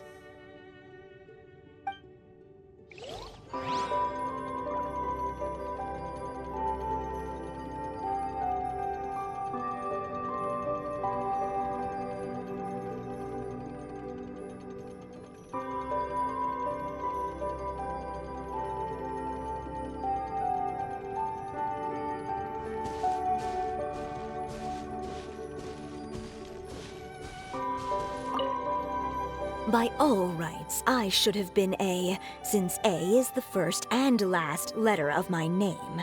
But Alice overruled me on the basis of seniority and said I should be M instead because of my middle name. She really knows how to push my buttons. Still, her magic never fails to amaze me. I still can't believe she got one of my origami frogs to start talking. Why don't I write a story with origami animals as the main characters? Let's see. Once upon a time, in a magical forest, there lived a group of animals made of paper. Barbie loves looking into the future, so she used her powers to map out the fates of all living things in Simulanka. But knowing the ending in advance takes all the fun out of the story. I think I'll make a bet with her.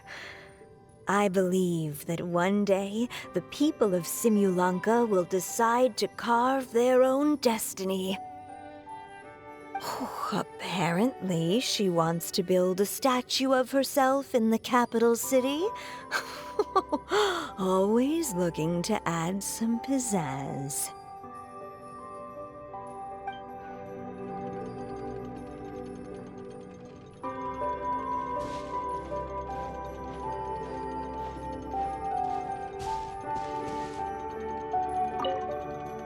My dear sisters, I fear my pen shall soon run dry. Even now, as I write this letter to you, my dexterity is all but failing me. Thank you for enjoying my stories and for creating this world for me. The time we spent together was the most wonderful youth I could have asked for. I always feel so young when we're together. A says that even after I'm gone, the goddess of fate in Simulanka will continue to exist and carry on granting people's wishes. It makes me glad. If you ever want to chat, feel free to pay a visit to the goddess statue. Just don't wish for anything weird.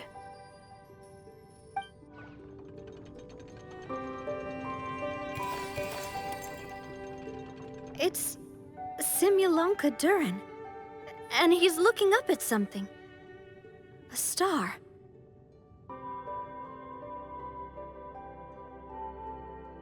This must have been after M passed away.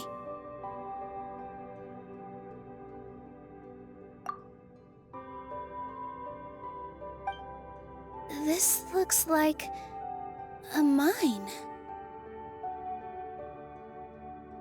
Maybe the Titanium miners dug too deep? So deep that they dug right through to the world on the next page. Yeah.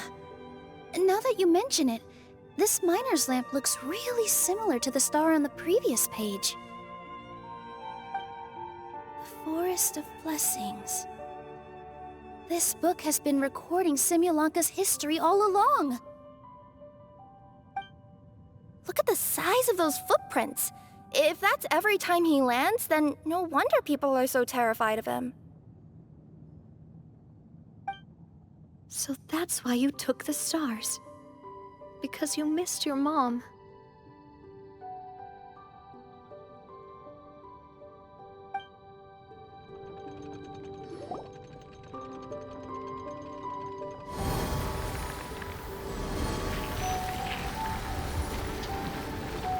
Huh. That statue looks different from the one in the Metropole.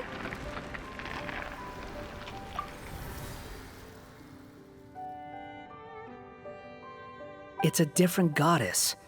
This one is the goddess of fate.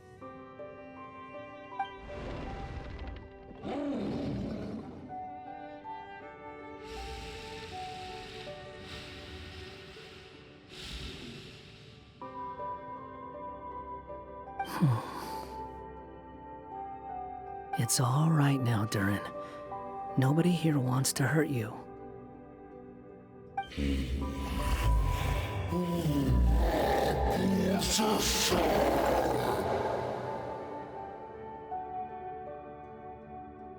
say that, Durin! Paimon made a mistake. She was wrong about you. But it's nice to talk, isn't it? Now that we've all calmed down?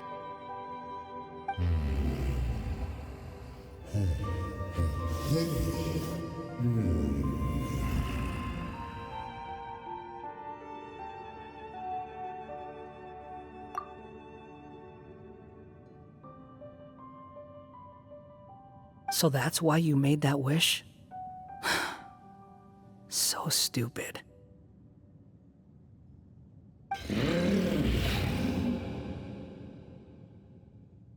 Hey! Anyone with eyes can see that all you want to do is get along with everyone.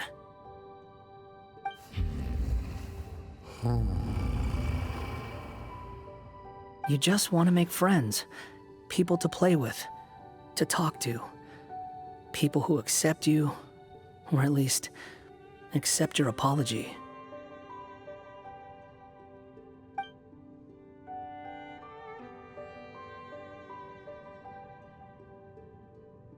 Oh, you never hurt anyone.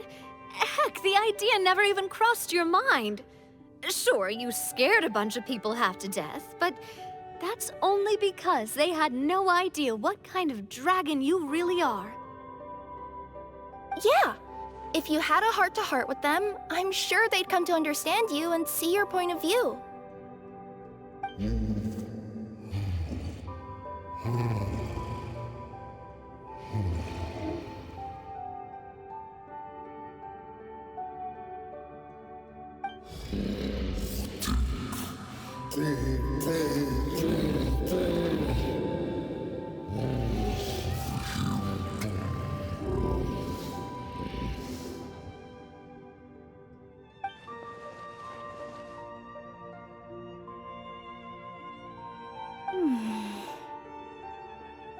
The curse. Huh? Milu? Is it your true wish to live side by side with the people of Simulanka?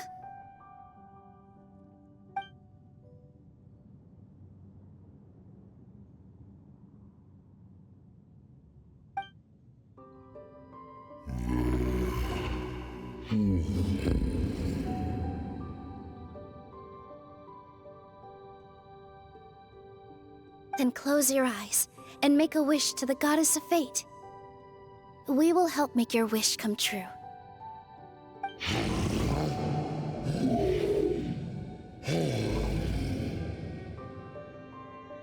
Just trust me.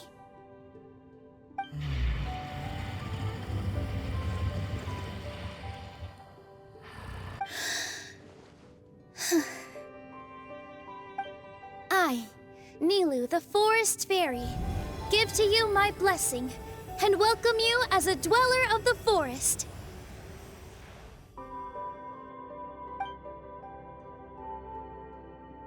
May everyone accept you as one of our own, and may the Forest of Blessings be a place you can call home.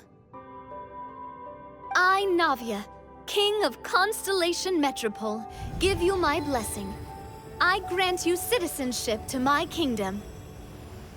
Oh, me too! As the, Nekomata in boots of this world, I give you my blessing too.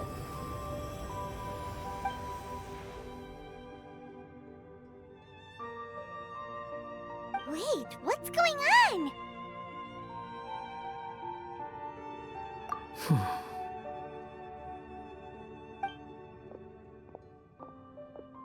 I, the hero of this world, give you my blessing. I recognize you as a resident of Simulanka. May you find acceptance in this world. Also, speaking as someone who'd like to be your friend, I wish you all the best for the future.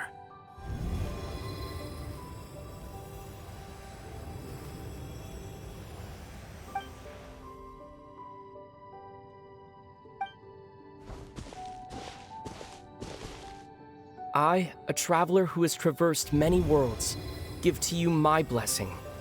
May you find friendship and goodwill, no matter where you go.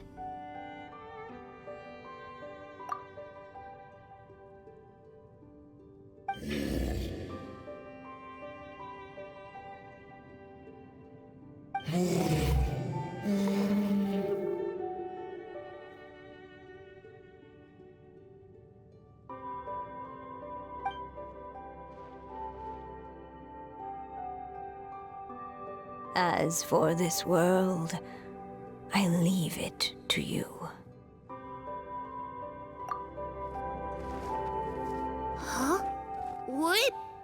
Why are you all staring at me? Huh?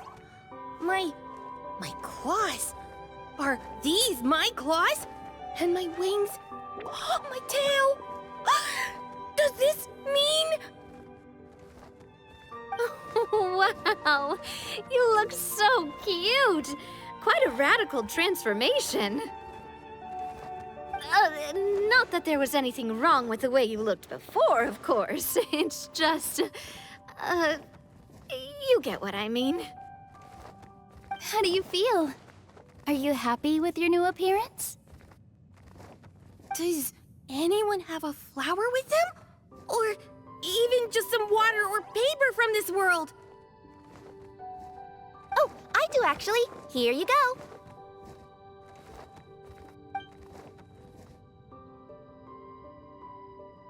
They're not changing. I can touch things without changing them. Hey, that's great! One more flying friend for Paimon! Now the residents of Simulanka won't be scared of you anymore. But what about all the things that I did before? That's simple. Just go out there and atone. You could fill in the footprints you left on the ground, or help the people around the broken sea get home. Okay. And you'll come along and help me, right, Hat Guy? Huh? Why would I do that?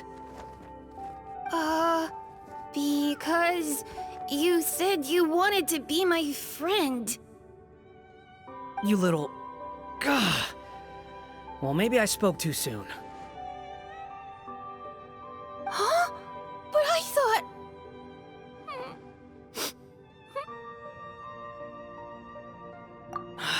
All right, fine. I'll go with you. Really? Yes, really. Lying to you would be no fun anyway. Oh, thank you! You're the first friend to call me by my name!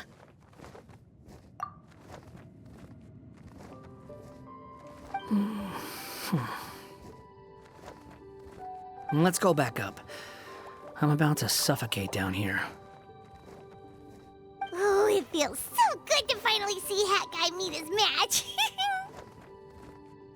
Yeah, okay. Paimon just never thought we'd see the day, that's all. All right, let's also head back up then. Don't be scared, Durin. We'll be right by your side. Thank you for your blessings, everyone! Oh, this is the happiest day I've had in a really long time!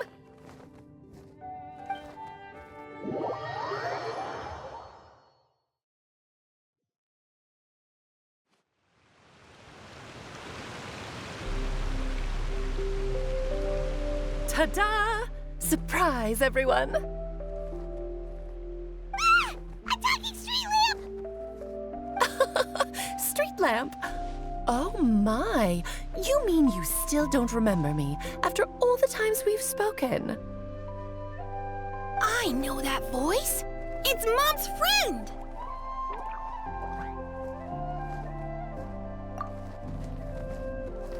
Hello there, traveler and friends. And Durin, it's good to see you. You've changed quite a lot. In fact, you look so different that perhaps I should call you Mini Durin. Mini Durin, huh? Yeah, I like the sound of that. It's nice being smaller. You must be one of the 3 goddesses of this world.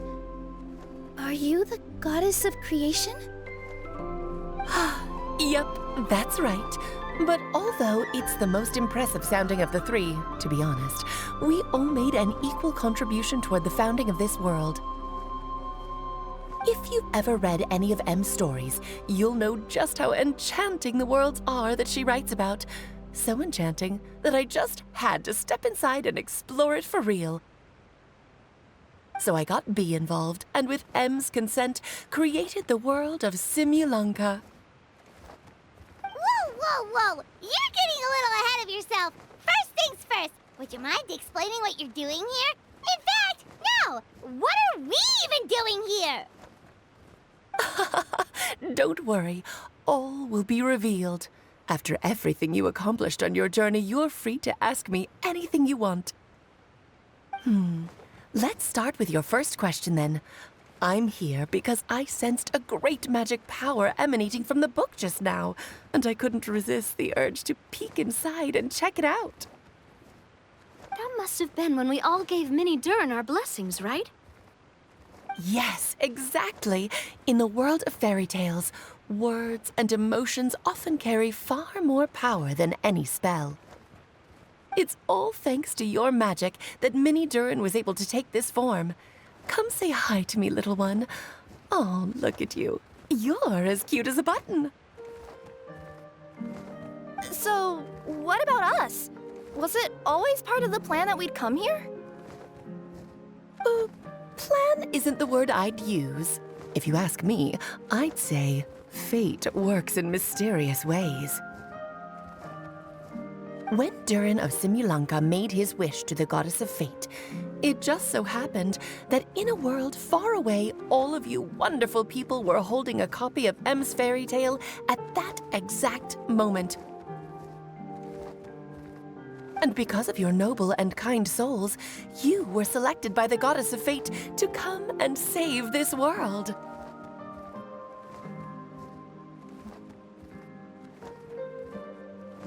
Now that you mention it, that's what I was doing when I was transported here. I was reading a fairy tale to some children in the Fleuve Cendre. I think I just, happened upon an old book and decided to use it as my pillow during a nap in a box. Wow, what a crazy coincidence. Wait, that's not right. How come everyone else got assigned a role except us? 'Cause we were also...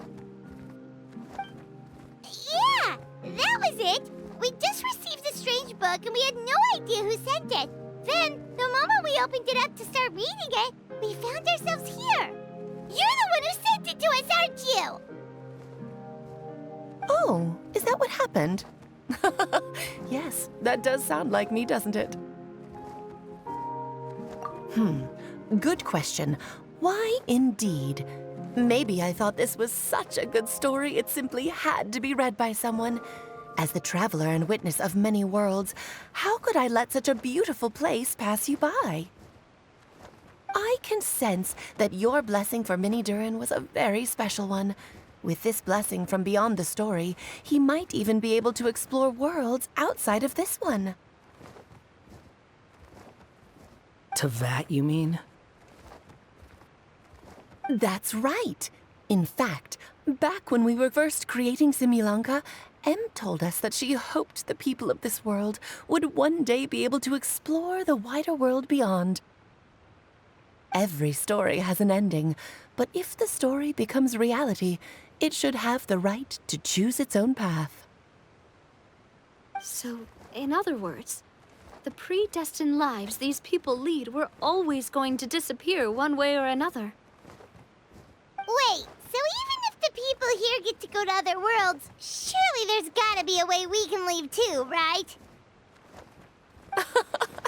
Don't you realize you've been able to leave all along? Huh? You can either take the boat at the Broken Sea or touch the giant bookmark at the Cliff of Prophecy. All you need to do if you want to leave is focus on the place you want to go. How were we supposed to know that if you never told us? Huh, didn't I? Well, given how smart and capable you are, surely it can't have posed a huge problem for you. As for your other friends who were summoned here, if I had to guess, I'd say the Goddess of Fate probably didn't tell them about it because she wanted them to get engrossed in the story. She's Em's reflection, after all. It wouldn't surprise me if she shares Em's love for cliffhangers. Anyway, I think that answers your questions, yes? What do you all plan to do next? I'm gonna go say sorry to the people of this world. After that, I want to start protecting Simulanka, just like Mom told me to. Now we know how easy it is to get back home. Paimon's suddenly not in such a hurry to leave. Same here. It's not every day that you get to come to such a magical world. I, for one, plan to explore it a little longer. I'm glad to hear it. Maybe I should invite some other friends to join you too. By the way, Mini Durin, I'm delighted to see you've made some new friends. I'm sure Em would be very proud of you. Now, before I depart, please let me give you a blessing as well. May your future be as rich and colorful as the stories Em used to tell. She's gone. Guess this is where the hero's journey comes to an end, huh? But it's also where a new journey begins. The adventures of Mini Durin and friends. Huh? An adventure for me? You bet. For starters, I'd love to introduce you to my other friends in the forest. Even though there have been some misunderstandings in the past, I'm sure they'll welcome the new you with open arms. Huh? Stop looking at me. I already said I'll come with you. Whoa! Look over there! Wow. The stars are beautiful. Huh. I'll bet that's a gift to Minnie Durin from the 3 goddesses of this world. Oh. Thank you, Mom.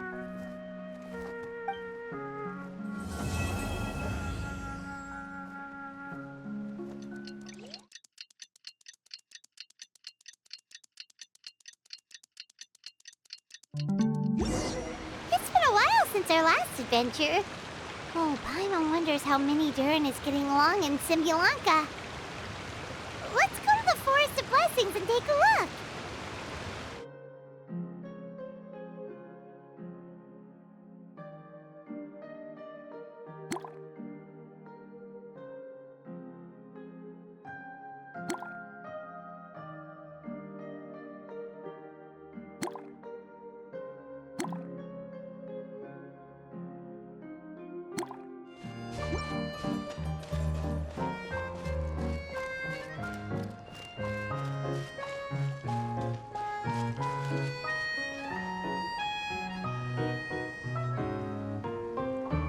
Here's your 2 magic tonics.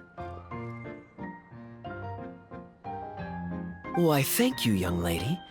And might I add that you're looking quite lovely today. Jean, come on, take a seat and let's have a drink. I ordered one for you as well. But is this really appropriate? I mean... Still worried about Klee? Relax. Albedo's with her. She'll be fine. Kaya and Master Jean! What are you 2 doing here? Oh, look who it is. The Traveler and Paimon.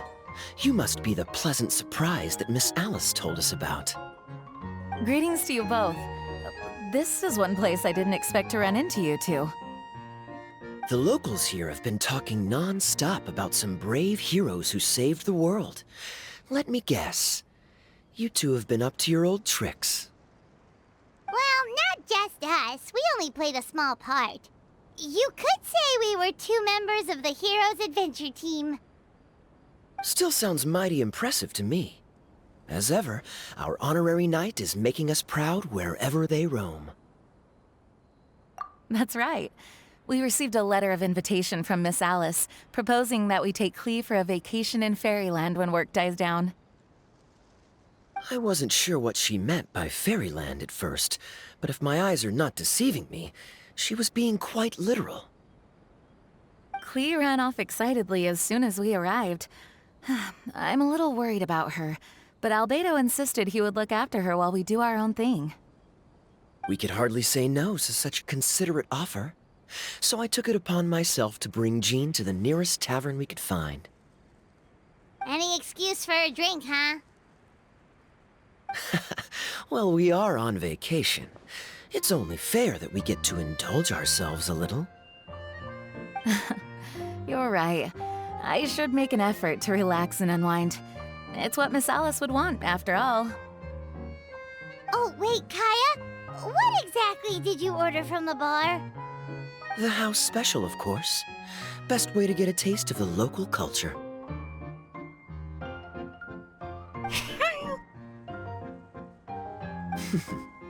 Why are you making that face, Paimon? Nothing. I was just perpetually amused by your lifestyle, that's all. Go on, drink up. Something tells me I need to tread carefully here. Let's see, it's got a lovely color, but how about the taste?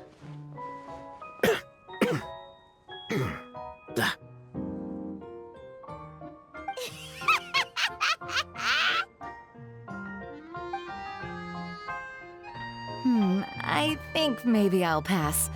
But it's such a shame to waste it. All right, Paimon. Well played. Well, Paimon got burned too, if it's any consolation. It's nothing personal. Oh, by the way, we weren't the only ones who got invited here. I saw Kale earlier. She didn't see me, though. She was making a beeline for that big tree. The Kingdom of Breezes and Bells, you mean? Oh, this is turning into a huge reunion! Maybe we should go say hi All right. Well, give her my regards. Thank you. Enjoy your time here, too.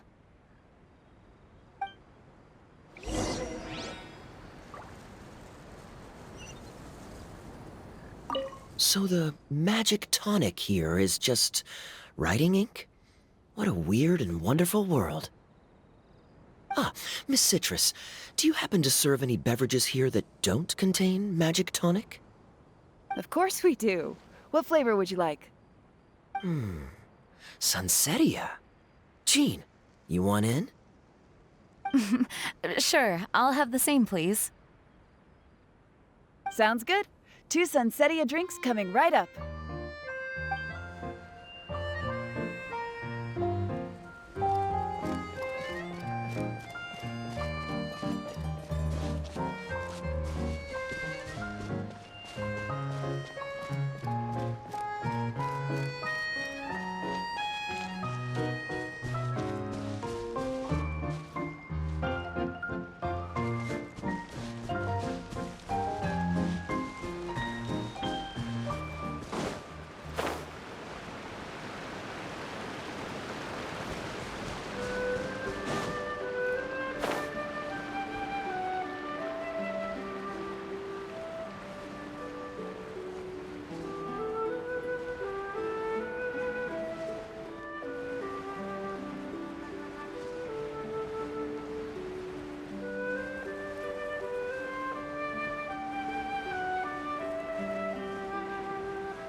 The structure of the tree houses here is nothing short of amazing.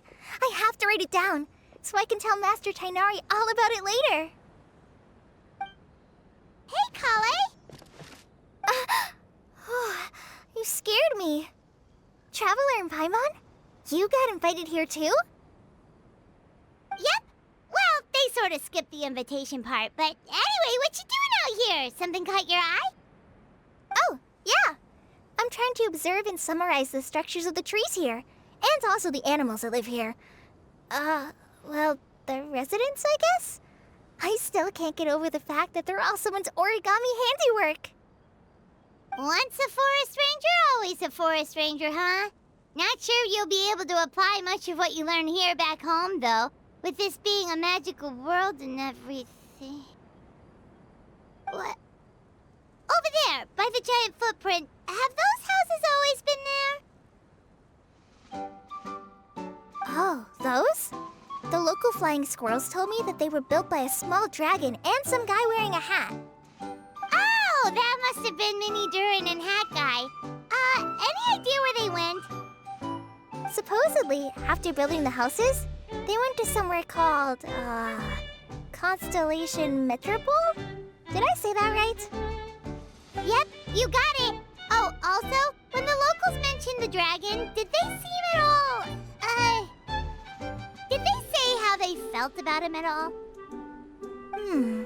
Now that you mention it, the atmosphere changed a little when they talked about him. Oh no. They mentioned some stuff along the lines of past misunderstandings and welcoming new members.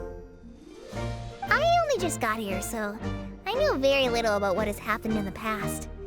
They seemed genuinely grateful for the houses, though, and said they were going to plan a welcome party. Oh, thank goodness. Phew. Sounds like the forest has begun to accept him. It's a step in the right direction. Are you looking for that small dragon? Yeah, he's a new friend we made after we arrived here. No way! Really? I'm getting more and more interested in your story. No. I've got to save it for next time. For now, I've got to make the most out of my time in this wonderful world. Oh, there's no rush. Just take it slow and enjoy yourself. Like Kaya. Oh, he sends his regards, by the way. Oh, Mr. Kaya is here too? Then I've got to go say hi to him. Well, right now he's at the tavern and he probably won't be leaving until he's drunk. Not that he'll ever reach that point because his alcohol tolerance is so high. Basically, it's Kaya. You know where to find him. You make a good point, Paimon. Then I'll focus on exploring for now, and go catch up with him later. Shall we go pay a visit to the Metropole Traveler? Maybe Minnie, Durin, and Hat Guy are still there. Oh, right. By the way, something pretty interesting has been happening in Sumeru recently. Master Trinari has been working really hard on it, so if you have time, definitely go and check it out.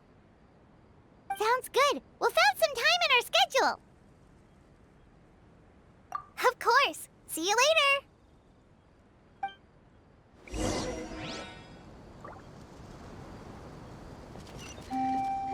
The origami squirrels rely on wind currents to lift their agile bodies and easily move between the trees. This has created a truly unique ecosystem. Oh no! I'm running out of pages on my notebook.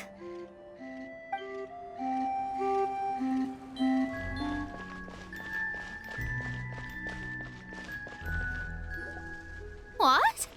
Are my eyes deceiving me? There is no way. I can't believe it. Hey, Mona! We heard you muttering from a long way away. What's up? Oh, is your scry glass acting up again? Oh, it's you, the saviors of this world. My scry glass is fine, but I'm not sure I can say the same about my eyes. Look! Look at this statue!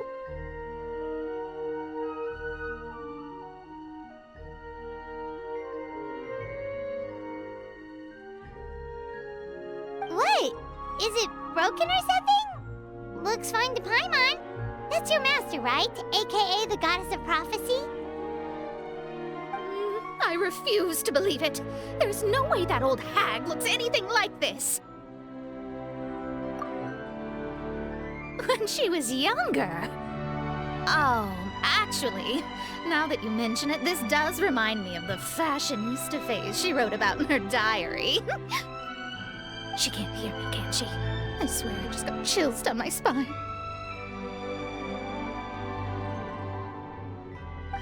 Either way, it's probably a little rude to talk about her right under her statue.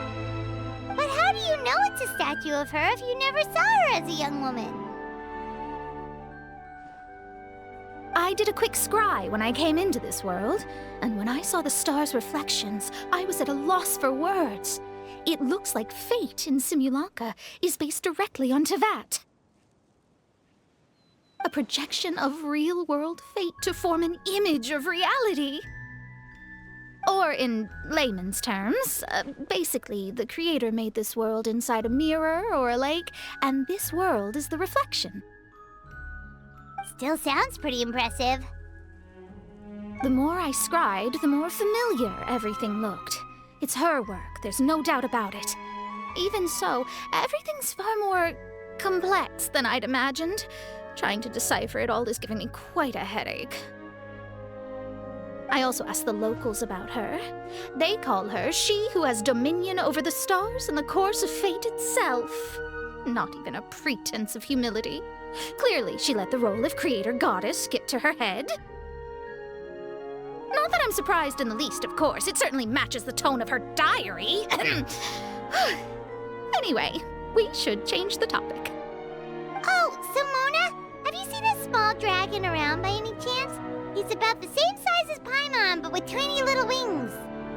Ah, you mean the one that caused all that trouble? I haven't seen him for myself, but I heard that he came to the Metropole not long ago to formally apologize for his actions. Apparently, he brought a huge stash of Toitanium and Plantoline to make amends. Most people accepted his apology, although there are some who said that they'll reserve judgment until they've seen how he acts in the future. Oh, okay. Do you know where we can find him? One moment.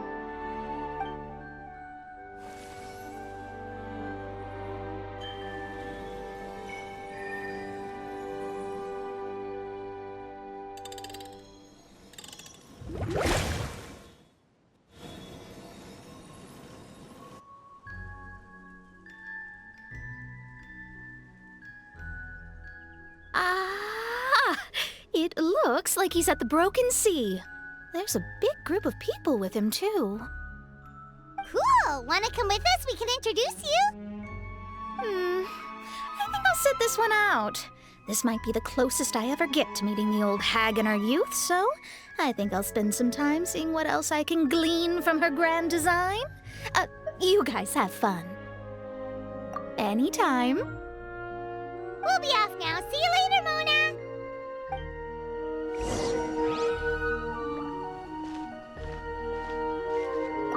Creating a whole world starscape is no easy task. Old hag, I guess you do deserve the title of Trismegistus after all.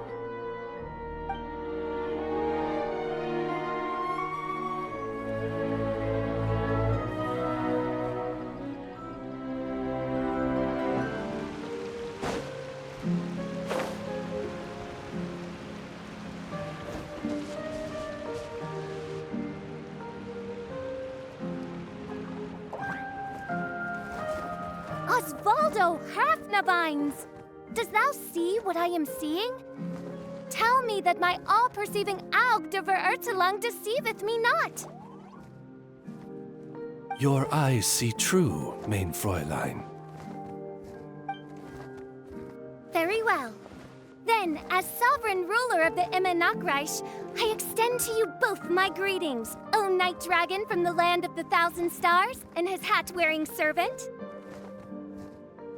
Who did you just call a servant?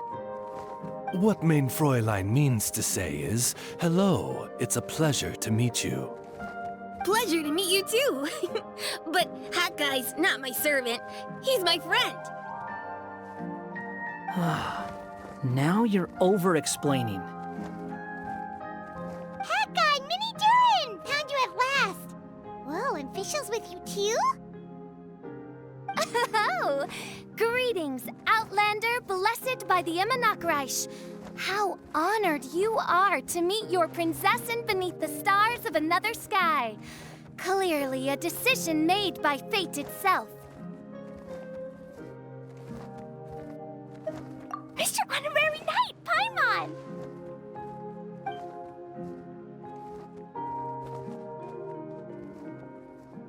Greetings. You both look well. Hey there, Klee! Have you been having fun here? Yup, loads and loads of fun. There are so many cute animals and a magic train that was really long and a huge, huge castle and a king lives there and everything. I've been taking Klee to see all the sights. It's been a very enriching experience. Alice's magic is truly outstanding. Yeah, Mom's amazing. Klee wants to build a great big house now, too. So, your mom and my mom were friends? Mm-hmm. Our moms were friends, which makes you my big brother. My mom used to read your mom's stories to me all the time. They were great. Big brother? Wow. Thank you, Klee. Can I go play with Klee, Hat Guy? Suit yourself. Albedo, can I? Go on. Just don't go too far away. I'll come pick you up later. Yay! Come on, Mini Durin. Do you want to come play with us too, Fischl? Your princessin accepts your invitation. Rejoice! Though you may be concealed by fog, still you shall have the good fortune to witness the true might of the Aug de Vertelang. What mein Fräulein means to say is, perhaps we can all play hide and seek together. Mein Fräulein is it. Hooray! I love hide and seek! Oh, me too!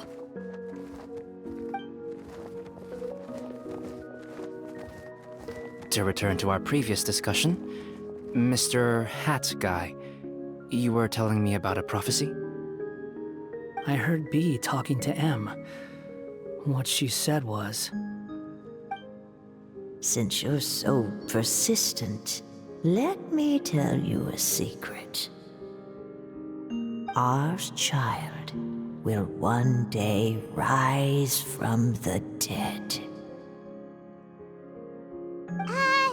Is she saying that Dragonspine Durin will come back to life? I only heard it in a memory, so don't hold me to it. Understood.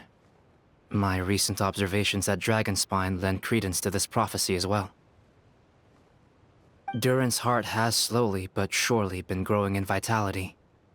The process is extremely slow, but the trend is clear. What should we do? To start with, plan for every potential scenario, including, of course, the worst-case scenario. I am well aware of Durin's past, and I sincerely hope that things never escalate to that point. Still, we need to be prepared for every possibility. If the prophecy is true, and Durin's heart will one day beat again, I'd like to hope that whatever rises from the dead is no evil dragon. If you understand what I mean.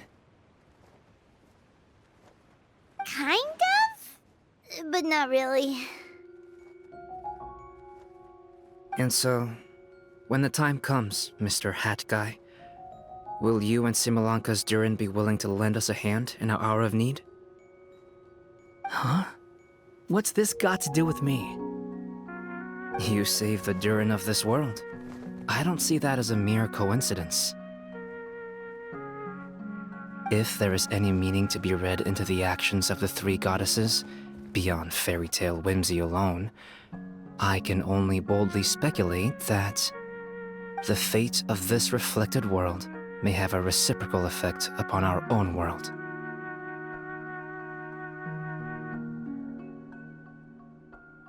If Durin of Dragonspine will soon come back to life, we will need many Durin's help, as well as yours, given that your fates are now intertwined. Well, that's a nuisance. To be sure, it certainly won't be easy. Albedo! There's a flying paper ship over there! Can we go see it together, please? Sure. 2 seconds, I'll be right with you. Please give my suggestion some thought, Mr. Hat Guy.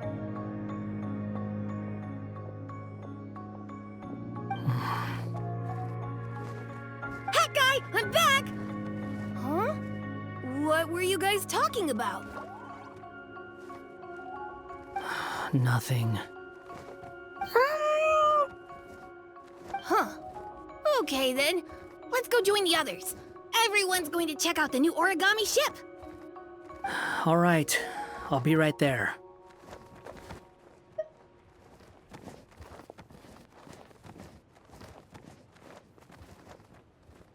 Why would I be? Do I strike you as someone who cares about other people's issues?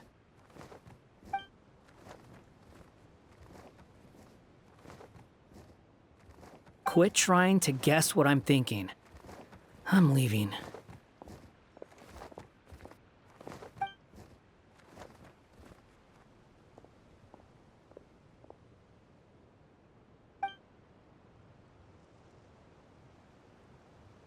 Aww, what a lovely little boat! The forest fairy helped us make it. Paimon just realized there's a lot fewer people around the broken sea now. Guess most of them have made their way back to the metropole. Does this boat have a name? I can't see one anywhere. Huh? A name? Every boat has a name. At least, all the ones I've seen before.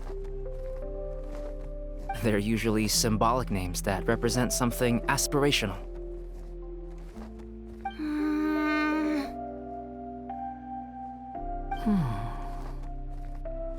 Let's go with the Durin.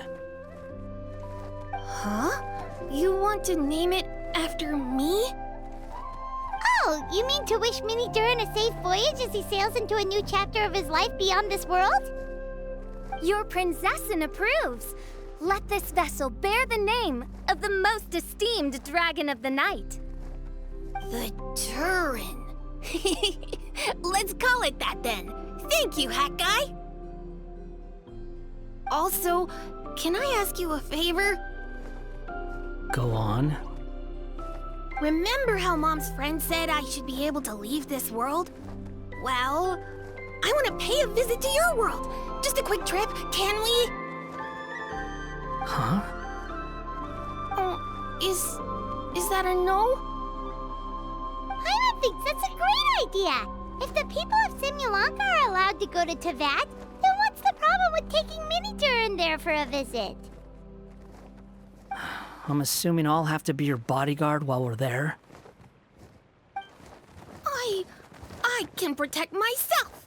And I'll do what you say. I won't fly off on my own, I promise. Please, can I go?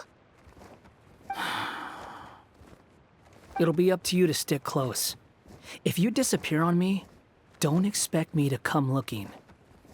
Got it! I'll stick close! Why don't you take the Durin?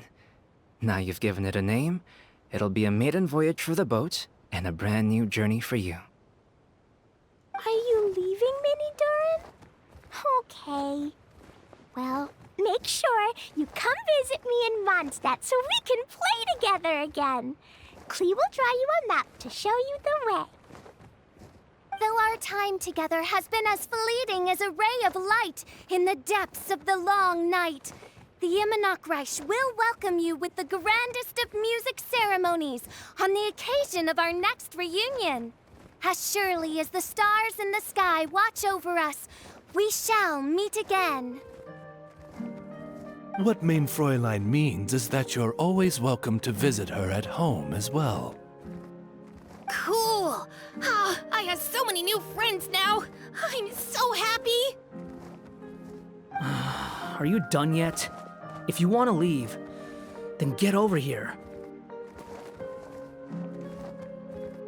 Thank you, everyone. Thank you so much. The blessings you gave me are more precious than any treasure and more beautiful than any fairy tale. Next time, it will be my turn to make your wishes come true.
Time itself.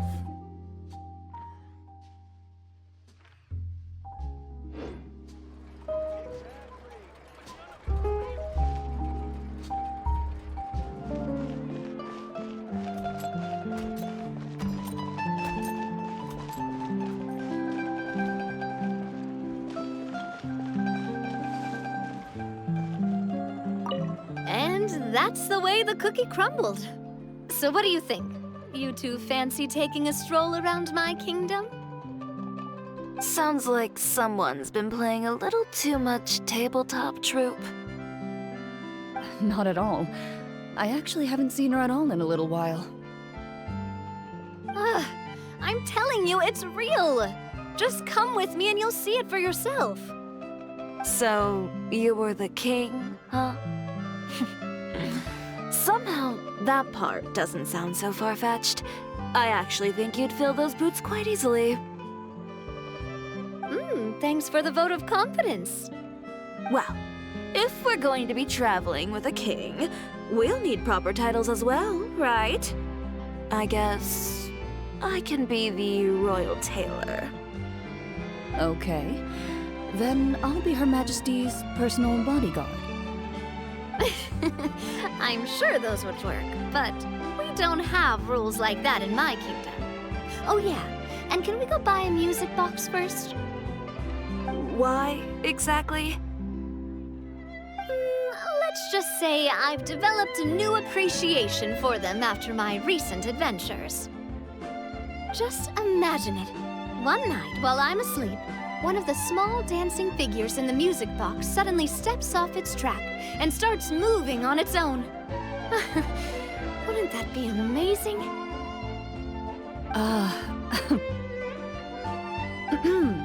Though this may be a normal occurrence in your fairy tale world, Your Majesty, I must implore you to inform me immediately should any such incidents transpire in the real world. Because, from the perspective of a marechaussee hunter, or really any normal person. That music box sounds like bad news.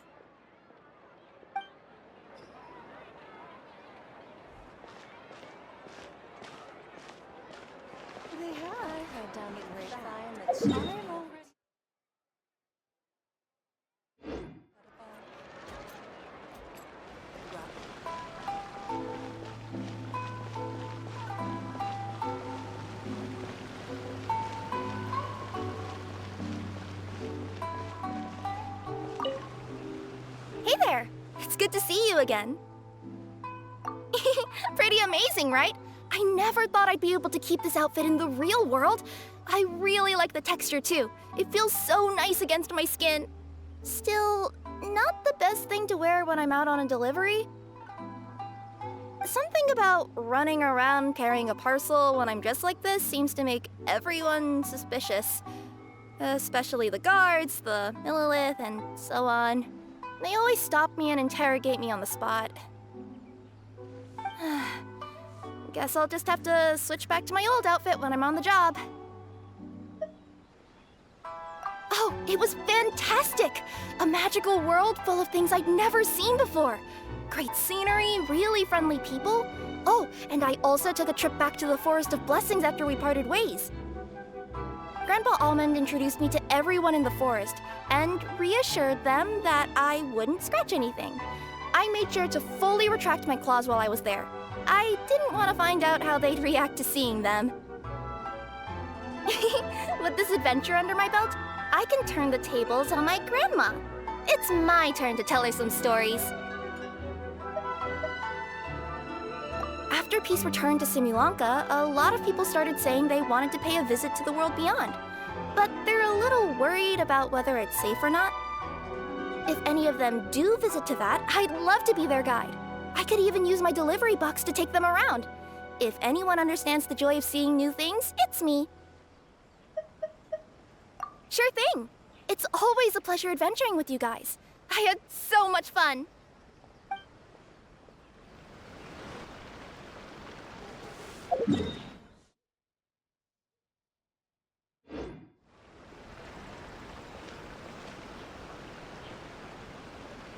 Special yakitori for sale. Come and try.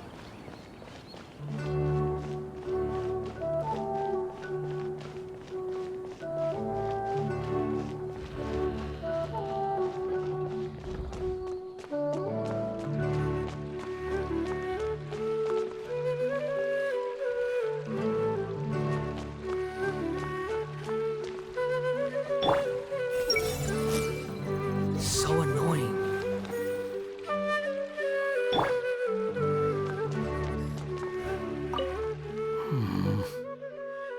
The people from the academia say they haven't seen you in a while. Yeah. Well, maybe I needed some space after being cooped up in there for so long. Anyway, it's a school, not a prison. So what's the problem? I never said it was a problem. I was just noticing that you seem to be in quite a good mood at the moment. Who's this, hat guy? Shut up. Not another word. You need a new friend. I've told you already. Stop trying to read my mind. I didn't need to. It's written all over your face.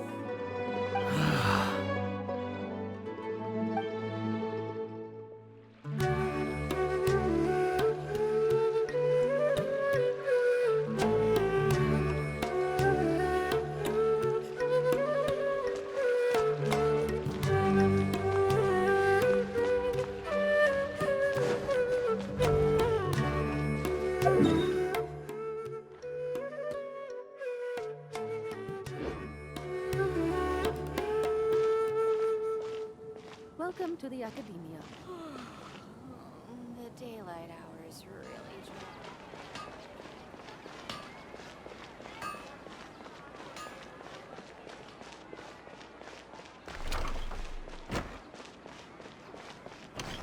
Dad, let me learn to dance.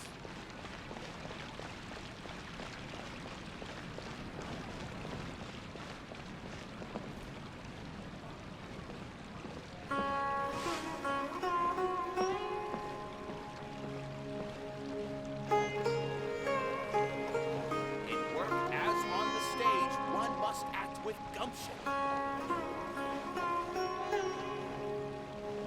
Let's see.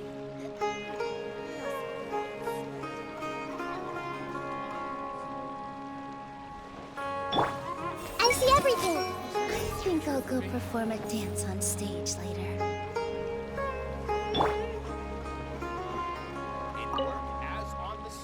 Wow, what a gorgeous lotus stage. Fit for the forest fairy herself, after all. A wonderful sight indeed. But, Madam Fairy, I believe the dog over there has been staring at us for quite a while. Ah, that's Swaff. Don't worry, he's a good dog. He doesn't bite.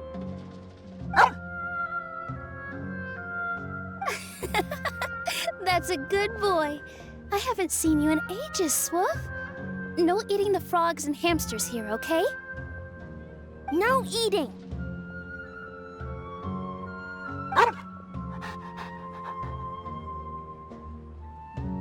Ah, what a well-behaved doggy. You see, Stream, I told you, didn't I? The outside world isn't nearly as dangerous as we feared. You were right. But with that said, Grandpa Almond, why are you hiding behind me?